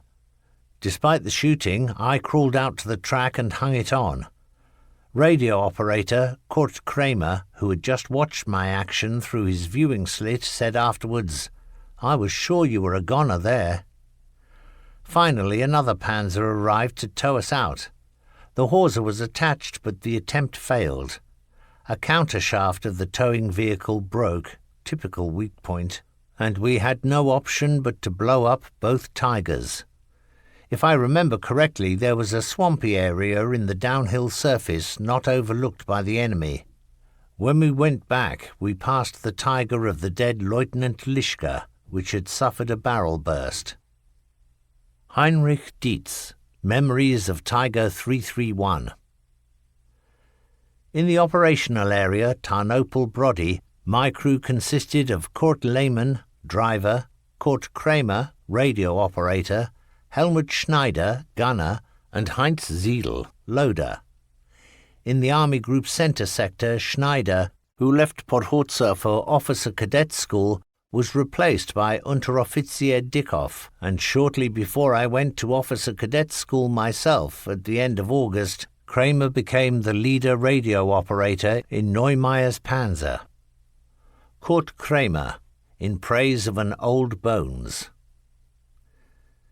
In putting together Panzer Battalion 507, 1st and 2nd Companies recruited the majority of their people from veteran panzer crews, while for the most part, 3rd Company preferred to rely on reinforcements born after 1924 for its leader positions and commanders.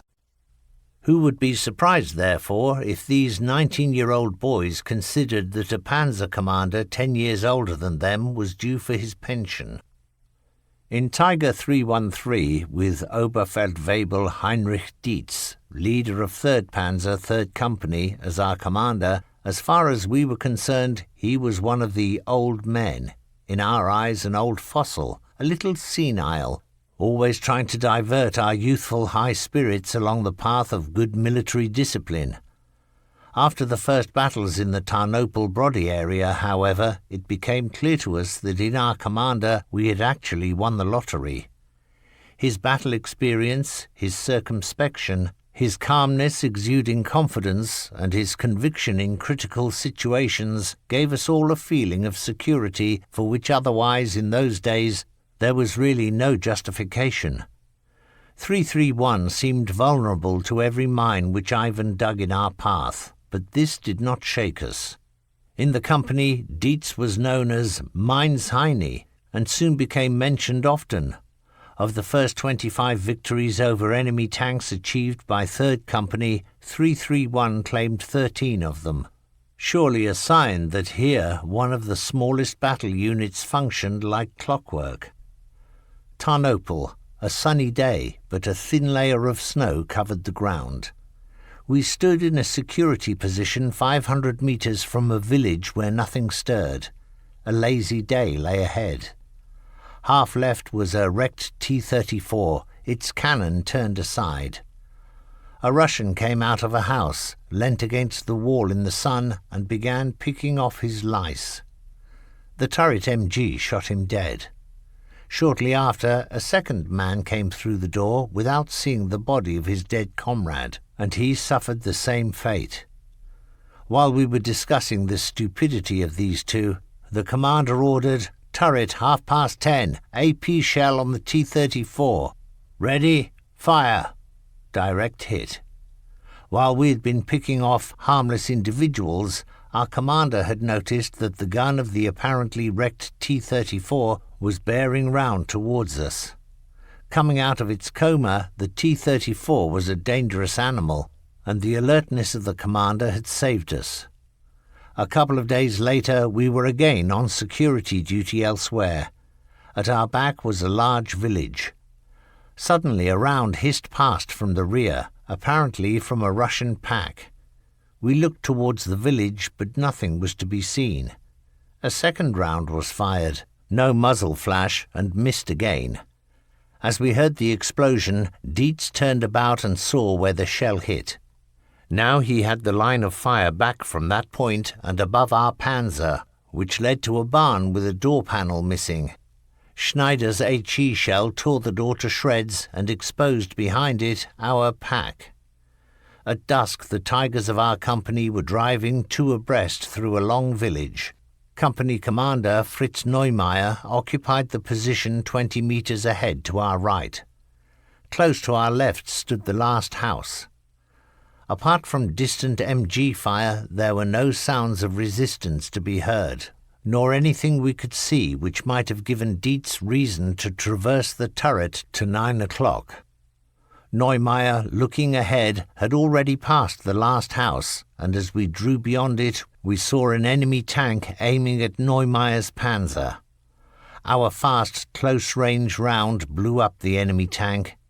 After the operation, Neumeier came over with a great pack of cigarettes and pressed them into our hands without speaking.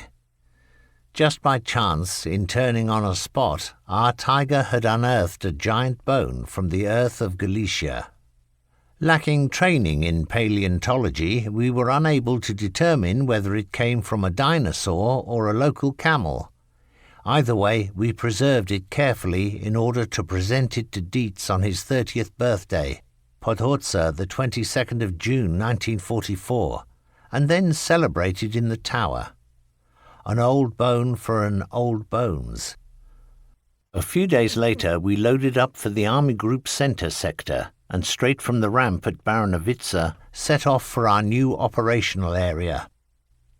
The line of Tigers threw up massive clouds of dust, which not only stung the eyes and burned the throat, but also lay millimeters thick on equipment and weapons, not good for sensitive MGs. 3rd Platoon veered away from the direction of advance to protect the flanks northwards. In a large field of maize 2 meters tall, the gunner had little chance, and the driver or radio operator even less, of seeing anything. The commander could see 360 degrees, but only above the tops of the maize plants. Whole regiments could hide themselves in these fields. From higher up in the cupola, Dietz saw 2 Russian assault guns which we destroyed. At the edge of a field of maize, where it grew more thinly, the outline of a pack became visible, later found to be a US-supplied 9.2 centimeter gun. It had been tracking the engine noise of our neighbour, but then traversed its aim to us. "Gun and MG fire at will," Dietz shouted. Nothing happened. Stoppage on all weapons, probably clogged up. The worst that could happen in this situation. "Ram, Lehman," Dietz ordered, and standing in the turret began shooting with his pistol at the pack gunners. The Tiger bounded forward, after which Dietz attempted to engage the pack with hand grenades. About 15 meters short of the collision, the Russian anti-tank gun fired again, but to no avail. The Tiger kept rolling, and seconds later Lehman rammed the pack barrel, which contorted and crushed the splayed outriggers. The pack crew fled into the maize. How they had managed to miss us twice at such short range remains a mystery. Yet such wonders rarely happen by themselves. The commander's understanding of the situation and speed of reaction were definitely major factors in unnerving the enemy pack crew. In the course of the defensive fighting northwest of Sniadov, Army Group Center sector, 3rd Platoon was detached to support an infantry unit under heavy pressure. Since they had no ammunition, we gave them some of our MG belts. While doing this, there came the shout, "Enemy tanks from the right!" apparently Joseph Stalin's. Lightning fast came our reaction, and we destroyed 2 of them within seconds. When our 8.8 centimeter gun fired again, Dietz fell as if struck by lightning from the turret cupola into the vehicle, his forehead bleeding. "Commander is dead," somebody shouted. "Commander is alive," the calm voice of Dietz replied. When the gun recoiled, our panzer had jerked back a hand's breadth, that is to say, the tracks teetered. As a consequence of this movement, a Russian sniper's bullet only grazed his forehead. That operation was to have been my last with Oberfeldwebel Dietz, for meanwhile I had been nominated to take over in the company commander's panzer as radio operator. 3rd Company stood at readiness at the edge of a wood. The commander, Oberleutnant Neumeier, was in conference with the CO. He had given orders that should an action develop suddenly, his deputy should take over, but whatever the circumstances, the crew of his own panzer should stand by and wait for him. I'm not having my own crew shot to pieces. Suddenly the order came down to intercept and destroy 12 enemy tanks heading for our main battle line. Dietz was apparently not happy with the new man assigned to him as his driver, came over to me and asked, "Will you?" I agreed, disobeying the express order of Lieutenant Neumeier. Our platoon rolled across our battle line, protecting its left flank, but then we came under heavy fire from the woodlands to our left, which posed us a difficult problem. Dietz found partial cover in a depression, but his request to the deputy company leader, twice repeated, to deal with the threat on our own flank was ignored. "Dietz, fall back at once. That is an order." Up until that point, apart from our panzer, the company had had no contact with the enemy, so we drew back. Scarcely had we shown ourselves over the reverse slope than we received a fierce cannonade, which resulted in immediate damage to the lateral countershaft, causing the panzer to proceed in a circle.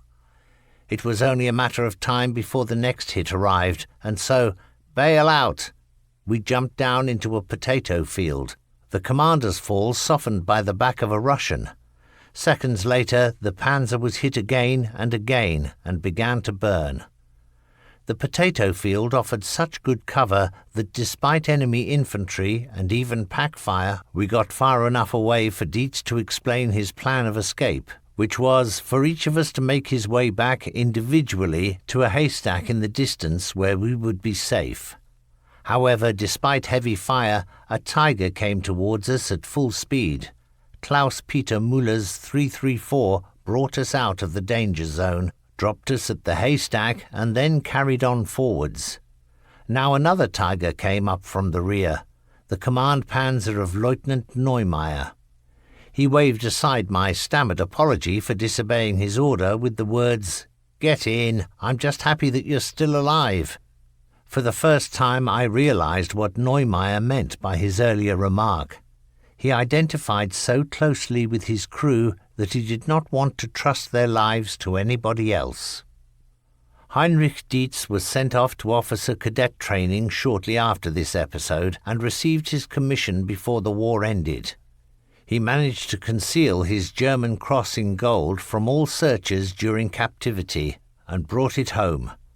With the exception of Kurt Lehmann, who fell later in the command panzer, all members of Dietz's first Tiger crew in 331 survived the war, captivity, and the early post-war era. As pensioners, gunner Helmut Schneider, loader Hans Ziedel, radio operator Kurt Kramer, and I still recall in thankful remembrance the close ties we had to our commander. Kurt Kramer, the great fluke shot. I can vouch for the truth of the following story. Somewhere in open country, a pair of Tigers stood on security duty. With the exception of the watchkeepers, the crews were inside their panzers. 6 to 8 kilometers away was a roll barn controlled by the Russians. The whole terrain was flat and easily surveyed, and so no great watchfulness was necessary. In one of the Tigers was gunner Obergefreiter Franz Dietrich from Nienberg-Weser. He was seated at his sights looking out at the view when suddenly he saw a convoy of lorries, escorted by a single tank, appear at the far end of the roll barn. The range of nearly 8 kilometers was far beyond the effective range of an 8.8 centimeter KWK gun, but Dietrich thought that there would be no harm in trying a pot shot, however, and obtained permission from the commander. The loader took a single armor-piercing shell from the supports and pushed it into the breach. The sliding block fell. Clack. Dietrich now realized how tiny the target was in the sights. To fire over such a range required indirect aim with elevation, but to have the gun pointing that high obstructed the view through the sight. Therefore he lowered the barrel in order to aim, allowed 200 to 300 meters for lateral deflection, raised the barrel again and fired. The shell rose high into the blue sky. The length of time it took that 8.8 centimeter shell to cover 8 kilometers on whatever trajectory it happened to be flying is not known, but myth has it that Franz was able to borrow some tobacco, fill his pipe with it, borrow a lighter, and then take a few puffs before he saw the spectacular result of his gunnery and shouted aloud his success. The crew, speechless, tore open the hatches and saw in the far distance, where once the Soviet tank had been, a cloud of black smoke through which streaks of fire flashed. The plunging shell had been a direct hit. The incident was observed by other Tiger crews and confirmed officially. Chapter 5. The Battle for the Naref Bridgeheads. Once the Russians had begun their offensive in Army Group Centre's sector on the 22nd of June 1944, the Red Army's advance, despite bitter defensive fighting and the occasional counterattack, had proceeded so efficiently that its forward units established a number of small bridgeheads over the river Naref, as for example at Shelkov and Serok, where they attempted to expand and merge during the course of the next few months. Panzer Battalion 507 was deployed here until November 1944, either as reserve, in action, or on security duty. On the 4th of October, heavy fighting broke out in which the German objective of destroying the Naref bridgeheads was not achieved, although limited successes were obtained, at times in cooperation with Panzer Battalion 509. In the fighting on the 5th of October 1944, 3rd Company Commander, recently promoted Hauptmann Fritz Neumeier, fell. In August 1944, 507's commanding officer, Major Erich Schmidt, had been transferred out to take command of a panzer regiment of the Führer Grenadier Brigade. Hauptmann Fritz Schuck became the new commanding officer, having been commander of 2nd Company.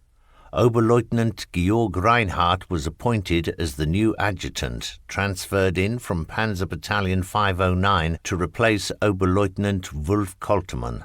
The other changes at company level were as follows. 1st Company, Hauptmann Holzheit was transferred to a supply battalion and replaced by Oberleutnant Rudi Beilfuss, former leader 1st Platoon, 1st Company.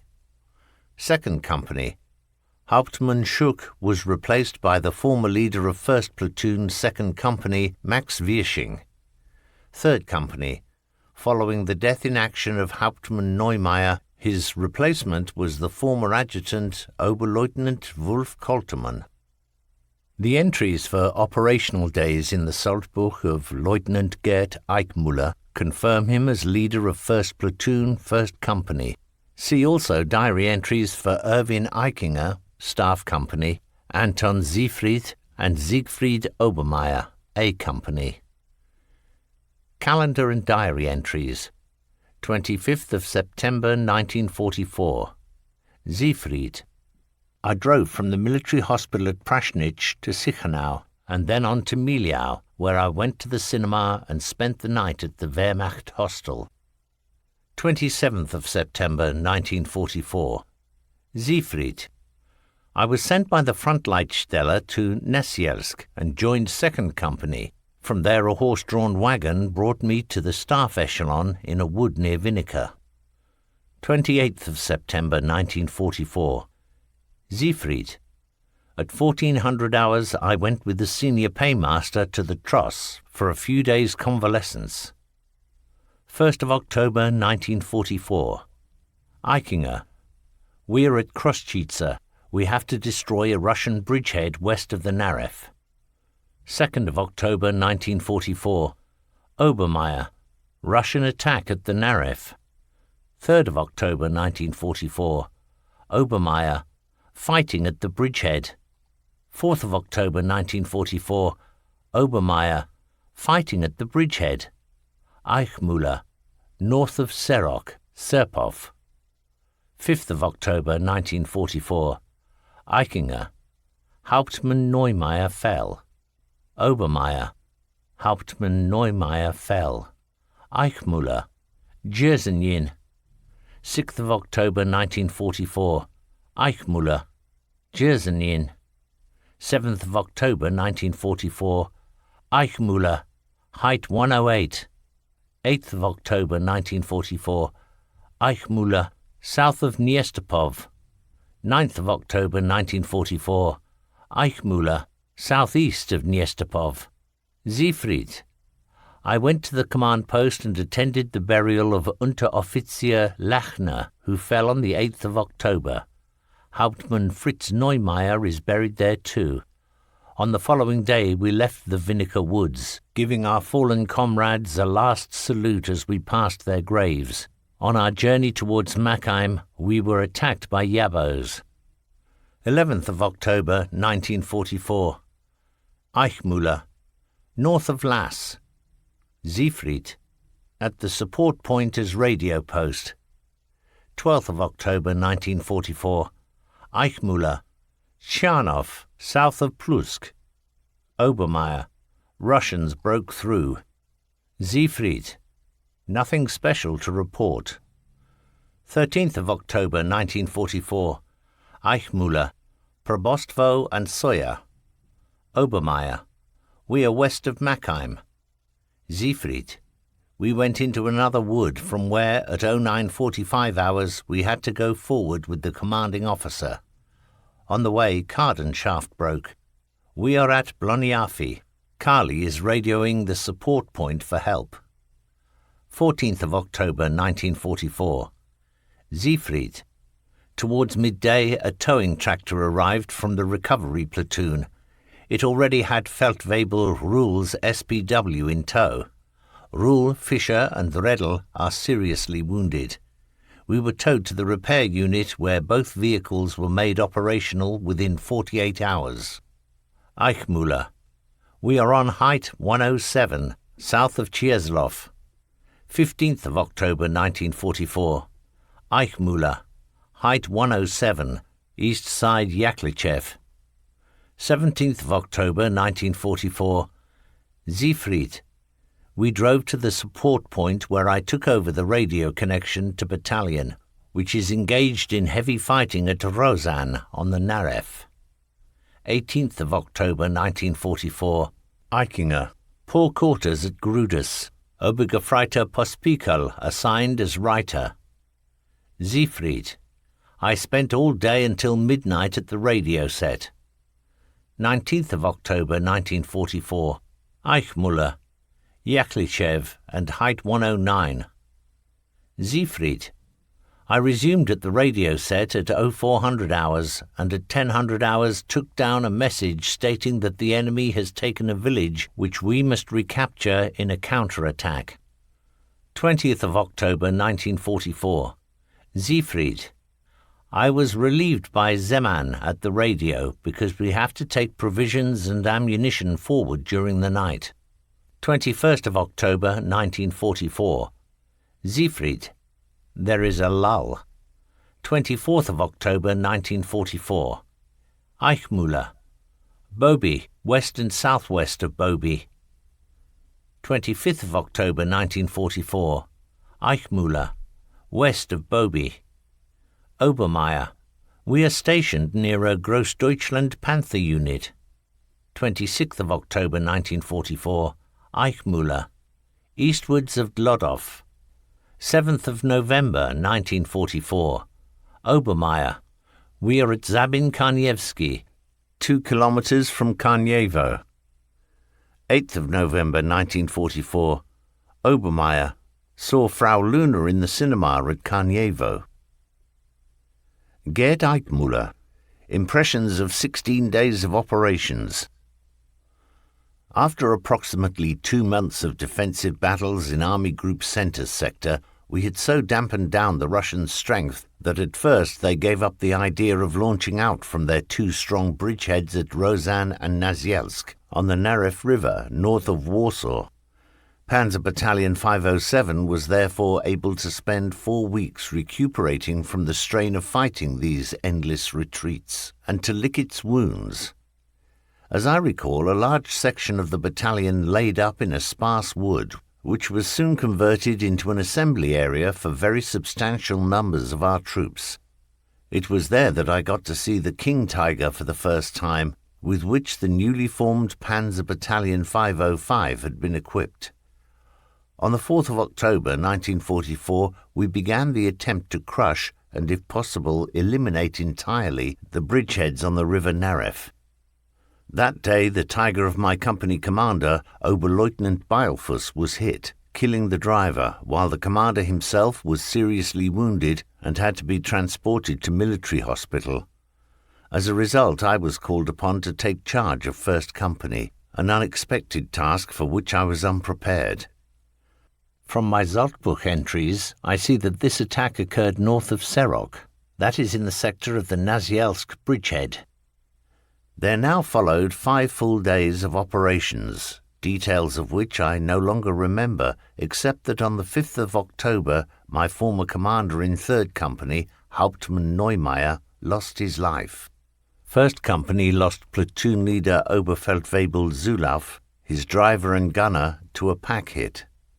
Feldwebel Weber, Panzer Commander, 1st Platoon, was killed when a round from an Su-152 self-propelled gun tore off the turret of his panzer.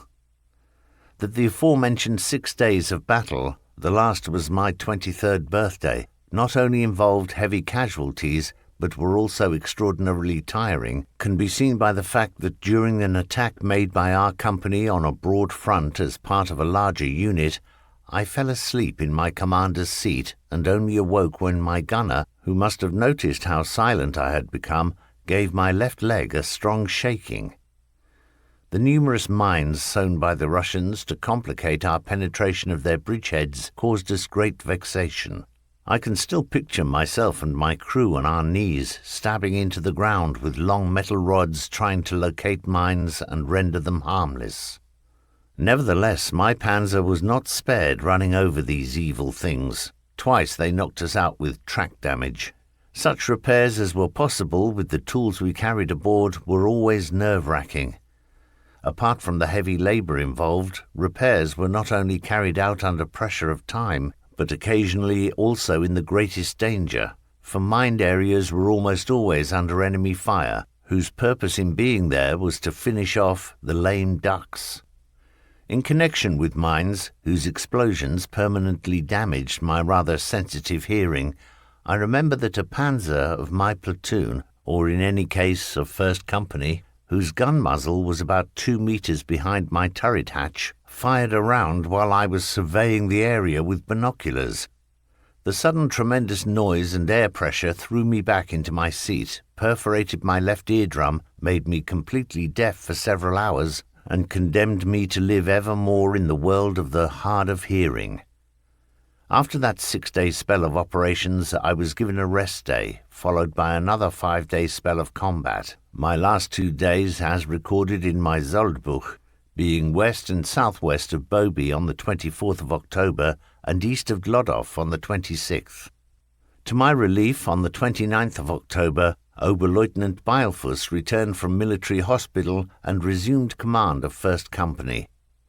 Even though we and the other units with which we were deployed failed to crush the Naref bridgeheads, and despite our fairly high losses in men and material, we inflicted such heavy casualties on the enemy that for the remainder of 1944 he decided not to attempt to advance any farther westwards.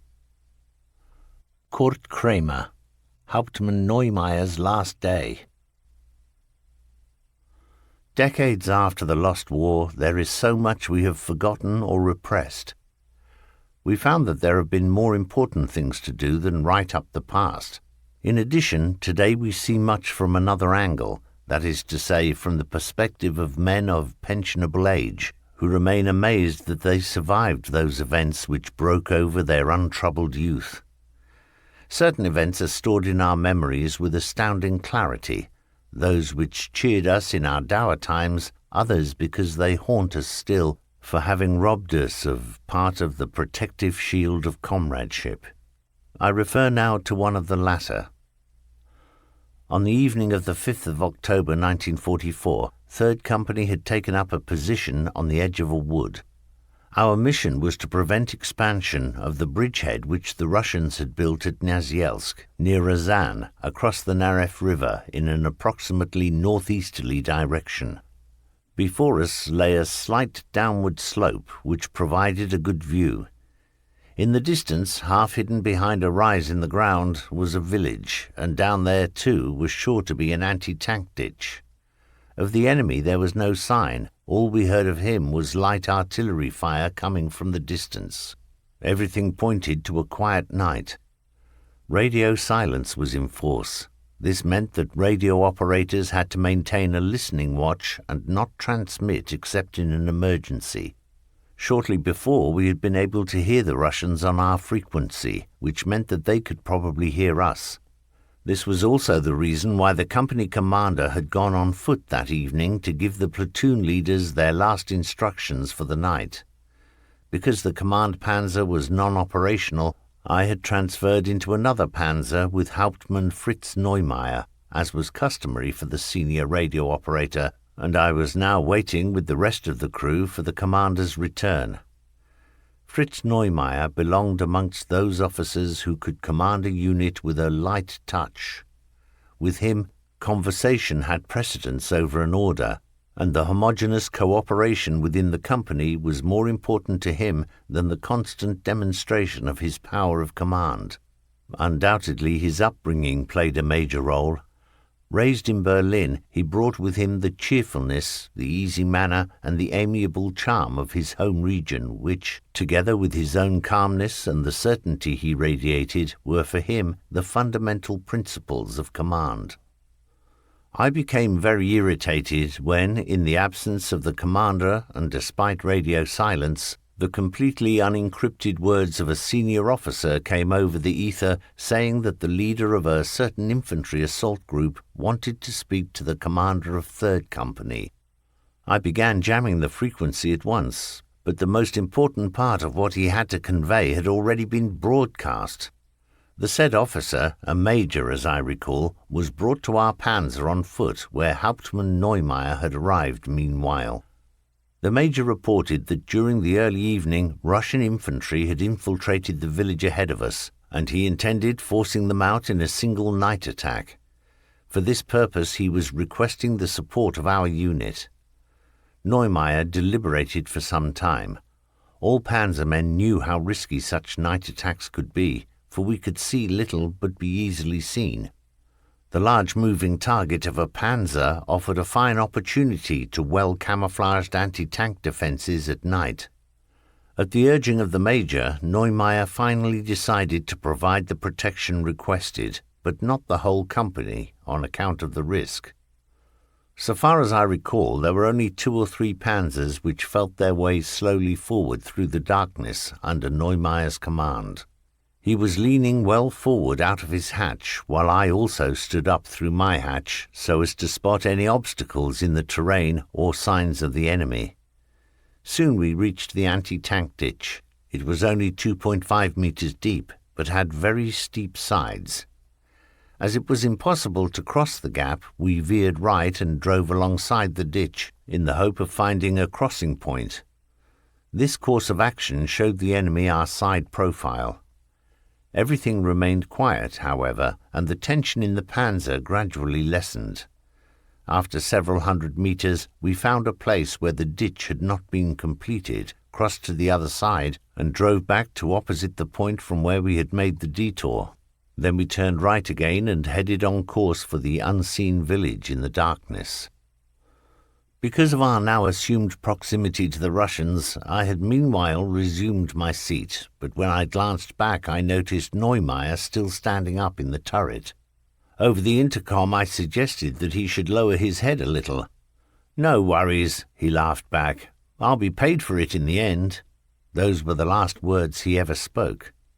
In the same instant we saw muzzle flashes ahead. The fire was well aimed. The shells howled close by the panzer, and then a light bump told us that the armour had been grazed. Judging by the brief lapse of time between the hiss of the passing projectiles and the audible report of the gun being fired, It was clear that we had come devilish close to an enemy anti-tank position. Before we had time to react, there came another, harder blow, and a rain of fire pattered through the open turret hatch into the tank. The body of Fritz Neumeier collapsed and tipped headfirst onto the floor of turret. "Commander dead," the gunner shouted. A shell had hit the cupola and sheared off the mount for the anti-aircraft machine gun, which had then inflicted a hideous injury on Neumeier, killing him instantly. There were no other casualties.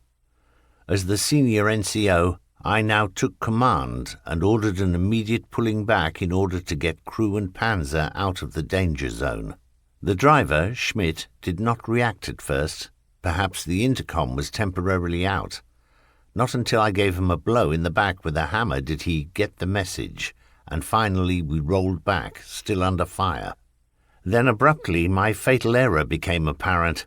Under the pressure of events and in the excitement, I had quite forgotten there was an anti-tank ditch to our rear somewhere. In the split second when I remembered it, it was already too late, and with a hard jolt, the Tiger tipped backwards into the ditch, causing everything not lashed down, including all the shells, and not least the crew, to whirl about in a heap. Fortunately, nobody was injured. The Panzer now rested on its tail fairly steeply upright, a good part of the lightly armoured bottom of the hull inviting the enemy to finish it off. I gave orders to evacuate the Panzer, since efforts to move it proved fruitless. For some reason best known to themselves, the Russians now ceased firing their anti-tank guns, replacing them with rather wild MG fire. This gave us the chance to get the dead commander out, and using a tarpaulin, we dragged him away to our side of the ditch. Having returned to company in a state of collapse, I was immediately ordered to return to the Panzer and blow it up. Oberfeldwebel Hohenwarter saw how exhausted we were, and his objection was accepted so that somebody else got the job. I still thank him for that today. Oberleutnant Wolf Koltmann, the CO's former adjutant, had returned to battalion on the 5th of October from a company commander's course and took over 3rd Company that same night. In a Polish birch forest bathed in autumn sunlight, we took leave of our much-loved commander with military honours. The commanding officer of 507 Battalion led the last salute. Fritz Neumeier was laid to rest in the local cemetery at Neidenburg. I had the opportunity later to restore his grave to a worthier condition. A friendly farmer lent me some tools and provided flowers. A short time afterwards, the war broke over East Prussia. My hopes of revisiting the cemetery after the war could not be realized because of the political circumstances then prevailing. Kurt Kramer, Panzer Battle with live commentary by radio. Young lieutenants transferred into the battalion did not always have it easy. Now and again one would be drafted to the staff group so that the commanding officer could look him over. Therefore, Lieutenant X, for example, who had immediately been appointed a panzer commander, remained under the wing of the battalion commander before being entrusted with a platoon. In radio traffic between the battalion staff and companies, it was the practice to use code names for persons and the turret number for the panzer contacted. The following interesting event could be overheard by a company commander's vehicle whose radio equipment was on the battalion frequency. I shall assign the following code names for the three-way communication. Schwalbe equals battalion, Rossa equals company, 004 the Tiger of Lieutenant X. The battalion was occupying a position on a plateau where it had a security assignment to watch to the east. The terrain sloped downwards to the southeast and into a valley out of our sight. Reconnaissance of this valley was necessary, and the following radio messages were passed accordingly. Schwalbe to 004. Drive forward and make observations in the valley in front of you. 004 to Schwalbe. Understood. I am driving forward. After a few minutes, very hastily, Enemy tanks! Enemy tanks! Schwalbe to 004. Understood. Open fire on them. 004 to Schwalbe. There are 13. Schwalbe to 004. Understood. Fire on them. 004 to Schwalbe. I repeat, there are 13 tanks. Schwalbe to 004. We understand you. Shoot at them. Ahead it now grew very quiet. We held our breath. What was our otherwise so cautious CO up to? Surely he wasn't trying to force the poor lieutenant to do something reckless. Soon the next message followed. Schwalbe to 004. Pull back at once. Schwalbe to 004. Pull back at once. Schwalbe to Rosa. Leader Rosa, take command of Schwalbe. Leader Schwalbe proceeding ahead and signing off. What did all this mean? After a period of quiet, we heard 15 to 20 easily recognizable 8.8 centimeter rounds being fired, dull explosions occurring between each. Then came another message. Schwalbe to everybody. Schwalbe reporting back and taking command. 13 enemy tanks destroyed. The young lieutenants did not have it easy, and so the criticism of their handling of a situation by radio was discontinued forthwith. Heinz Stracker, Memoirs of Action with 3rd Company. I was at Podhorza with the first batch of reinforcements from Paderborn for 3rd Company and transferred a few days later with the battalion to the Army Group Center sector. After a couple of days, in which some T-34s were destroyed, the young crew could claim to be experienced. On another operation in sandy terrain, a track of our Tiger jammed. We had to get out and attempt to remove it with explosives. It was the right-hand track, and as the radio operator, I vacated my position and removed everything which might be endangered by the explosion: MG ammunition, radio equipment, provision box, radio code tables, etc. After this was completed, hand grenades were placed on the track and ignited. We jumped into cover. After the smoke had cleared, we saw that the track had survived intact, but we now had a hole in the hull which had not been there before. This should have been foreseeable, for the hand grenades needed to have a shield above them, such as segments of track or packed earth. 2 panzers had stood guard during this activity, and as the repairs staff had now arrived, all went well. The workshop people welded over the hole, and we rolled out. Another time we were near a village under continuous Russian artillery fire. We had to shift our position repeatedly to avoid being hit. Despite that, they got us. The shell made a strange noise, but our luck held, for the dud came to rest between the gun and the radio operator's hatch. As a result, we lost electrical lighting, probably because the fuse had burnt out. The replacement fuse restored interior lighting, and the ventilator began sucking out the bluish-yellow smoke. Nevertheless, we had to go back to get the gun adjusted, while the bolt for the radio operator's hatch had jammed so firmly that it required a large hammer and crowbar to open it. A panzer track is only as strong as its weakest link. This truism was confirmed one day when the last panzer of a column was crossing the bed of a small river with a steep slope on its far bank. The warning came by radio. "Stop at once, your right track will soon part, has received damage." Our driver, Gerhard Schwartz, said he would proceed slowly and steadily.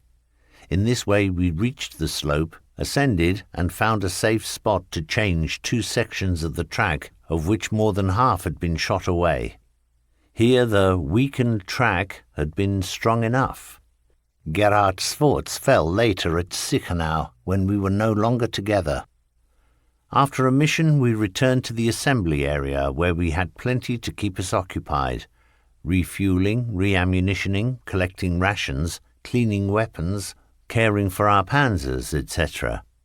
Our gunner, Otto Ledermüller, noticed a small gap between the running wheels and began poking inside with a stick. We gave it a closer look. It was about 2 to 3 centimeters in diameter and went through the whole thickness of the hull wall. After clearing away shells and debris inside, deep down in the hull we found the steel core projectile of a rifle grenade. This had penetrated the 60mm armor of the lower hull. On an operation, I served as radio operator in the Tiger of Oberfeldwebel Dietz, leader of 3rd Platoon, 3rd Company. Ledermüller was gunner, Horvath loader. We had been given new steel-cord ammunition for our MG. When the MG was suddenly needed, I reported "target recognized" and received permission to fire. After one round, the MG refused, and the same happened with the turret MG. Following the report, "MG jammed," the barrel was changed, but without effect. I still had some belts of the previous issue of ammunition, which I then loaded and fired normally. The steel projectiles had jammed so tight in the barrel that when they were ejected, the base of the cartridge case was torn away. Fritz Schreiber. My cap flew off. One evening we were driving with 2 or 3 panzers at top speed through burning Bialystok. It was dark, and only the flames of the burning houses illuminated the streets. This drive was nearly the death of me. I was leaning out of the turret when suddenly my cap was torn from my head. The cause was a cable or telephone wire strung low across the street. 10 centimeters lower at that speed, and it would have cut my throat. A little later, also at night, while driving through a village, we received aimed rifle fire, apparently from partisans. I had to leave the turret and crouch down outside the panzer behind the driver's hatch so as not to offer my silhouette for target practice. Chapter 6. A resting place at Sichenau-Mielau. During November 1944, the Eastern Front came to a gradual standstill. In the northern sector, where Panzer Battalion 507 was involved, the front ran along the River Narew to its confluence with the Bug and Vistula near Warsaw. But the 2 bridgeheads which the Russians had established at Rozan and Nazielsk could not be crushed. In this area, 23 Army Corps with 7th, 129th, 299th Infantry Divisions and 5th Jaeger Division formed the southern wing of 2nd Army under Generaloberst Weiss. What we had facing us on the other side, or better put, what was brewing up over there between November and mid-January 1945, could only be guessed at. The Supreme Leadership was much better informed, though General Galen's Foreign Armies East intelligence network, the usual reconnaissance reports made locally, and by the sad certainty that the collapse of the Eastern Front in the summer of 1944 had not happened by accident. Hitler rejected all reasonable suggestions from his army commanders, however, dismissing the reports on enemy strength as filthy lies and the fear that the Russians were capable of a major offensive as idiotic. He also refused to listen to General Guderian, whom he had appointed Chief of the Army General Staff in July 1944, and who had been quoted as comparing the Eastern Front to a house of cards. "If the front is penetrated at a single place, it will collapse." The soldier in the field had felt for some time that the Eastern Front was like a growing child's shirt, too short at the back if you pulled it down at the front, and vice versa. That this was the bitter truth after the Normandy invasion became much more obvious when we heard the special announcement of the Ardennes offensive on the evening of the 16th of December 1944. It sounded promising that 6th SS Panzer Army, Dietrich, 5th Panzer Army, Manteuffel, and 7th Army, Brandenberger, supported by 1,700 aircraft, were participating in such an offensive. But it was also clear to us that these 28 divisions would now be missing from the Eastern Front. Knowing this, our belief in final victory received another blow, though the will to fight continued unbroken. The important thing was to protect the Reich against the Russians, while at all costs avoiding the danger of falling into their hands. Panzer Battalion 507 lay at this time with remnants of 7th Panzer Division as the only army reserve in the Sichenau-Machheim area which could hold out into the winter pause immediately behind the bridgehead built by the Russians across the River Narew at Shelkov. It was located as follows. The battalion staff at the agricultural estate of Mosaki. 1st Company, Oberleutnant Beilfuss at Bogate, as a kind of stiffening behind 299th Infantry Division. 2nd Company, Oberleutnant Wirsching, south of Mosaki. 3rd Company, Oberleutnant Koltermann, which had spent some time at Slasy Slotki, was now at the farmstead of Helenov, north of Mosaki.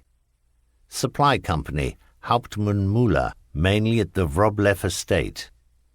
Workshop Company W1, Oberleutnant Kusner at Paluki. W2, Oberleutnant Steinborn at Grzybov, northwest of Sikhanau.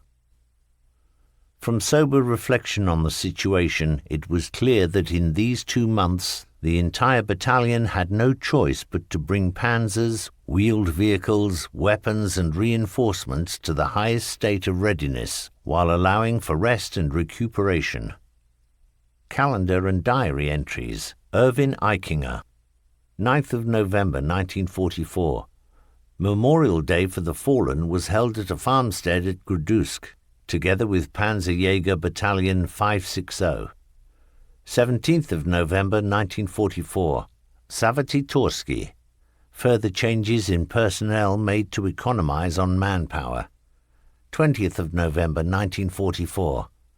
I have now been made Supply Company Clerk. Hauptfeldwebel Enker is being transferred from Staff Company to the Workshop Company. Oberleutnant Hisch is also being exchanged. 22nd of November 1944. I am with the Supply Company at Milevdebki. 24th of November 1944. Drove to Wroblev on poor muddy field paths. Then I have leave for Christmas and the New Year. Lieutenant Dieter Jahn. 17th of October 1944.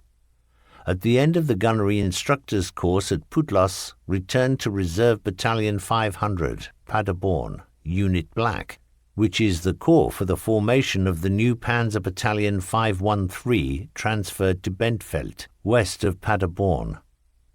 27th of October 1944. Submitted the gunnery manual I have written, enlargement and commentary on Army Service Regulations 470 and 20 with regard to Panzer Gun 43 in the Tiger B. Now I have leave until the 10th of November 1944. 10th of November 1944, I have been drafted to Panzer Battalion 507.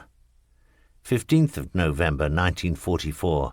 Lieutenant Gustl Statler and I each took over one transport train with 6 Tigers. 21st of November 1944. Arrival at Sikhanau after the train was diverted via Ortelsberg.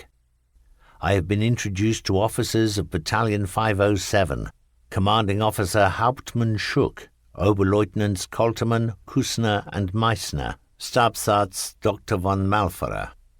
22nd of November 1944. Went via Karnievo to 1st Company and reported to its commander, Oberleutnant Beilfuss. He assigned me to 3rd Platoon. Leader 1st Platoon, Lieutenant Gerd Eichmuller. Leader 2nd Platoon, Lieutenant Heinz Jahn. My crew in Tiger 131 consists of Unteroffizier Schorling, loader, Obergefreiter Wagner, gunner, Obergefreiter Lukas, driver, Gefreiter Panzer radio operator.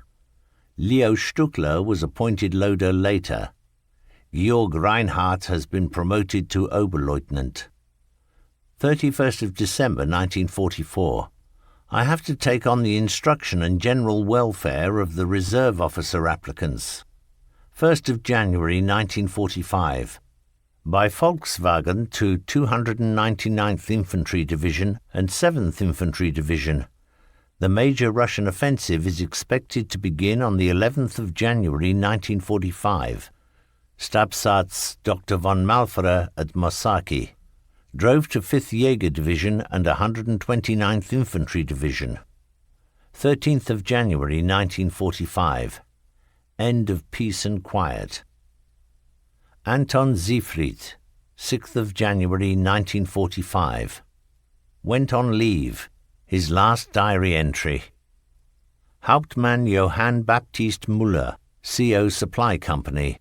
How did the ordinary soldier live? Winter clothing with padded jackets and trousers, fur-lined leather boots, and hair fur headwear were excellent. With the aid of the Fuchsgerate heaters, the cooling water for the 12-cylinder petrol engines could be warmed, so that even in the worst cold they would start reasonably quickly first time.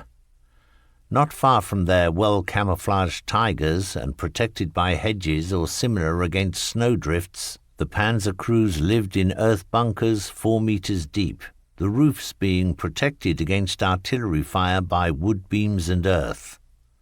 These bunkers were relatively spacious, had Hindenburg lamps, tea-light candles, or battery lighting, homemade iron bed frames, and a round iron stove to provide a certain degree of comfort. The traditional thunderbox was available for calls of nature and had skillfully designed protection against the wind. At the Wroblev farmstead, the supply company quarters, about 6 kilometers east of Sichenau, an agricultural leader had previously worked for Gauleiter Koch. This man threshed corn and stocked silos with potatoes and sugar beet well into December, and so 507 did not lack for a staple diet. Johann Baptist Müller, Our Russian Heavies. Many men will remember our Russians, who preferred to take their chances with the German Wehrmacht than wait for the Red Army to liberate them from captivity. The supply company had about 30 of them, whom we put to good use as co-drivers for the ammunition and fuel staffs. They received the same clothing and rations as ourselves, and we had the impression that they felt happy to be with us. Shortly before Christmas, they asked me if they could attend church in nearby Paluki. My objection that they were not Christians was rejected with indignation, as was my objection that they were even less Roman Catholics. That is irrelevant. We wish to go. When I gave in, they paraded, freshly spruced up, trousers pressed, boots highly polished. After 2 hours' absence, they marched back, beaming joyfully, and grateful that so much trust had been placed in them. When I took over the supply company, the Spitz, Nikolai, suggested as my batman a blonde Ukrainian who did not look typically Russian.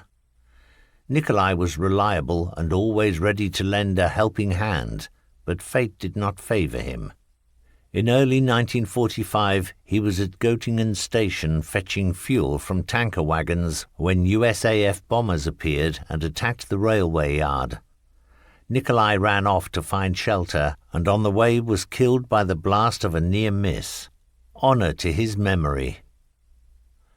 Johann Baptist Müller, the 1944 Christmas Truce. For many of us, it was the 6th time that we had to celebrate Christmas at the front. Would Ivan ruin it for us? Loud Russian voices through loudspeakers announced a truce. We shall let you have your Christmas, but afterwards... A couple of days before Christmas Eve, the lord of the manor at Paulinov invited us to take part in a partridge shoot. He himself brought down a couple of these birds in flight, and we ate them on Christmas Eve. It was already dark when we were welcomed by the gentleman's very pregnant wife and invited inside to dine. The room was tastefully furnished with Christmas decorations, and the female Polish cook had prepared the partridge so beautifully that we truly had a banquet. The war was discussed, of course, and what lay ahead, but even so the Christmas mood held firm. Helmut Schneider, a document of the time. While Panzer Battalion 507 was resting in East Prussia, it was half-term at the Officer Cadet Training School, Großleinica, and I had just been made Fahnenjunker Feldfebel, Officer Cadet Sergeant. I was awarded retrospectively the Panzer Assault Badge Grade 2, and a little later received a small parcel, which apart from cigarettes contained a greetings card from the Feldwebel of 3rd Company Panzer Battalion 507. I have treasured it to this day. Kurt Kramer, Advent 1944. In mid-November 1944, 3rd Company settled in at Slashy Slotki, a village between Makheim and Karnievo, the other elements of the battalion having quarters in the Masaki area. Still in the shadow of the long arm of the enemy's artillery, we dug in and built some marvelous bunkers. My crew's one even had a white-tiled stove with knee-high surrounding wall. Scarcely had we rested than the military circus began with polishing boots, cleaning weapons, hours of instruction, and the Spieß even ventured out on horseback. Around Christmas, the Russian counterattack was expected from their bridgehead, for our aerial reconnaissance had reported strong enemy forces moving up. Our greatest concern was of being cheated out of our Christmas, and so we decided to bring Christmas forward by a fortnight. Ivan had his own calendar. The village barn was swiftly converted into a ballroom, and in dim lighting later even looked like one after inventive minds had provided the decorations. Walter Fuchsig practiced his belly dance for the event. Zinker and Kramer authorized a Christmas magazine, as ill-begotten as a lurid carnival production. Having neglected to clean the gun of their panzer, they were given a dressing down in the presence of the whole company by the commanding officer, who could not for the life of him imagine how this lousy crew could ever have the effrontery to present this shitty drainpipe of a gun on parade. Nothing could dampen the hilarity of the Christmas event, however, particularly when Klaus-Peter Müller unearthed some barrels of pickles in the ground using a mine detector prod. The truce held, and Ivan was even tactful enough to suspend over the Christmas period the regular visits by his Ilyushin flying sewing machines. About 10 days before the real Christmas, 3rd Company transferred to the large Helenhof agricultural estate north of Masaki, which apparently belonged to Gauleiter Koch. Here there was plenty of room for both men and vehicles, and on the 24th of December 1944, thanks to charitable gifts from the supply company and much grog, we celebrated Christmas a second time, while teetering on the starting blocks in expectation of the coming offensive. Heinz Zinker, toothache during the lull. We had a peaceful time in the Karnievo-Masaki area before being transferred to the advanced lines in mid-November 1944. Our bunkers in the small village of Slashy Slotki had been dug by our predecessors and were now cleaned and enlarged by ourselves. We had therefore become underground dwellers, something which happened only rarely.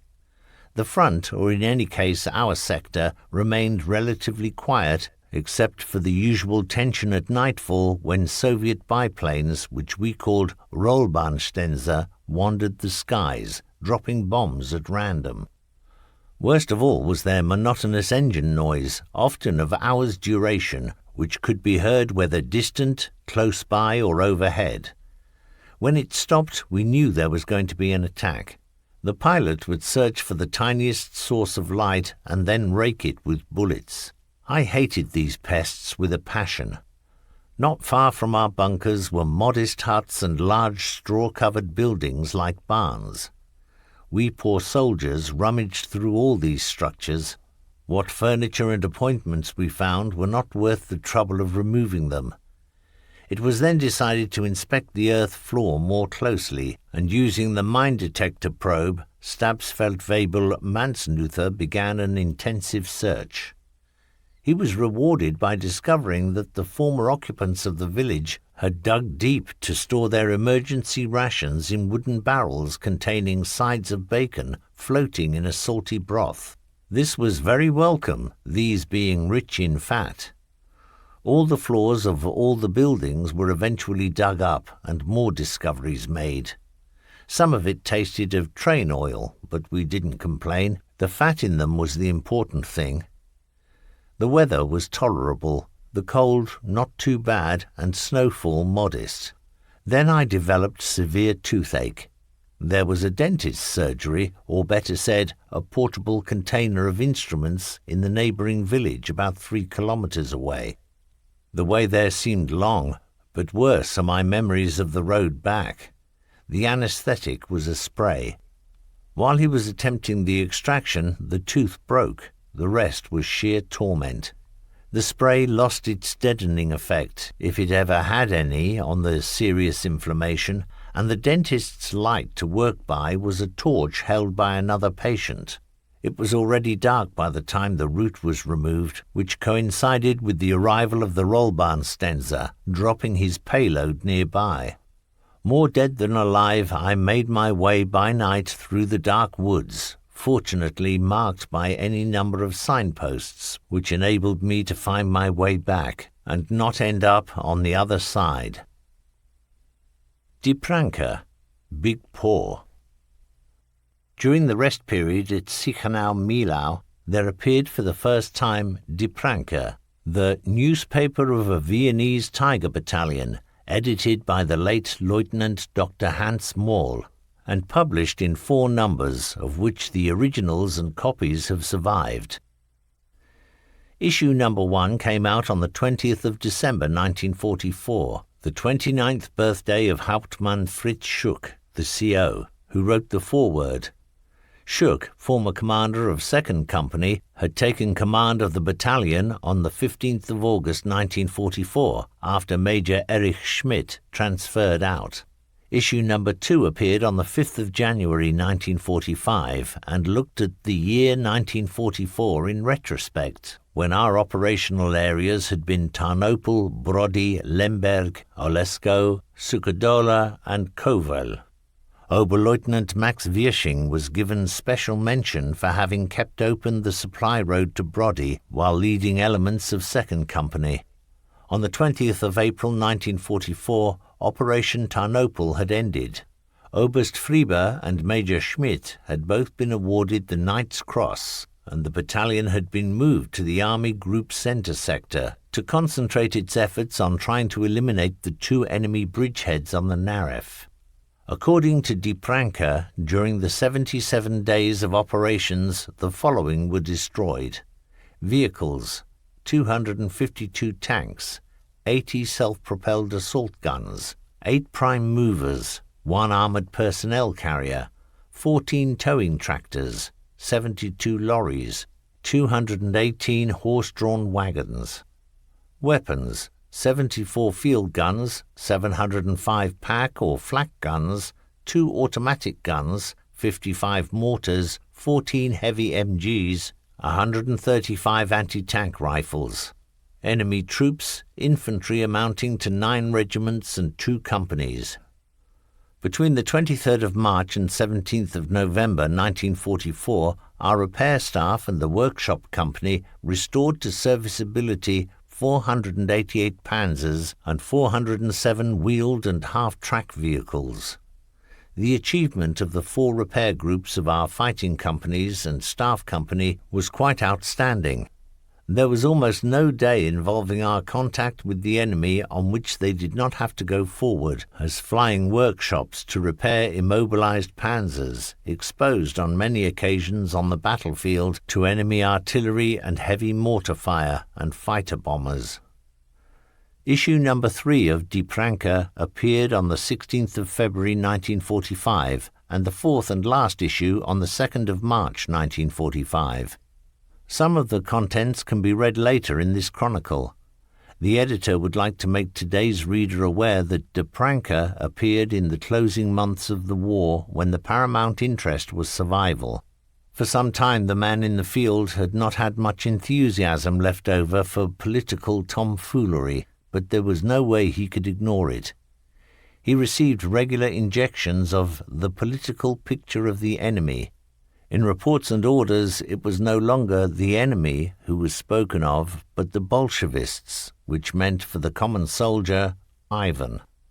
Here we could insert a long account about the editor of Die Pranke of the time, Dr. Hans Moll, finding fascination in his appointment as an NSFO, National Socialist Leadership Officer, with the task of instructing members of Panzer Battalion 507 on the wealth of National Socialist thinking.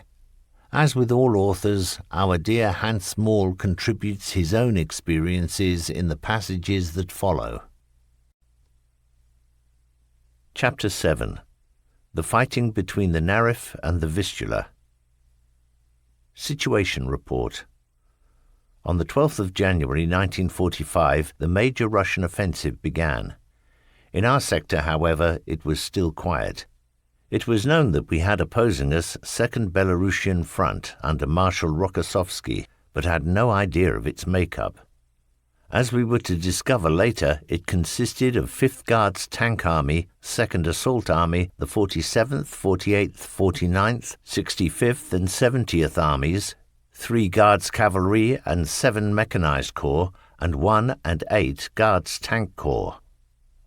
The seriousness of our situation announced itself at 0700 hours on the 14th of January 1945 with a massive artillery barrage. For us it was a case of warm up the engines, then a short conference headed by the commanding officer in the battalion command post at Mosaki. After this, the companies rolled into the previously ordered operational areas south and east of Karnievo, as set in preparatory training. 1st and 2nd Companies towards Charnostov-Svelitsa, 3rd Company eastwards towards Slasy-Slotki, where Infantry Regiment 19, Regiment List, had already formed a hedgehog from which it would have to be hacked free first.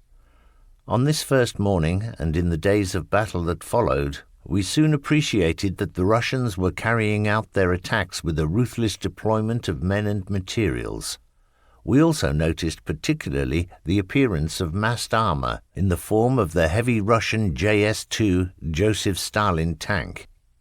Experience of the new Russian tactics was gained on the first morning when 3rd Company Tigers, favored by mist, approached a large formation of JS-2s to the minimum range of 150 meters and destroyed all 22 in a brief clash.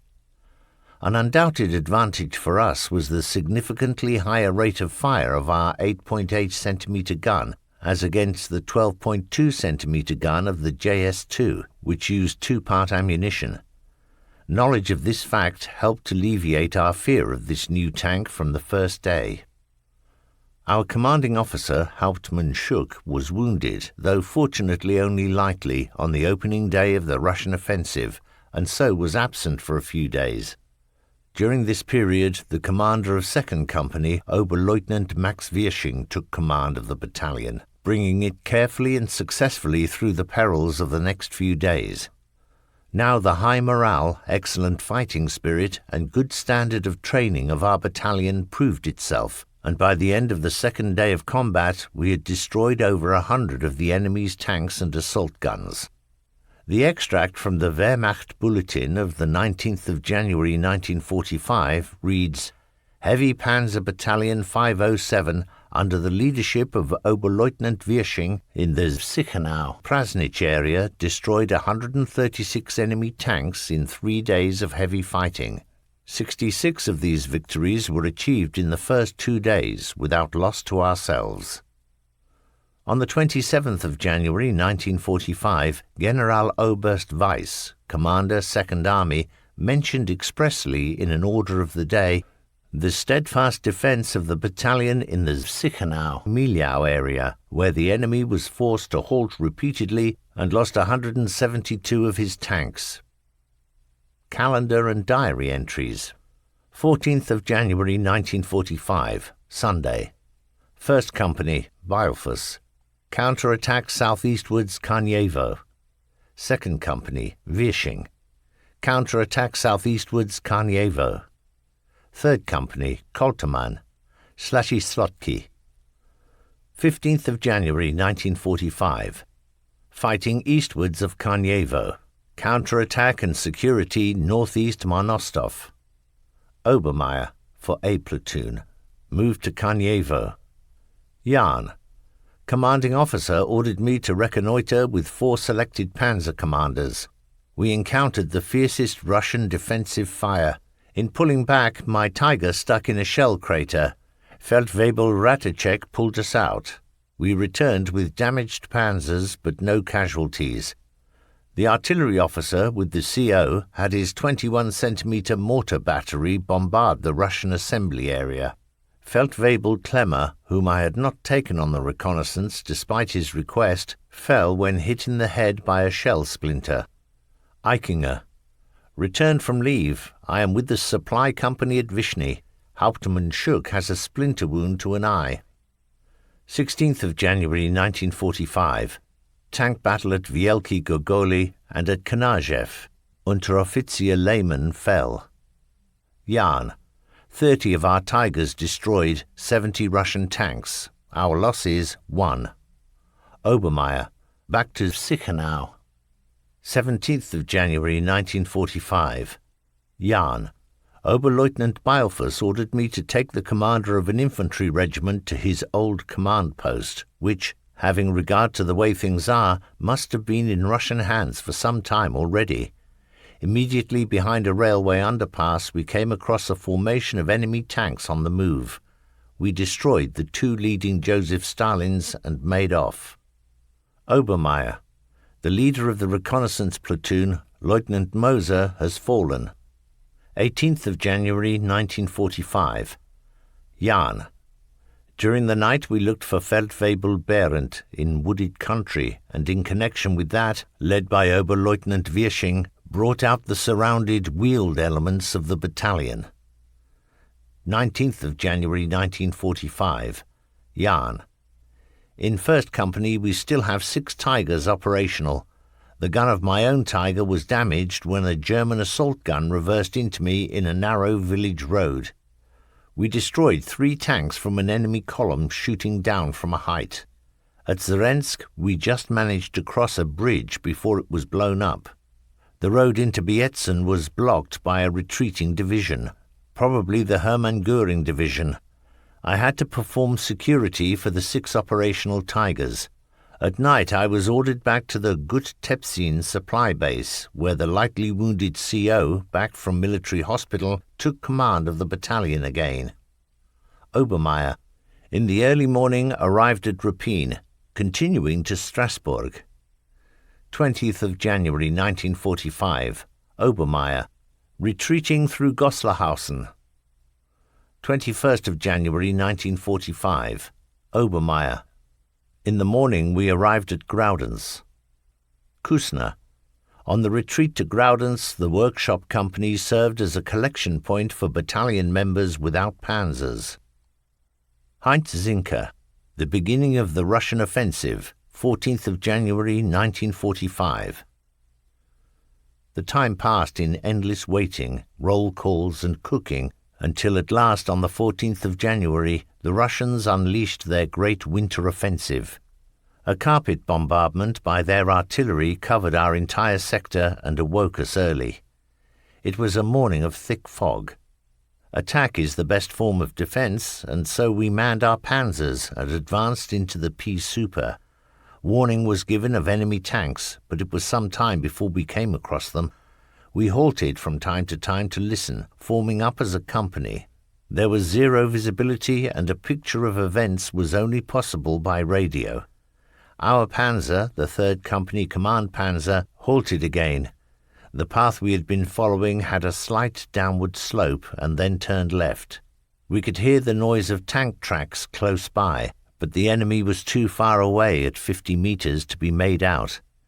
We stared at the wall of fog in suspense. Suddenly a dark shadow emerged through it. The monster approached astoundingly fast. My first fleeting impression was that it could only be a JS-2, Joseph Stalin, into whose muzzle I was staring. We had the advantage of him, however. Therefore, AP shell, traverse turret, fire. A hit knocked out at full speed. The Russian tank came to a standstill, but close behind came a second one of the same type. It approached its stricken partner rapidly, drove around it, and then headed for us at maximum speed. I had it in the sights, hit the trigger, but nothing happened. The commander knocked my knee gently to tell me it was high time to shoot. To my right, the loader, also surprised that I had not fired, suddenly noticed that he had not released the safety catch. This lost us precious time. When I brought the second tank to a halt, it was literally right in front of us. Why he had not fired was a mystery. At least he could have rammed us, which would certainly have done us no good. In Memoriam, Kurt Lehmann. On one of the following days, having fallen victim to several mechanical defects, we had gone into an outpost east of Sichenau with 6 other vehicles. We found cover behind a semicircle of farmsteads. We had had little rest over the previous few days and could probably have slept standing up. In our command panzer, the electrical system was on strike, so that neither the intercom nor the starter motor were working properly. Hauptmann Koltermann had therefore transferred to another Tiger, to be replaced by Oberleutnant Hisch as commander. He told me immediately, "You'll have to handle the fighting. I've got no idea how to go about it." Despite my objection, he then set up the scissors binoculars in the turret in order to be able to follow all that went on. We agreed that I would advise him, "I am shooting," before firing. We had just refueled and received our rations when all hell broke loose. Shells exploded all around us. The supply vehicles made off in top gear. We threw everything to hand into the crew compartment. Luckily the starter motor worked this time, and we drove to a spot between the houses to obtain an overview of the situation. What we saw through the optics horrified us. Over the broad expanse of lightly snow-covered terrain, almost bereft of any vegetation, about 40 Russian tanks of various types were coming for us, well spread out and at a good speed. They were shooting as they approached, although the effect of doing this was primarily psychological. I decided that we had to stop the assault by aimed fire, and after the first direct hits had claimed their victims, the enemy force turned about to ponder its next move. We remained for hours in our favourable nook and repulsed all further attacks. At midday we withdrew. The ground to our rear was slightly uphill, and when we had sight of the summit, there suddenly appeared in my sights the protective shield of a large anti-tank gun. Being overtired and unsettled by the constant trickle of attacks, I fired a round at the gun, which passed over it, luckily. We had reached our main battle line. We nestled down before our lines on this hill, and the infantrymen who had watched our battle from a safe distance were happy to have us as reinforcements. Our panzer stood before the German trenches, which had been dug in great haste in an open area. Naturally, we did not find this location at all appealing. Our electrical system had meanwhile ceased to function entirely, and we could only start the engine manually. Contrary to my advice, Oberleutnant Hisch had turned off the engine, and so here we stood. All was quiet on the enemy side, and we could make out no sign of troop movements, but appearances were deceptive. At 1300 hours on the 16th of January 1945, later I saw that my watch had stopped at this hour, we received, without any kind of warning, a large caliber shell which penetrated the armour near the driver. A host of splinters ripped my padded trousers. Another even found my buttocks, causing me a major problem later whenever I sat down. My first thought was that this round could be the harbinger of others. The scissors binocular was still mounted in the turret, and it took precious seconds for me to convince Oberleutnant Hisch that we had to bail out. "Raus!" I demanded several times. Then finally I got through to him, and we evacuated the panzer. I rolled over the side of the turret not a moment too soon. Scarcely had I landed than a second shell hit the turret. Eyewitnesses reported later that this hit released from the turret face a segment of spare track which rose straight up and then fell back between Hisch and myself, striking the Oberleutnant on the head and leaving him with a slight wound. Our panzer was smouldering. Hisch, Kramer, Gamsjäger and I crawled out of the danger zone. Unteroffizier Rolf Meisner's panzer came along and picked us up. That was very brave, for at any moment the enemy could have switched their aim to him. I was totally done for. Pain in my buttocks and left leg led me to believe I had a serious wound. Fortunately, they were only contusions. The several pairs of trousers I wore had taken the brunt of the splinters. Despite the unfavourable position of our wrecked panzer, The radio operator and loader managed to get to our driver, Unteroffizier Kurt Lehmann. He had bolted his hatch, and it was not possible to enter the Panzer through the hole bored by the shell. Even if he had survived, we could not have got him out. Another hit set the Panzer on fire. Thus fell in action our comrade, Kurt Lehmann, a good and reliable man to us for so long.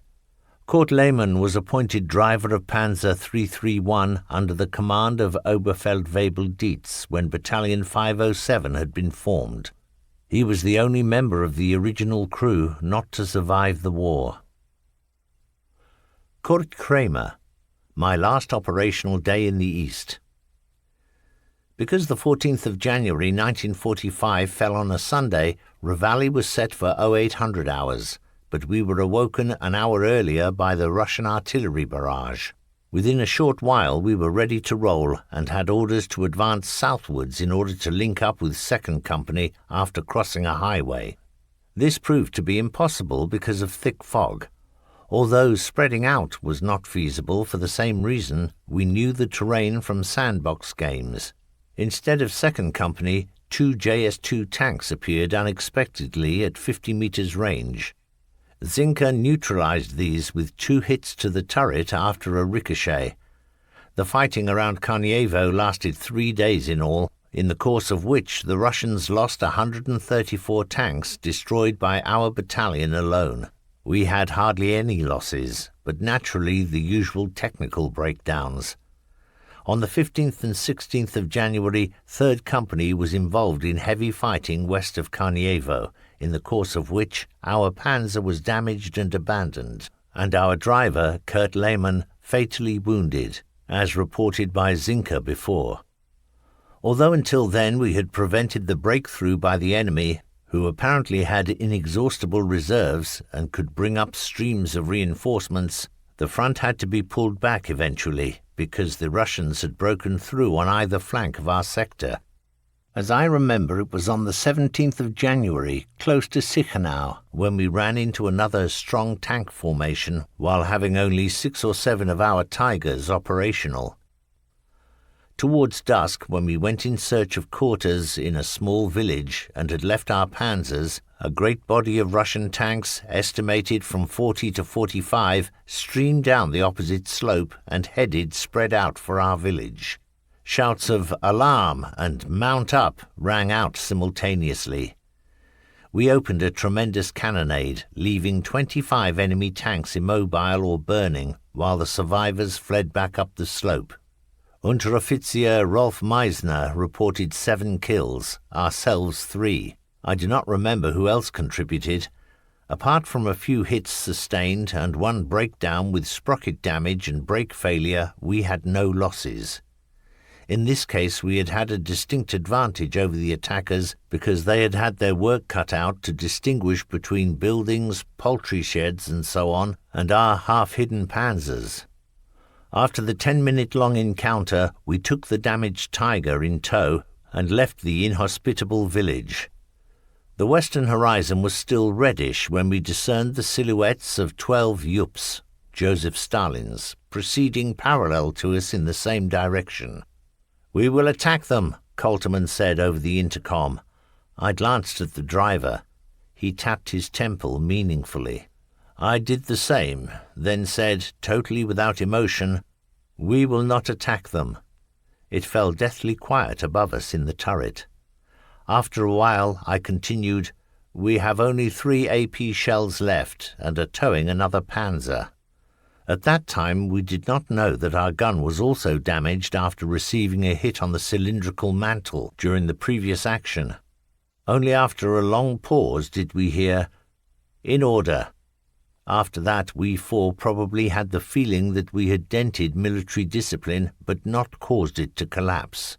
What we had done did not amount to forcibly taking over command or cowardly refusal of an order, but had been on the borderline of what was reasonable in the circumstances.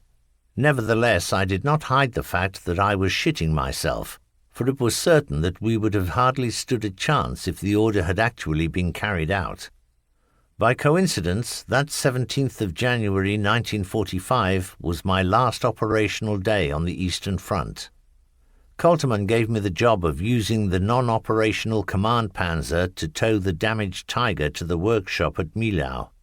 The road was lightly rising as we set out, but from its highest point ran straight and much more steeply downhill. The problem was that the Tiger under tow had defective brakes and was therefore not capable of being controlled or steered. Going downhill, no matter what our own speed, it was impossible to prevent the towed panzer catching up. Unrestrained by the towing hawsers, it drifted left, uprooted a whole row of trees with trunks 35 centimeters in diameter, and then came to grief with a violent jolt in a hole 3 meters deep. The hawser slewed the towing panzer diagonally and stalled its defective engine, and the driver was not able to restart it. While we were deliberating on how to deal with these problems, Hauptmann Steinborn happened to pass by and ordered us to salvage the Tiger in the hole at all costs. He would inform the recovery platoon. At that he went back but was not seen again, and the recovery platoon never came. I dismissed the other crew members with orders that they should break through to the west. When no tractor had come by next morning, I prepared the demolition charges. In addition to the 2 Z-85 demolition charges which every Tiger carried, we had 12 1-kilogram Pioneers charges of dynamite, which I considered to be sufficient for the job in hand. It was obvious to me that I had to blow up both panzers together. If I blew up just one, I might not be able to approach the second for the danger of exploding ammunition from the first. The whole business seemed very tricky, since after I had set off the first Z-85, I would have only 50 seconds to get into the second Tiger and repeat the operation. I practiced a routine. Start in the crew compartment of Tiger 1, simulate igniting the first Z-85 on the engine hatch, then quickly to the shell rack to do the same thing, bail out and spring to Tiger 2, grab the antenna, swing over the track guard, jump in, repeat all I had done in Tiger 1, and then get out and run for it. I had found a stout spruce tree to give me cover against flying debris. When I reached it, I glanced at my watch and groaned. The run had taken well over 60 seconds. I removed my jacket and belt to lower wind resistance and the possibility of snagging on something inside either panzer. After several more trial runs, I had it down to almost 50 seconds and decided to chance it.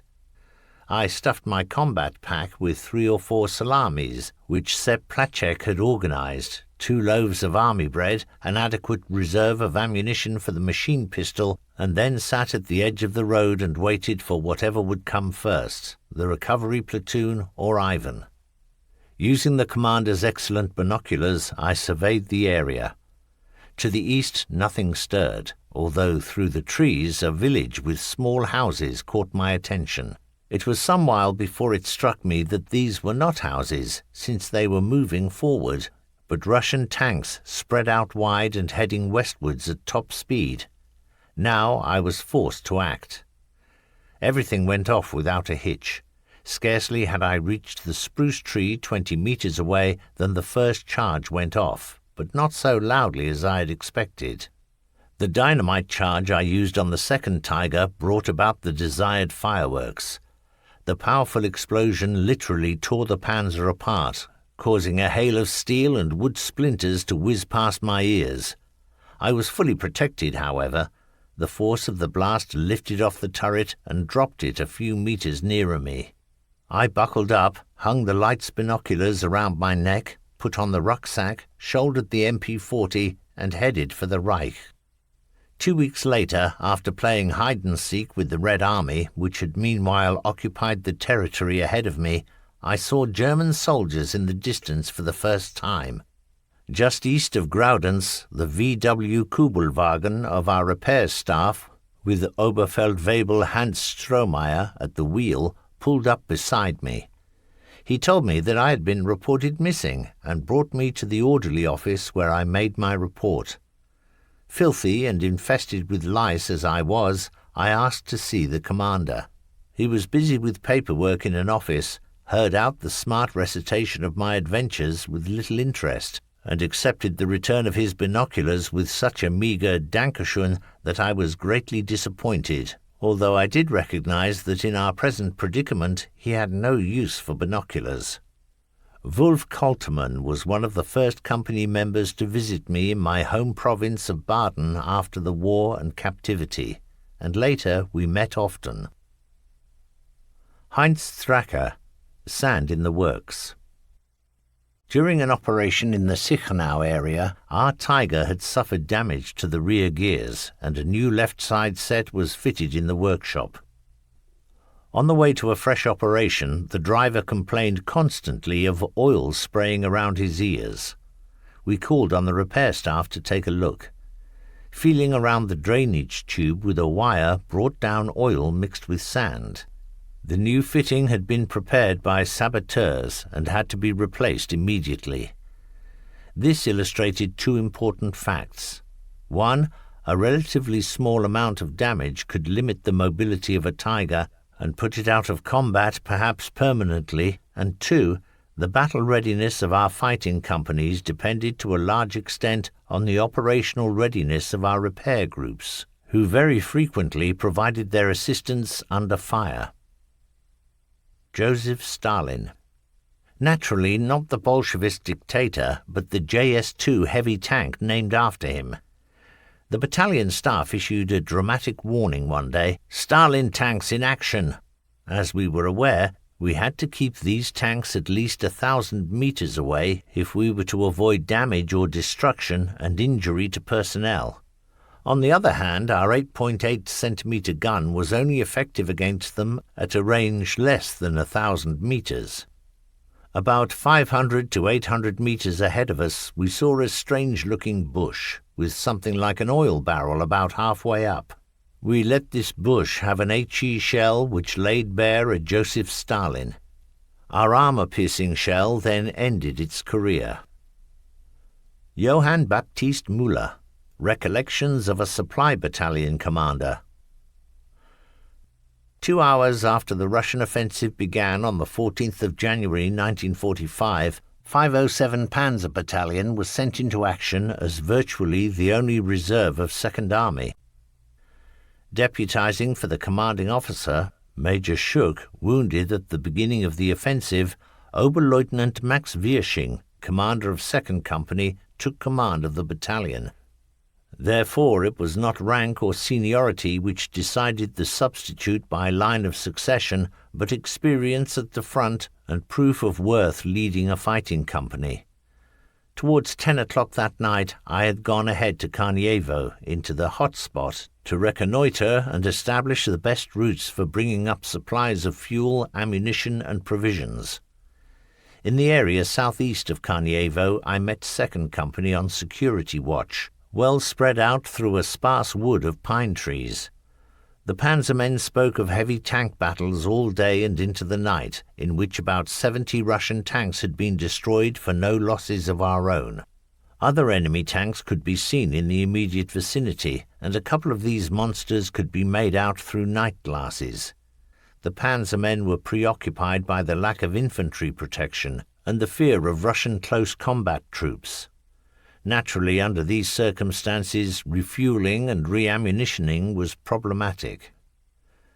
Being concerned to maintain full battle readiness of our Tigers, that night I went to the HQ of 23 Army Corps, Generalleutnant Meltzer, in the Dominium Opinagora, about 5 kilometers north of Sichenau, in order to report on the situation in Karniewo, and to request that the Corps send infantry support there. Upon conclusion of my detailed statement on the situation as it affected Panzer Battalion 507, General Meltzer took my map and with a charcoal pencil drew on it the front line, which showed Karniewo as already given up. When I assured him that Karniewo was still in German hands because I had just come from there and seen our Tigers standing security, the General was overjoyed and amended my map in his own hand. It was 0600 hours on the 15th of January when I returned to our panzers to find them still involved in refueling. Using 20-litre canisters, it took some time to fill up a Tiger whose tank could take 540 litres, and reloading 70 shells was also heavy work. Punctually at 0700 hours, still not quite light, Ivan resumed his attack. 2nd Company Tigers stood in their loose security line at the edge of woodland. For reasons best known to themselves, the Russians preferred not to enter these woods, and chose instead to advance parallel to the edge. This offered the panzers glorious target practice as the Russian tanks passed by. At the end of this second day of the Russian offensive, our battalion could report 66 Russian tanks destroyed without loss to itself, a claim given an honourable mention a few days later in the Wehrmacht Bulletin. Dr. Hans Moll, The Battle for Karnievo, from Die Pranke, Issues 3 and 4. The battalion had received orders to secure to the south and southeast of Karnievo against advancing enemy tanks. Accordingly, 1st and 2nd Companies were deployed towards Svelitsa with the command panzer, while 3rd Company pushed forward into the woodland southeast of Karnievo towards Slasy-Slotki to relieve the command post of Infantry Regiment 19, which had been forced to form a defensive hedgehog. On this first day of action, only 3rd Company had contact with the enemy. At Slasy-Slotki, they felt at home by virtue of their knowledge of the terrain, although thick fog limited visibility. 3rd Company Commander Oberleutnant Koltermann could scarcely see his panzers as he gave out orders, mostly leaving the initiative to his platoon leaders. At 1100 hours, 3rd Company had contact with the enemy when the outlines of 5 heavy tanks appeared through the mists. These were Joseph Stalin's, with the barrels of their guns pointing upwards and therefore not expecting action. The 5 colossi were given no warning and short shrift when the range fell to 150 metres. Shortly afterwards, other enemy tanks appeared and came across the colossi reduced to smoking and fire-spitting ruins. The shock at seeing this caused them to turn off the direction of advance, some milling around wildly amongst themselves and others turning back. 3rd Company naturally used this situation to advantage, and Koltermann ordered, "Bagpipes, give chase and annihilate them." 3rd Company advanced into the centre of the disorganised mass, and by 1330 hours had destroyed them all. In little more than 3 hours, without loss to themselves, they destroyed 22 Bolshevist tanks, turning them into a heap of smouldering metal. The last of them came to rest before the regimental command post of Infantry Regiment 19, and therefore the task of liberating it had been achieved. Insofar as the situation allowed, there followed the heartiest Wiedersehen. Our 3rd Company and 1st Battalion Regiment List were old acquaintances from the fighting in October for Heights 109 and 107, and the reconquest of Zaklichev. In the course of the afternoon, 3rd Company took up positions ahead of the infantry, but when the fog returned thicker than before, the left wing of the company was detached on security duty to Zelki Dobrov, where the Russians were assembling a strong force under the cover of fog. That same evening, Oberleutnant Koltermann learned from the Regiment List command post that the Russians had not expected heavy resistance in this area, and especially not from Tigers. This information had been obtained by our radio surveillance unit listening to the bitter complaint of a Soviet tank group commander that all his tanks had been destroyed by our Tigers. 3rd Company was not engaged in any further tank battles that day, but concentrated instead on enemy convoys and the anti-tank guns and the like being brought up. Whereas the God of War had looked down very kindly on 3rd Company on the first operational day, he seemed not to want to bestow his favour on the other 2 companies and the fighting staff. In their operational area, only a couple of enemy tanks were destroyed. In addition, around 1300 hours, 2 kilometres south of Karnievo, the commanding officer was wounded under the right eye and had to be taken to the military hospital at Krasna. The wound was fortunately not too serious, so that after a few days' treatment he was able to return to the battalion, which had been led in his absence most successfully by Oberleutnant Wirsching. On the second operational day the battalion was split up, 3rd Company to 299th Infantry Division and 1st Company to Battle Group Schmidt of 7th Infantry Division. 2nd Company initially remained at the disposal of the battalion commander.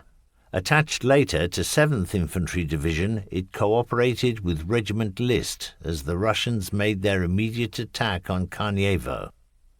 The main event of this second operational day, especially for 2nd Company, was the bitter fighting around the town. Understandably, the Russians had a strong interest in obtaining control of Karnievo as soon as possible because of the Prasnich, Ostenburg and Machheim, Golomin-Sichenau road junctions, and also the road bridge running through its centre. 2nd Company was southeast of Karnievo with Regiment List, and in the early hours had sent a pair of Tigers under Feldwebel Ebner to reconnoitre Zabin-Karnievsky and to secure to the south and towards Machheim. This proved correct, for scarcely had the 2 panzers arrived than a pack of about 20 T-34s and assault guns came rolling up, turned west in front of Zabin and began their push along the road from Machheim and south of it. This was naturally a piece of cake for Feldwebel Ebner and his companion Scheuerlein, who, in their well-chosen and well-camouflaged positions, simply waited for the unsuspecting enemy tanks to come into range. At optimum range they opened fire and quickly destroyed 14 of them. The others turned tail and returned to the east. Despite this first-class victory by the 2 Panzer veterans Ebner and Scheuerlein, a large force of enemy infantry that had been following the tanks infiltrated the eastern part of Zabin-Karnievsky and took up positions between the houses. By 0800 hours, reconnaissance troop Ebner was back with the company.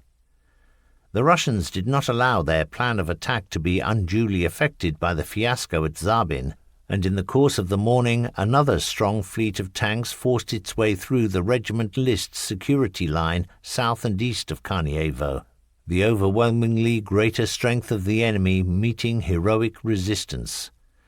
2nd Company regrouped to oppose this fresh assault and supported Regiment List.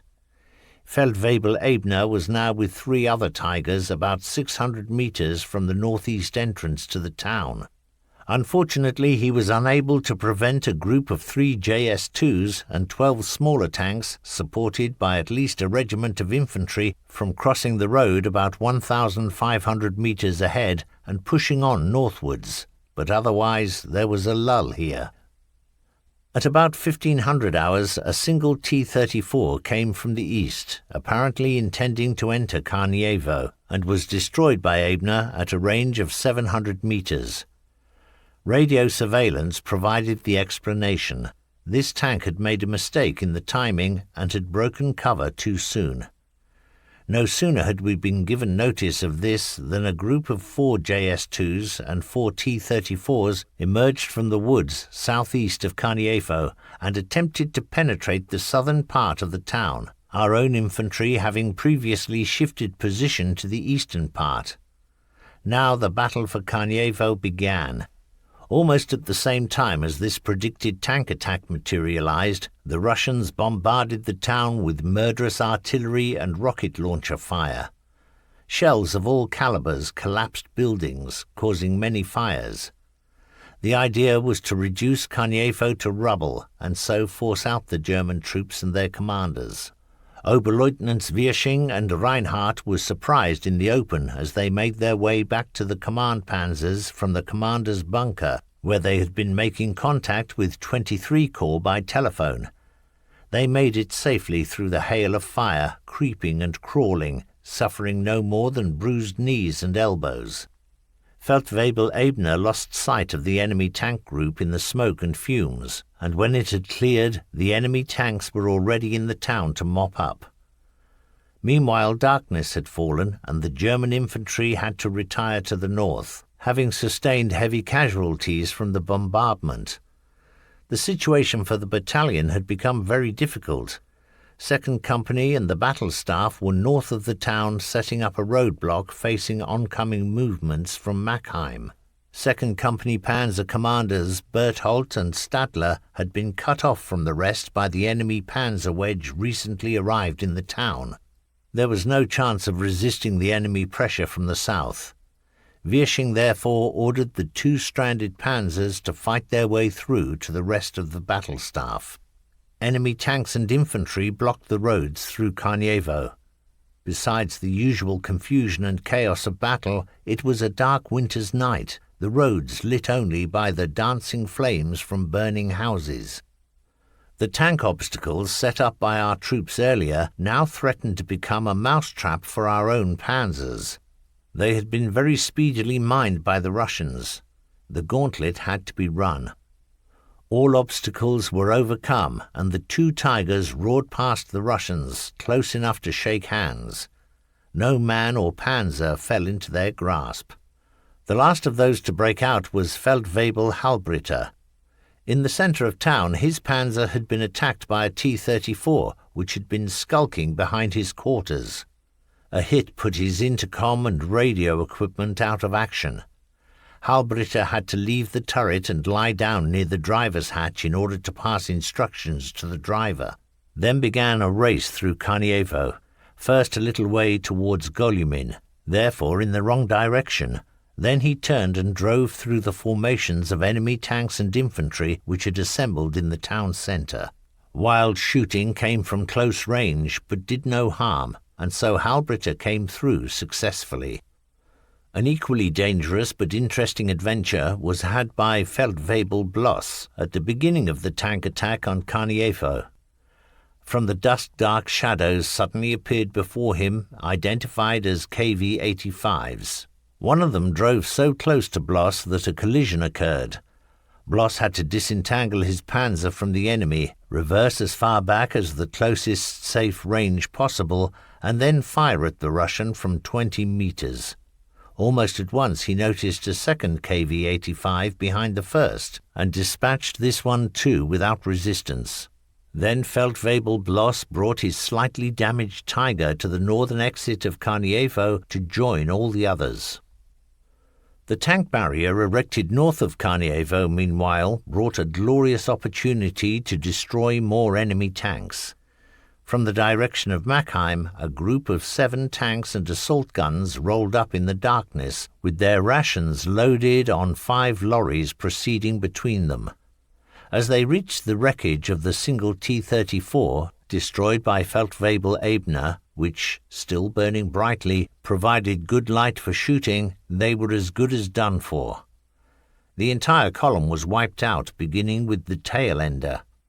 The flames licking from the wrecks cast a ghostly light on the roads and exit from Karniewo, where in November and December of 1944 the men of 2nd Company had spent their off-duty time and visited the cinema. While it appeared to the battalion commander, Oberleutnant Wirsching, still to be possible to eject the Bolshevists from Karniewo at a single stroke, unfortunately another plan had been developed by the Corps Command Post. Naturally, they took great pleasure in receiving our report that on this second day of battle we had destroyed 46 enemy tanks, but nothing was to be hoped from a planned counter-attack.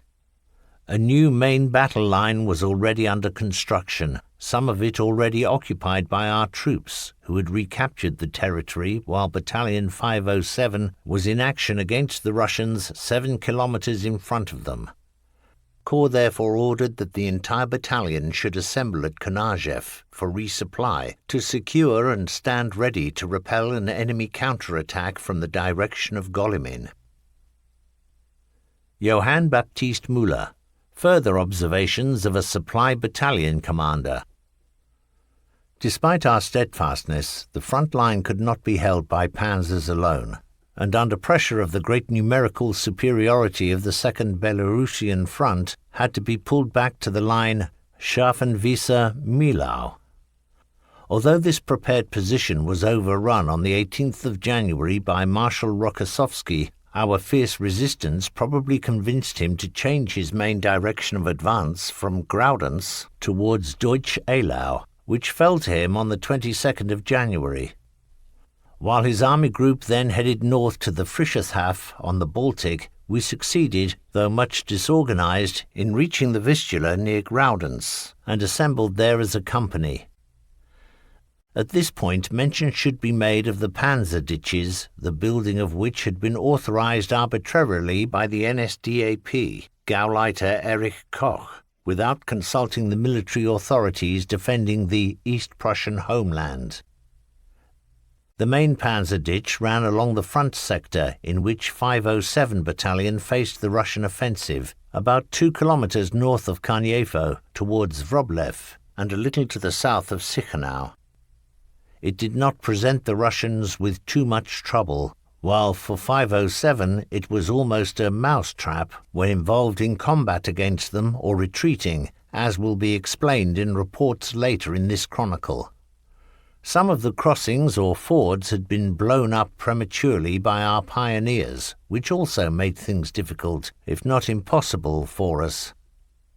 Wulf Koltermann, Panzer Battalion 507 in January 1945. We had lost Karniewo, and 507 Battalion received the order from Corps to assemble the scattered elements in the Konajew area, which according to Oberleutnant Wirsching, it was still possible to recover. The new main battle line was in the process of being set up at Konajew, and our job there was to secure against anticipated tank attacks coming from Golymin. Since the overall situation had changed drastically and the new front line was being occupied by troops streaming back, the measure was sensible. The political leadership, Gauleiter Koch, was aware of the foregoing and stepped up the excavation work for a panzer and infantry trench system. This was done with little forethought and never in cooperation with the military commanders on the spot or with the higher staffs. The worst damage was wrought in the hectic activity when natural crossings or fords were blown up prematurely, causing serious limitation to panzer mobility. Workshop services, supply vehicles and recovery panzers were greatly impeded by these uncoordinated and irresponsible measures. Damaged Tigers frequently became write-offs when their destruction became necessary for lack of the possibility of recovery. Despite that, the workshop company and repair service achieved the almost impossible in those January days. The partially delayed and chaotic repatriation of the civilian population to the west is also attributable to the failure of the political leadership. In the course of fighting the retreat, we experienced at first hand streams of refugees blocking the roads. Many thousands would have been spared death or martyrdom in fleeing during the icy cold if those responsible had not ignored their duty to humanity. The flight of civilians almost everywhere did not begin until the sound of battle made clear to the population that all promises and solemn declarations by NSDAP district and local group leaders were false and that the Russians were literally at the gates. What chaos, what misery! Naturally, our supply vehicles took many of these despairing people back with them insofar as this was possible. They are grim memories which still haunt us decades later, especially those images west of the Vistula when the guarded streams from punishment and special camps were added. After the loss of Sichenau, our battalion fought a continuous retreat towards Graudenz, alongside elements of 14th Panzer Division that were headed for Schwetz. As a result of technical breakdowns, defects and enemy action, in the last week of January 1945, the fighting section of the battalion reached the Vistula at Graudenz much reduced in size, while the personnel and vehicles of the companies and staffs remained almost intact. Damaged panzers were often brought back into Reich territory for repair with their crews. Therefore, it was consistent and logical that the Army High Command should want to transfer Panzer Battalion 507 with its veteran front-experienced crews to the military depot at Zennerlager near Paderborn to be re-equipped with the new King Tigers, but extracting it from Second Army presented major difficulties. Initially, all battle-worthy Tigers were held at Groudance with a swollen repairs staff and the battalion's own supply vehicles. Assigned to 1st Company under Oberleutnant Beilfuss, from there they were moved out to northeast of Groudance to help consolidate a planned assembly area.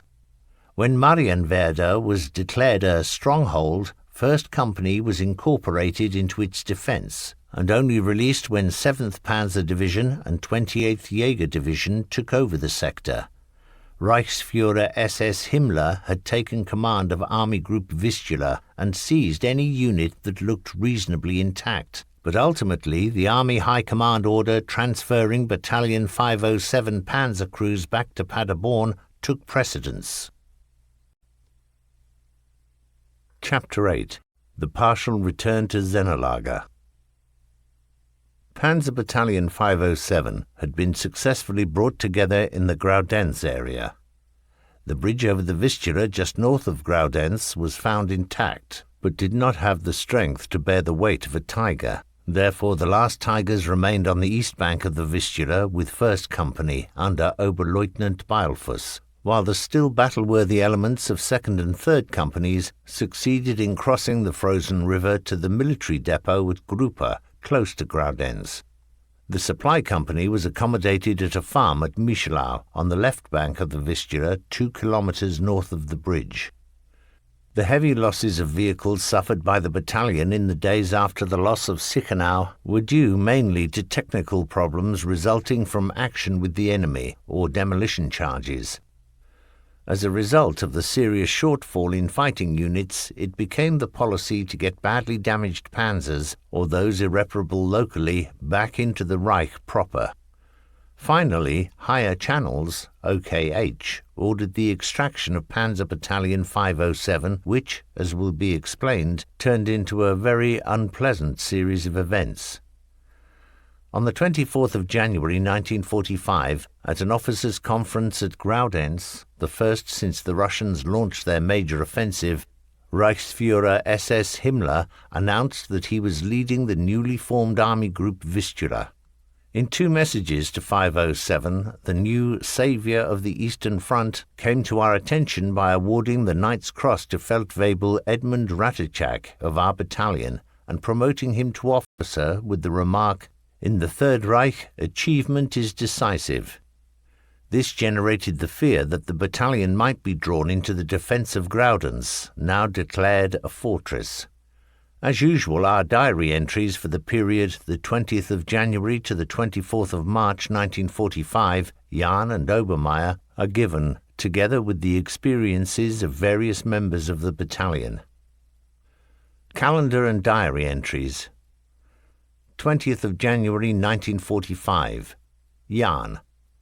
Tigers into workshop. Commanding Officer Schuck gave me quarters, a former wheelwright's shop.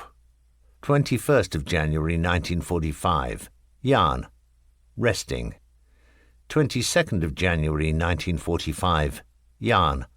Tigers 102B and 133 to Raiden. For the first time came across columns of refugees. At midnight was ordered to Groudance military barracks. 23rd of January 1945. Jahn. Wrote out recommendations for the Iron Cross.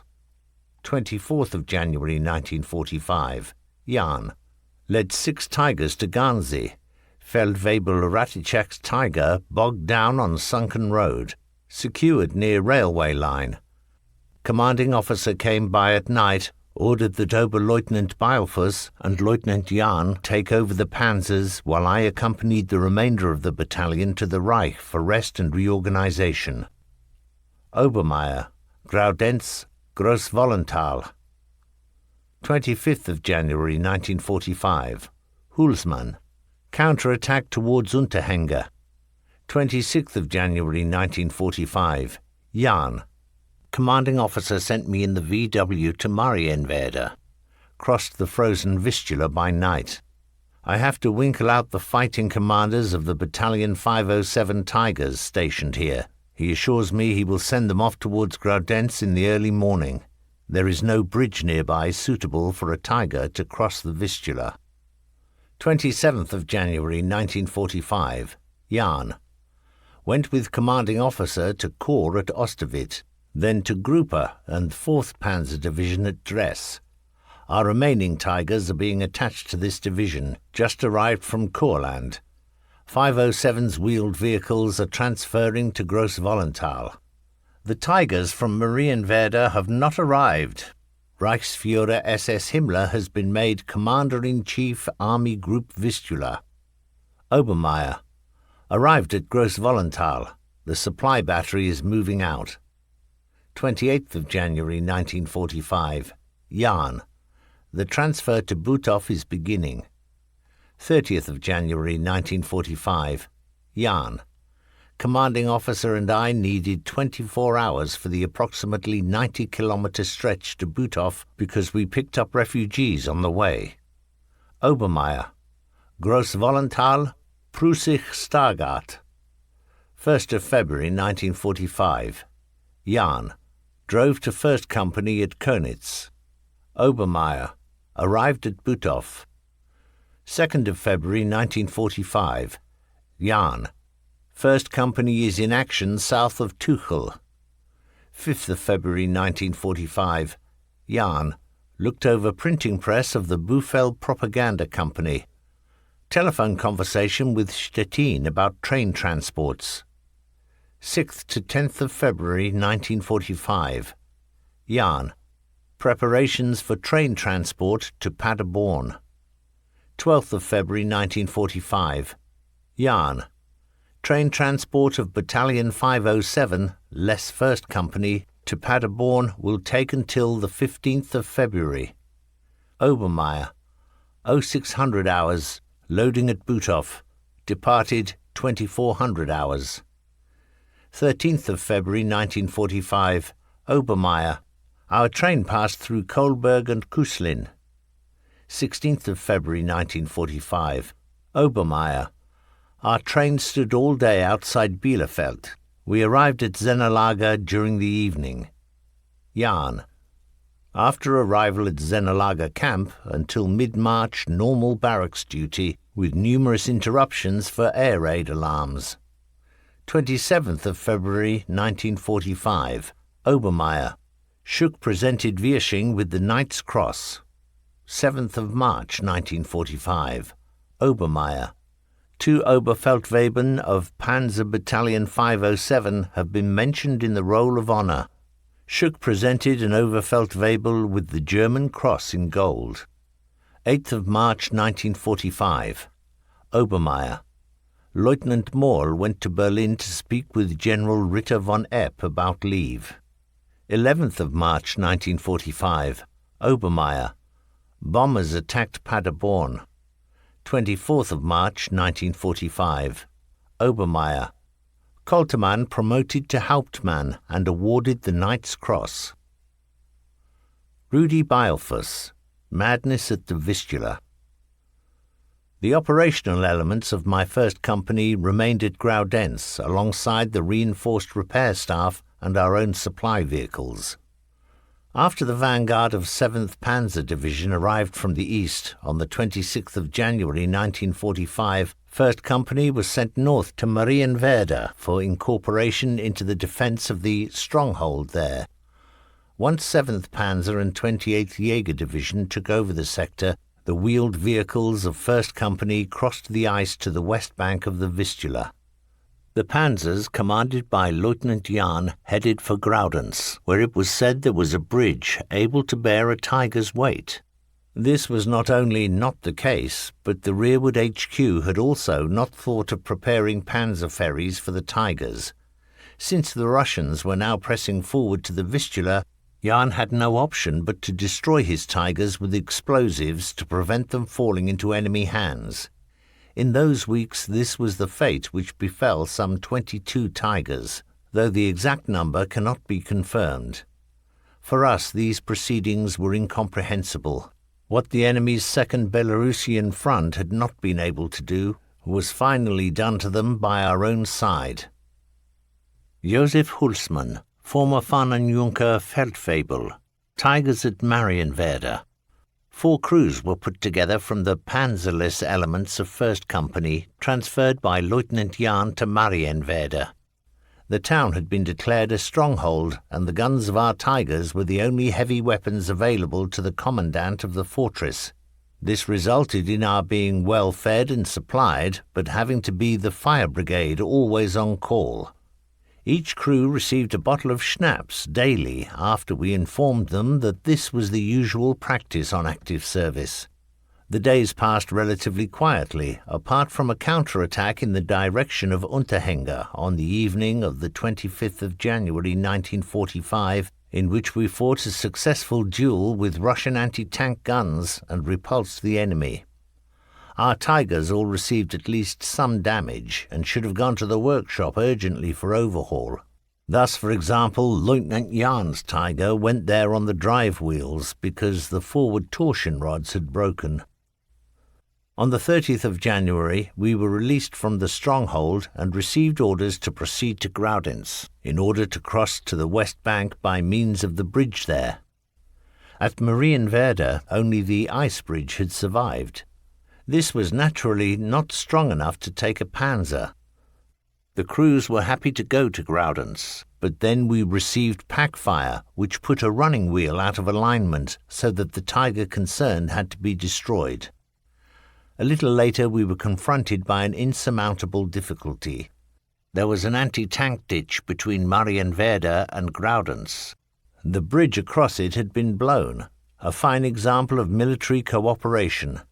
As there were no panzer ferries at Marienwerder, we drove along the ditch in the hope of finding a crossing point, but in vain. The ditch had been created with German thoroughness and actually went up into the Vistula Mountains. Therefore, we could not get to Graudenz. We had the Russians on 3 sides and the Vistula River on the 4th, the thickness of its ice not being reliable, and so we had no option but to blow up the 3 surviving Tigers and then attempt to get to the other side on foot over the ice. Our heavily armed group was equipped with an MG and 4 machine pistols, and each man had his service pistol. After allowing a strong Russian patrol to pass by below us, we slithered down the slope and made our way across the ice. It cracked open twice under our weight, and some open areas could be made out, but finally we arrived unharmed and dry on the western bank, where our meeting with the German sentries was a relief from the stress and strain of the last few hours. After that we celebrated our arrival with the Marienwerder schnapps. Next day we succeeded in contacting battalion, which sent a lorry to fetch us. Our company commander, Rudi Beilfuss, was happy to have his 20 men back. Lieutenant Jahn was court-martialed for blowing up the Tigers, but the charges were dropped. I was sent to officer cadet school at Wischau in mid-March 1945, and therefore took no further part in the operations of the battalion. Rudi Beilfuss, Odyssey towards Paderborn. The wheeled vehicles of 1st Company reached the old Reichsstrasse 1 at Könitz 4 via Mever and Preußisch Stargard. The still battle-worthy Tigers allocated to 1st Company left Gruppe led by Oberleutnant Hisch and fought their way through the Tuchel Haida with other groups. The heavy fighting around Tuchel led to many losses amongst our operational panzers because the repair staff had no mobile crane and therefore were unable to carry out major works. These locally irreparable panzers were then transported with their crews back to Paderborn, where the latter were reassigned to newly arrived King Tigers or Jagdtiger SP anti-tank guns. Thus, as of the 20th of February 1945, only the wheeled section remained behind, and finally received permission from 2nd Army to load up and proceed to Paderborn. Transport was arranged from Beirut for the 7th of March, from where the trains headed west via Butov and Schlava. Unfortunately, at Zanoff, Russian spearheads coming up from the south had cut the Danzig-Stettin railway line and the main Stulp-Schlava-Kuslin highway. Our transport returned to Danzig, the assembly point for everything arriving from East Prussia and the cut-off parts of Pomerania. After occupying quarters temporarily at Neufahrwasser, the unit moved on to the port of Gottenhafen. Since these elements of 1st Company had approval to be loaded up, following a request to Army High Command, OKH, by the battalion, and after much stubborn resistance, the unit avoided deployment as infantry, and all vehicles were loaded aboard a troop ship as part of a large convoy which made land 7 days later in mist and snow at Swinemünde. From here the vehicles headed at once via Anclam to Markisch-Friedland. Only with a movement order signed by the Reichsführer SS himself authenticating the Second Army order was it then possible to leave the National Socialist Gau of Pomerania, which had been declared a front region. At Markisch-Friedland, the wagons for the onward transport to Paderborn were procured, and in the last days of March the final stage of this odyssey began. These remnants of the company were not able to rejoin the battalion at Paderborn, however, and arrived on the 6th or 7th of April at Bad Lipspringe, in the Teutoburger forest, by which time the battalion had to all intents and purposes ceased to exist. Fritz Schreiber, Remembering my return to Paderborn. March 1945. Finally the decision had come from Berlin. I was to hand over my repaired Tigers to a mixed battalion, which lay ready for action in a village at Frankfurt, Oder. The Tigers were to be loaded at Eckner, which took 4 days, thanks to outstanding organization. I had obtained quarters with very nice people at Eckner for my crew and myself, and from there was able to visit an aunt, from whom I obtained assurance that my parents had come through it all and were at Bad, which was a great relief. I handed over my Tigers after we had spent several days in action near Frankfurt Oder, and then we headed back to the old unit at Paderborn. Because all rail lines to the west had been destroyed, we had to try hitching from a couple of stations before Brilon. After much lack of success, fortune smiled down upon us by sending one of our unit's lorries from Kassel. The diminutive company writer, Ansbuch, thought he was seeing a ghost. "Is it you, Herr Feldwebel? We wrote you off long ago." Upon arrival at company, we had to report first to the Spiess for quarters. Even here there was joyful incredulity at the arrival of our missing panzer crew. Naturally, it had to be celebrated with a mixture of alcoholic drinks left over from the last sergeant's evening. The motto was, "Whoever is well lubricated travels well." We followed this sensible advice very often. Johann Baptist Müller. Thanks to Guderian. In the final analysis, we owed it to the then Chief of Army General Staff, Generaloberst Heinz Guderian, for the main body of Panzer Battalion 507 having escaped Himmler's clutches. The first stage of our breaking free of the Eastern Front was the transfer of the wheeled vehicles of all companies, except 1st Company, to Butow, just inside the old Reich frontier. Johann Baptist Müller, Assembly Point, Butow, Pomerania. In the last days of January 1945, a convoy of wheeled vehicles of 507's Staff Company, the Supply Company, the Workshop Company, and the 2 fighting panzer companies were strung out over several kilometers of the Tuchel Heath, heading for the town of Butow, about 100 kilometers from Graudenz. Streaming back with us were the endless columns of refugees picked up from villages and farms as we passed. The main assembly point of the West Prussian trudge was the small town of Behrendt in the Pomerellen, a coastal region stretching over southeastern parts of the Baltic. The burgomasters informed us that the columns of refugees would head along the Pomeranian lagoons to the west. The exodus had been fully underway during all January. Whoever saw it will never forget the sight. Crying children, pregnant mothers, the hurried covering over of the recently deceased who could not be buried because the ground was frozen solid. And behind all this misery was the fear of falling into the hands of the Russians. Mixed into this great withdrawal of the Germans from the east were prisoners of war and the inmates of concentration camps, these latter guarded by SS men. I shall never forget the picture of suffering of a walking work column of female figures moving along a snow-covered woodland path in the Tuchel Heide in the freezing cold, driven on by their guards like cattle.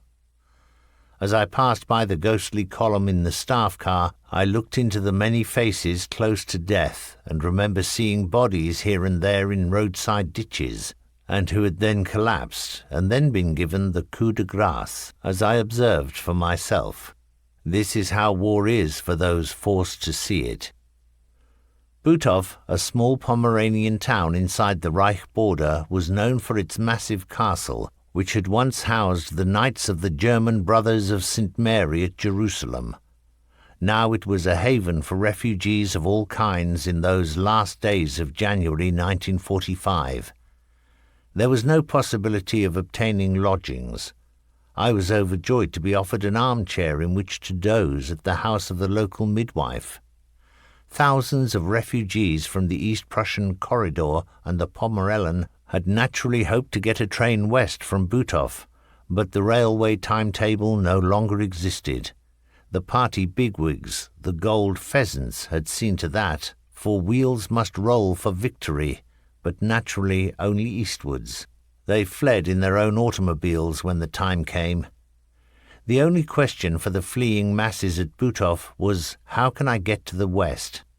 The word had got round that panzers at Butov were to be loaded aboard westbound trains.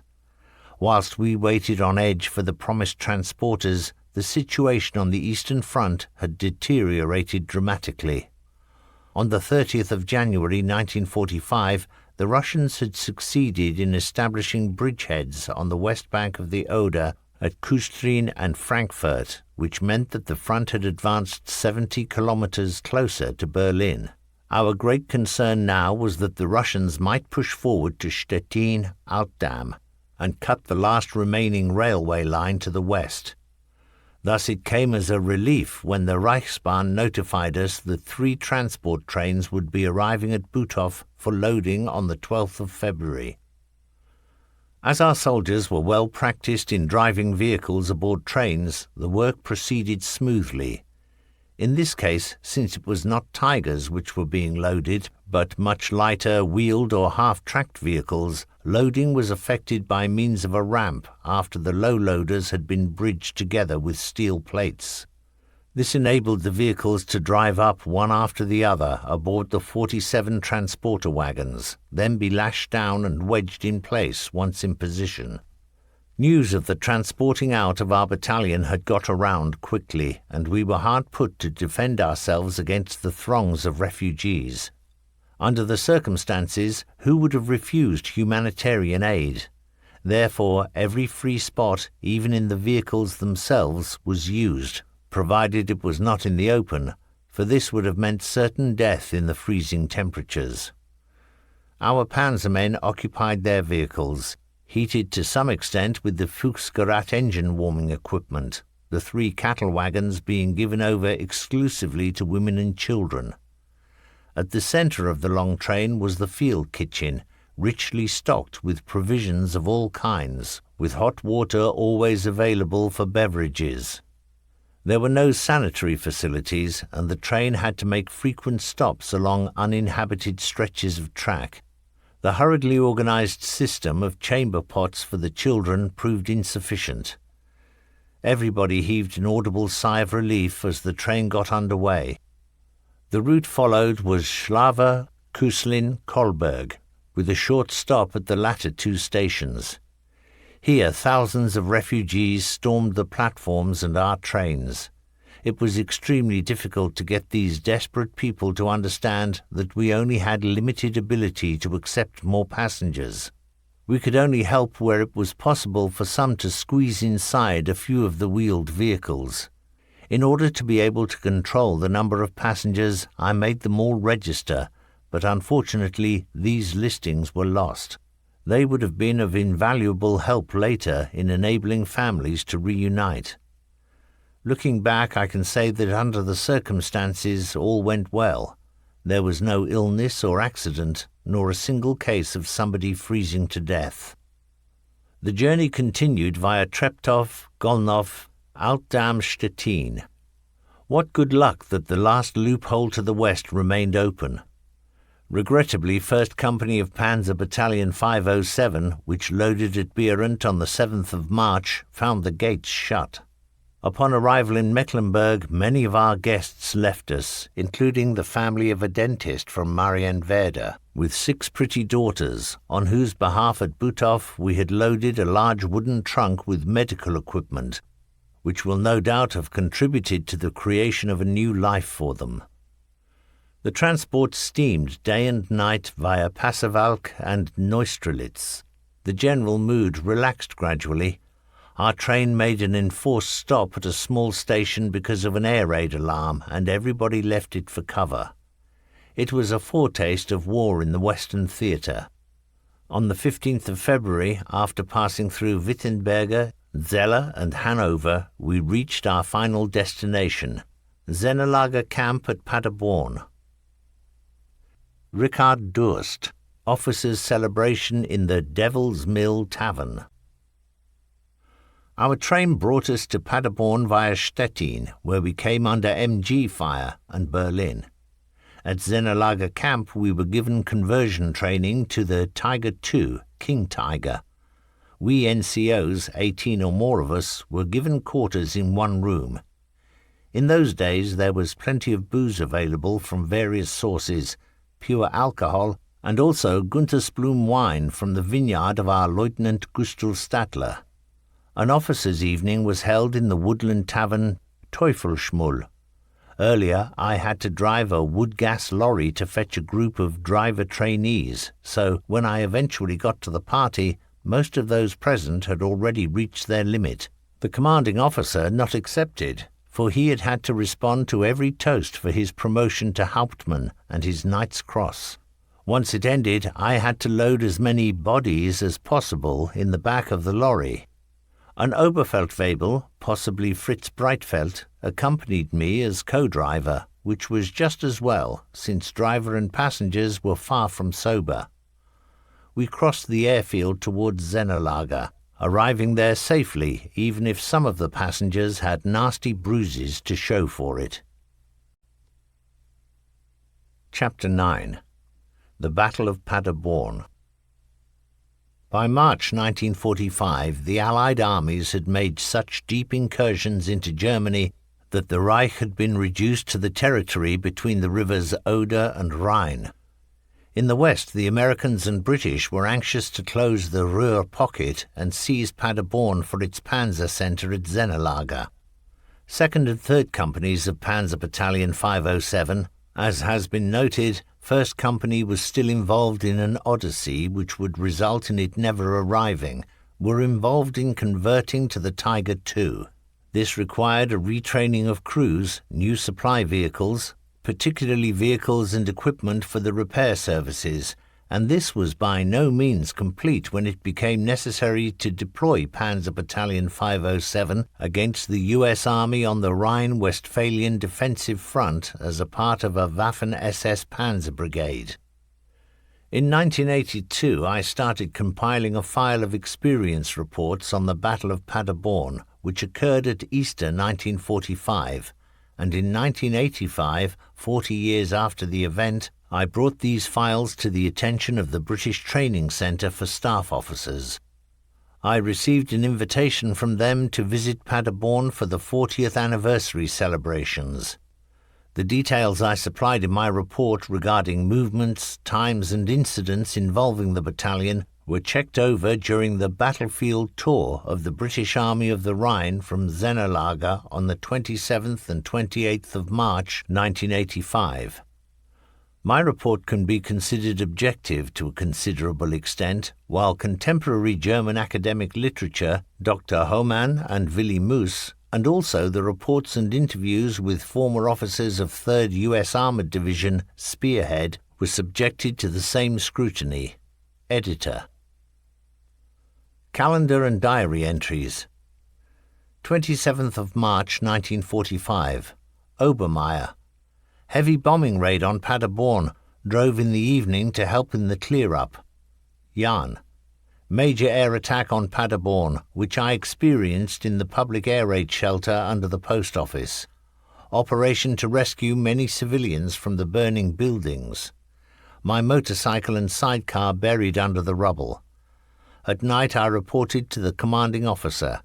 The battalion is on the outskirts of town and could not get to the town centre because of the debris in the streets, and neither could the numerous fire brigades arriving from surrounding towns. Wolf Koltermann and Fritz Schreiber. Action involving 3rd Company, 30th of March 1945, Paderborn. On the 28th of March 1945, Panzer Battalion 507 was still in the process of conversion to the new Panzers, of which 3rd Company received all 15 thoroughbred Tiger IIs delivered. These still had to be run in and the weapons calibrated. After the crossing of the Rhine at Remagen, the enemy's turn north at Marburg pointed to Paderborn as the next objective for the US divisions, later confirmed by our own reconnaissance. As a result, SS Panzer Brigade Westphalen was formed during the hectic activity of those days and hours.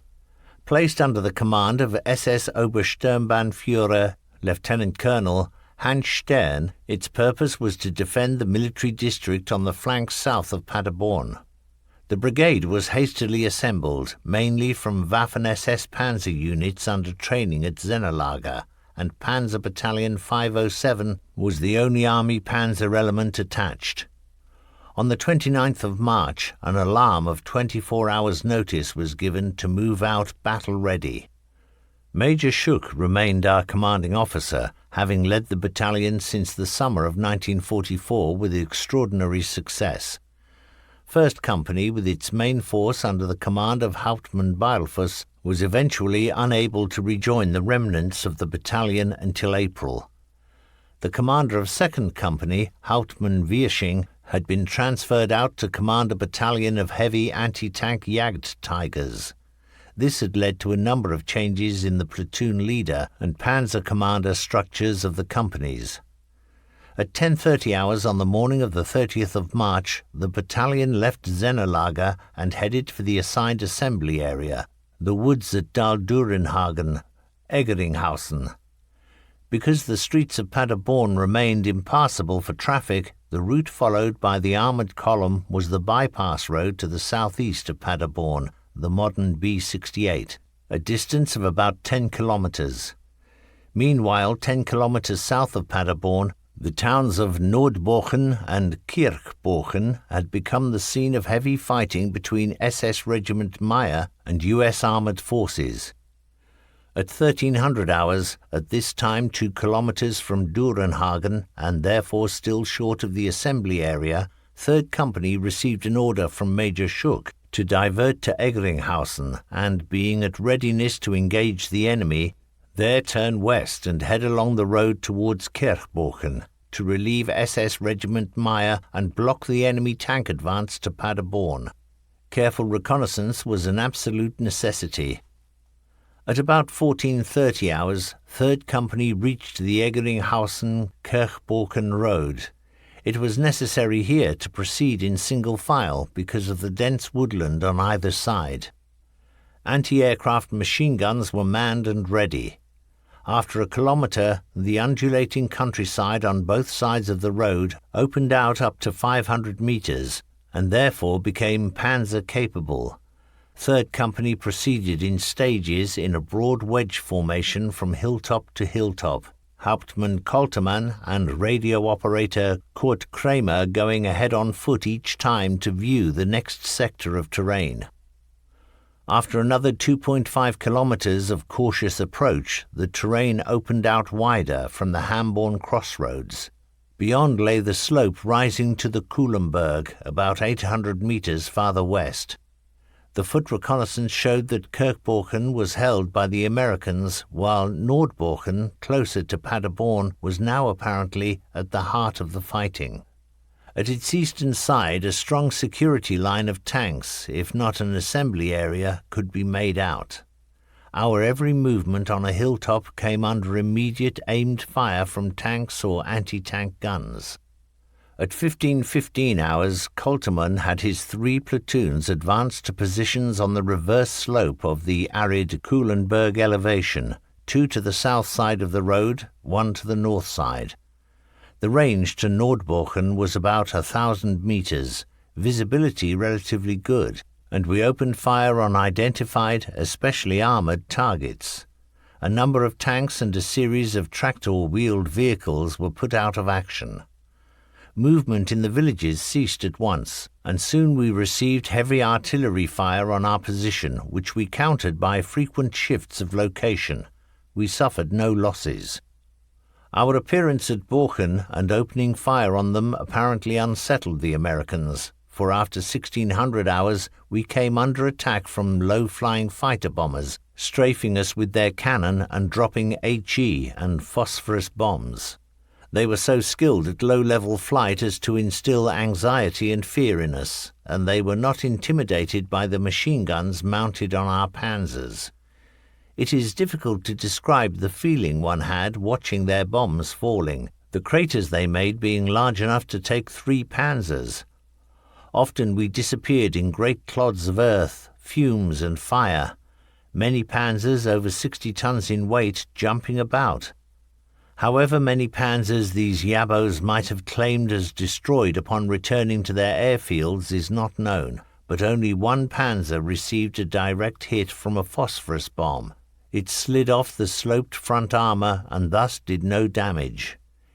Meanwhile, an enemy armored unit was attempting to go around us, the intention being obvious, and this was reported at once by radio.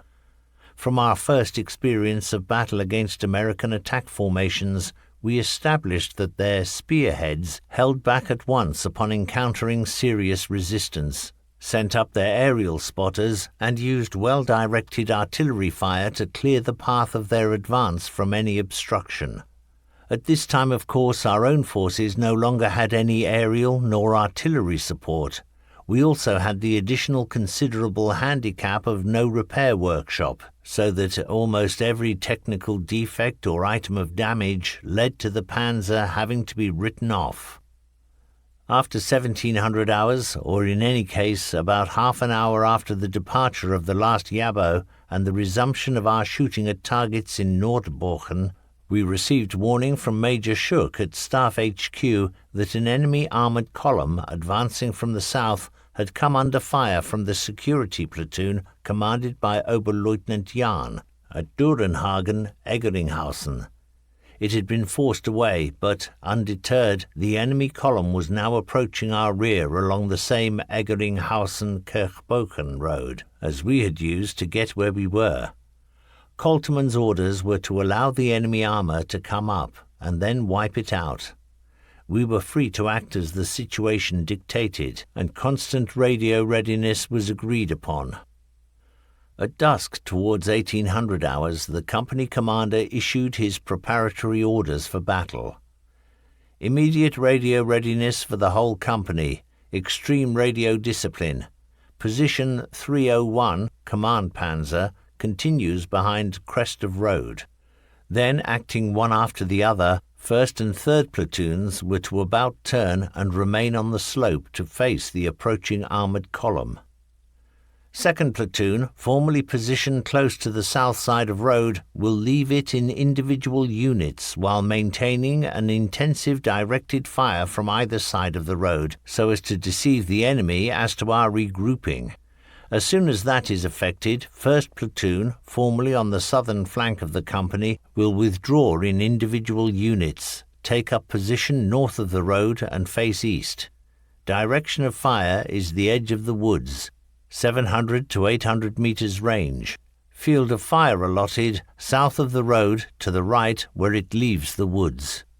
As soon as that is effected, 3rd platoon, formerly on north side of the road, right flank of company, will, after 1st platoon has concluded its movement, also fall back, face east, and assume the most favorable firing position facing edge of the woods north, left side of the road, where the reported enemy force must come.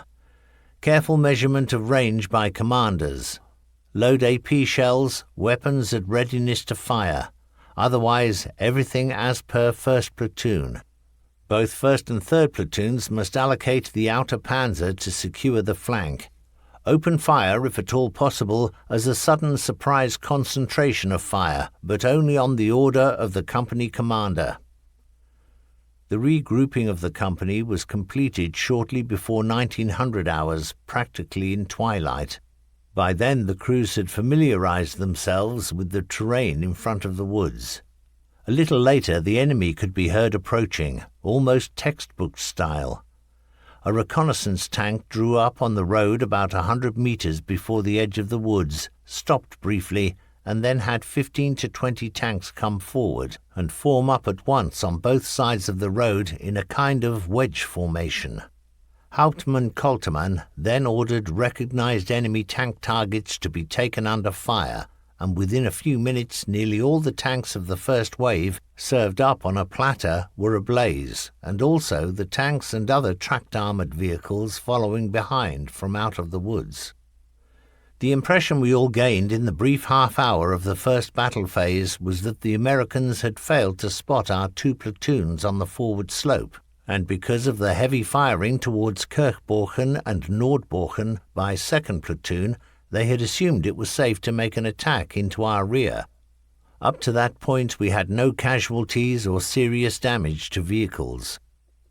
We had not been provided with the details of the American battle group's strength and composition when the warning had been given, and it was impossible to make any useful assessment from the confusion of burning and wildly maneuvering enemy vehicles at the edge of the woods. Since the enemy force had no effective leadership, at 1930 hours, Hauptmann Koltermann sent a situation report to Company HQ and requested permission to attack. On the condition that the security platoon covering Borchen remained in position, limited consent was given to proceed as far as the edges of the woodland. The woods were about 250 meters away and allowed the 2 platoons to spread out. At 1945 hours, the company received radioed orders: 2nd Platoon will remain in the present positions with previous objective. At all costs maintain radio watch. Further orders follow. 1st and 3rd Platoons will proceed immediately and wipe out enemy totally, making short stops to fire during the advance. Be economic with AP shells. Guard your flanks. With the so familiar order Panzers Roll, a period of night fighting commenced which was to last for 2 hours. From the outset we moved ahead only slowly because of the need for some clearing up to be done in the forward battle area. The surviving crew members of the wrecked 24 tanks and armoured vehicles, some of them still burning, had made off into the woods on the far side, and now it was left to us to destroy the non-burning vehicles by gunfire at close range. Even the last tank, which had hoped to escape detection behind a barn, was spotted. Kurt Kramer, the Breitfeld Barn. The story of a tank which had hoped to find cover behind a barn was probably repeated 1,000 times over during the war. The following anecdote demonstrates how a lonely barn on the Eggeringhausen-Kirchborchen road came to lend its name to the incident. In 1985, during a battlefield tour with British and US officers, we stood on the same high ground, the so-called Kuhlenberg, from where 40 years previously 2 platoons of our 3rd Company had delivered a severe defeat to our American opponents. None of the topography had changed since then. Before us, the slightly sloping terrain, devoid of vegetation to the edge of the woods, 800 to 1,000 meters distant, and halfway there, alongside the road running through the terrain, an 18 meters long stone-built barn. Sheltering behind this barn had been an American tank, probably the last one still mobile and capable of resisting. Up to this point the battle had been little more than shooting down from a bare hillside, but in this second phase it had moved towards the woods. The hidden Sherman presented us with a serious danger. Until then I had been busy with my double-function radio equipment and had had no time to watch what was going on outside the Panzer. I received a radio message from Oberfeldwebel Fritz Breitfeld. He requested permission to search out the Sherman. Hauptmann Woltermann approved after some consideration, but added a warning to exercise the greatest caution. But what did this word caution mean? The Sherman would fire first if his gun was pointing in the direction from which Breitfeld would appear. It was a game of poker, but actually the risk was much greater, for other enemy tanks might suddenly appear from the woods only 500 meters away. The tension amongst the spectators on the open stage was indescribable. Breitfeld's King Tiger made a halt 30 meters short of the barn, as if he were not sure whether to go left or right of it. Then everything happened at once. The turret traversed to 9 o'clock. The Panzer moved forward to the right of the barn, stopped, and a split second later the 88 fired. The explosion behind the barn, the cloud of smoke soon rising above its roof, showed that the Sherman had come off worse in the duel. Between the Caucasus and Paderborn, I cannot ever remember having seen a more courageous individual action. There must have been many such, especially when only the T-34 was really equal to the 88. For a King Tiger versus a Sherman, the chances were distributed rather differently. Breitfeld survived the war, but was unable to attend our reunions until the Berlin Wall came down. Wulf Koltermann and Fritz Schreiber. More on the Good Friday battle. The infantry response, which flared up occasionally from the edges of the wood, was ineffective, but showed us which side required our closest attention. In the long stretches of glades, total chaos reigned. The road was almost completely blocked by tanks, command and supply vehicles strewn at all angles or crashed together, and here too most of the crews had fled into the woods or driven off the road at our approach. In this phase of the battle we encountered resistance which flared up repeatedly. Enemy soldiers putting up a bitter fight with hand grenades and machine pistols. Wheeled vehicles which had been abandoned were pushed aside by our panzers. This economized on ammunition. Apart from a jeep acquired by the company commander, the important acquisitions were American battle rations and packs of cigarettes. At 2100 hours, 2nd Platoon covering Nordbochen had reported itself out of ammunition and requested further orders. The firing here had almost ceased. For 1st and 3rd Platoons, the situation as regards ammunition was similar, and Woltermann asked Company HQ for resupply and new orders, since the objective had been more or less achieved, and it was not advisable to remain. Despite artillery fire, fighter-bomber attacks and several contacts with mixed enemy armoured columns coming up from the south, the territory and roads leading to Paderborn and Hamborn were under our control. At 2200 hours, Major Schuck ordered, "The platoon masking Nordbochen can be withdrawn to rejoin the 1st and 3rd Platoons, and after completing their purpose in securing and cleansing area, will retire to Eggeringhausen, Forest Lodge." It was in the hour after 2200 hours that the controversial incident occurred in which Major General Morris Rose was shot dead while attempting to surrender. The ploughing over of the sector, confirming that all enemy vehicles had been permanently disabled and that the shooting from the edges of the wood had been silenced, terminated at 2245 hours. From the count of heads we had suffered no casualties. In the report of the enemy vehicles destroyed, only the 24 armoured vehicles, tanks and assault guns and armoured personnel carriers from the first phase were counted, while the remainder were classified as the column of wheeled and half-track vehicles belonging to them. After being stood down from battle readiness at 2300 hours, the company formed up in file and headed for the woods around the Eggeringhausen Forest Lodge. The company commander led the way in the captured jeep with an American staff officer as prisoner to be handed over to our staff. The officer made great efforts to persuade us to abandon the struggle and made an outstanding impression, but his name cannot be recalled. Just before Egringhausen, the Command Panzer 301 came under fire at very close range. The thick armour absorbed the hit, the dent being deep enough to accommodate 2 fists. The round was fired by a panzer of the 2nd Company's security platoon under Oberleutnant Jahn, who had not been advised of events and had assumed that a column of tanks led by a crowded jeep must be American. We reported back to the commanding officer at midnight, bringing the eventful day to an end. Kurt Kramer, Paderborn 1945, a reflection. Paderborn was for many wartime participants a kind of hometown for many branches of service, but especially for panzer troops. At the outbreak of war, it had been the depot for Panzer Regiment 11 with its reserve and training battalions. Later it became the cradle of the Tiger Battalions.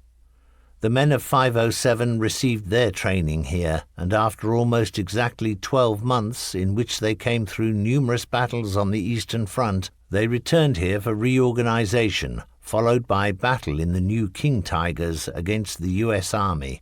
This extremely successful action was also the last in which 507 was active on any large scale. We learn this from diary entries and essays recounting experiences by Feldwebel Fritz Schreiber, Tiger II commander with 3rd Company, and Hauptmann Wolf Koltermann, commander 3rd Company, as well as another participant of the times, Oberleutnant Dieter Jahn, platoon leader 2nd Company. Today one can debate what were the most important reasons for our success on the 30th of March 1945. Was it the tactically correct decisions made by our commanders, the battle experience of the panzer crews, or the superior armour and armament? Certainly these were important factors, but as we may view it today, an important role was played by good luck and the gross tactical lapses of our opponents then, 3rd U.S. Armoured Division Spearhead. Officers of this U.S. division stated at a meeting in Paderborn in 1985, rather reproachfully to participants of our unit, that our success was only achieved by luring Battle Group Wellborn into an ambush. Even if being positioned on the slope of a hill devoid of vegetation can be described as an ambush, in wartime an ambush is not illegal, but a skillful tactic. On the evidence presented, it is more correct to say that we had prepared for a situation caused by a lack of reconnaissance and communication by the enemy units, especially since we had been the target for fighter-bomber attacks and artillery fire on our positions on the Kulenberg. It remains a mystery why Battle Group Wellborn chose this fatal road westwards and thus fell into a trap of its own making after coming under fire from the rearward security platoon commanded by Oberleutnant Jahn of 2nd Company. The Battle of Paderborn had no real influence on the war. The closure of the Ruhr industrialized area to the west left open to us only retreat eastwards. From this time onward, there were no more coordinated, tactically planned and executed operations, but rather only fragmentary actions, one Tiger after another becoming disabled through technical defects. Calendar. Extracts from Oberleutnant Jahn's diary. 31st of March 1945. The attempt to recover 2 damaged Tigers cost us the loss of 2 towing vehicles to enemy fire. This afternoon about 25 Shermans advanced along the Paderborn Castle Road near Egringhausen. Unaware of U.S. tactics and morale, we opened fire too soon. We destroyed 5 enemy tanks. Gunner Unteroffizier Fedeker. The other 20 withdrew. After that we received heavy artillery fire. We were forced to change position, lightly damaged in transit, but sustained no personnel casualties. 1st of April 1945. Very heavy artillery fire without pause. We fetched fuel from Hohenhauser. 2nd of April 1945. In the early hours, still dark, advanced to Villa Batessen, where the Americans were sitting in their tanks. Up to village entrance, no contact with enemy. Before the SS infantry support arrived, we came under fire from well-camouflaged tanks and anti-tank guns. My Tiger was put out of action. The operation cost us 5 Tigers, while we destroyed 5 of their tanks and additionally others with Panzerfausts. We consider it a failure, however. I received splinters in the forehead and lower right arm and was taken to Bad Dreiberg Military Hospital. Obermeier, 0200 hours. Advance with Waffen-SS to Villa Bad Essen. In the village we had 5 Tigers destroyed. All SS officers were wounded. Also Novotny dead. Lieutenant Eckhart wounded. 4th of April 1945. Am informed that 1st Company unloaded at Hamlin after a true odyssey. 8th of April 1945.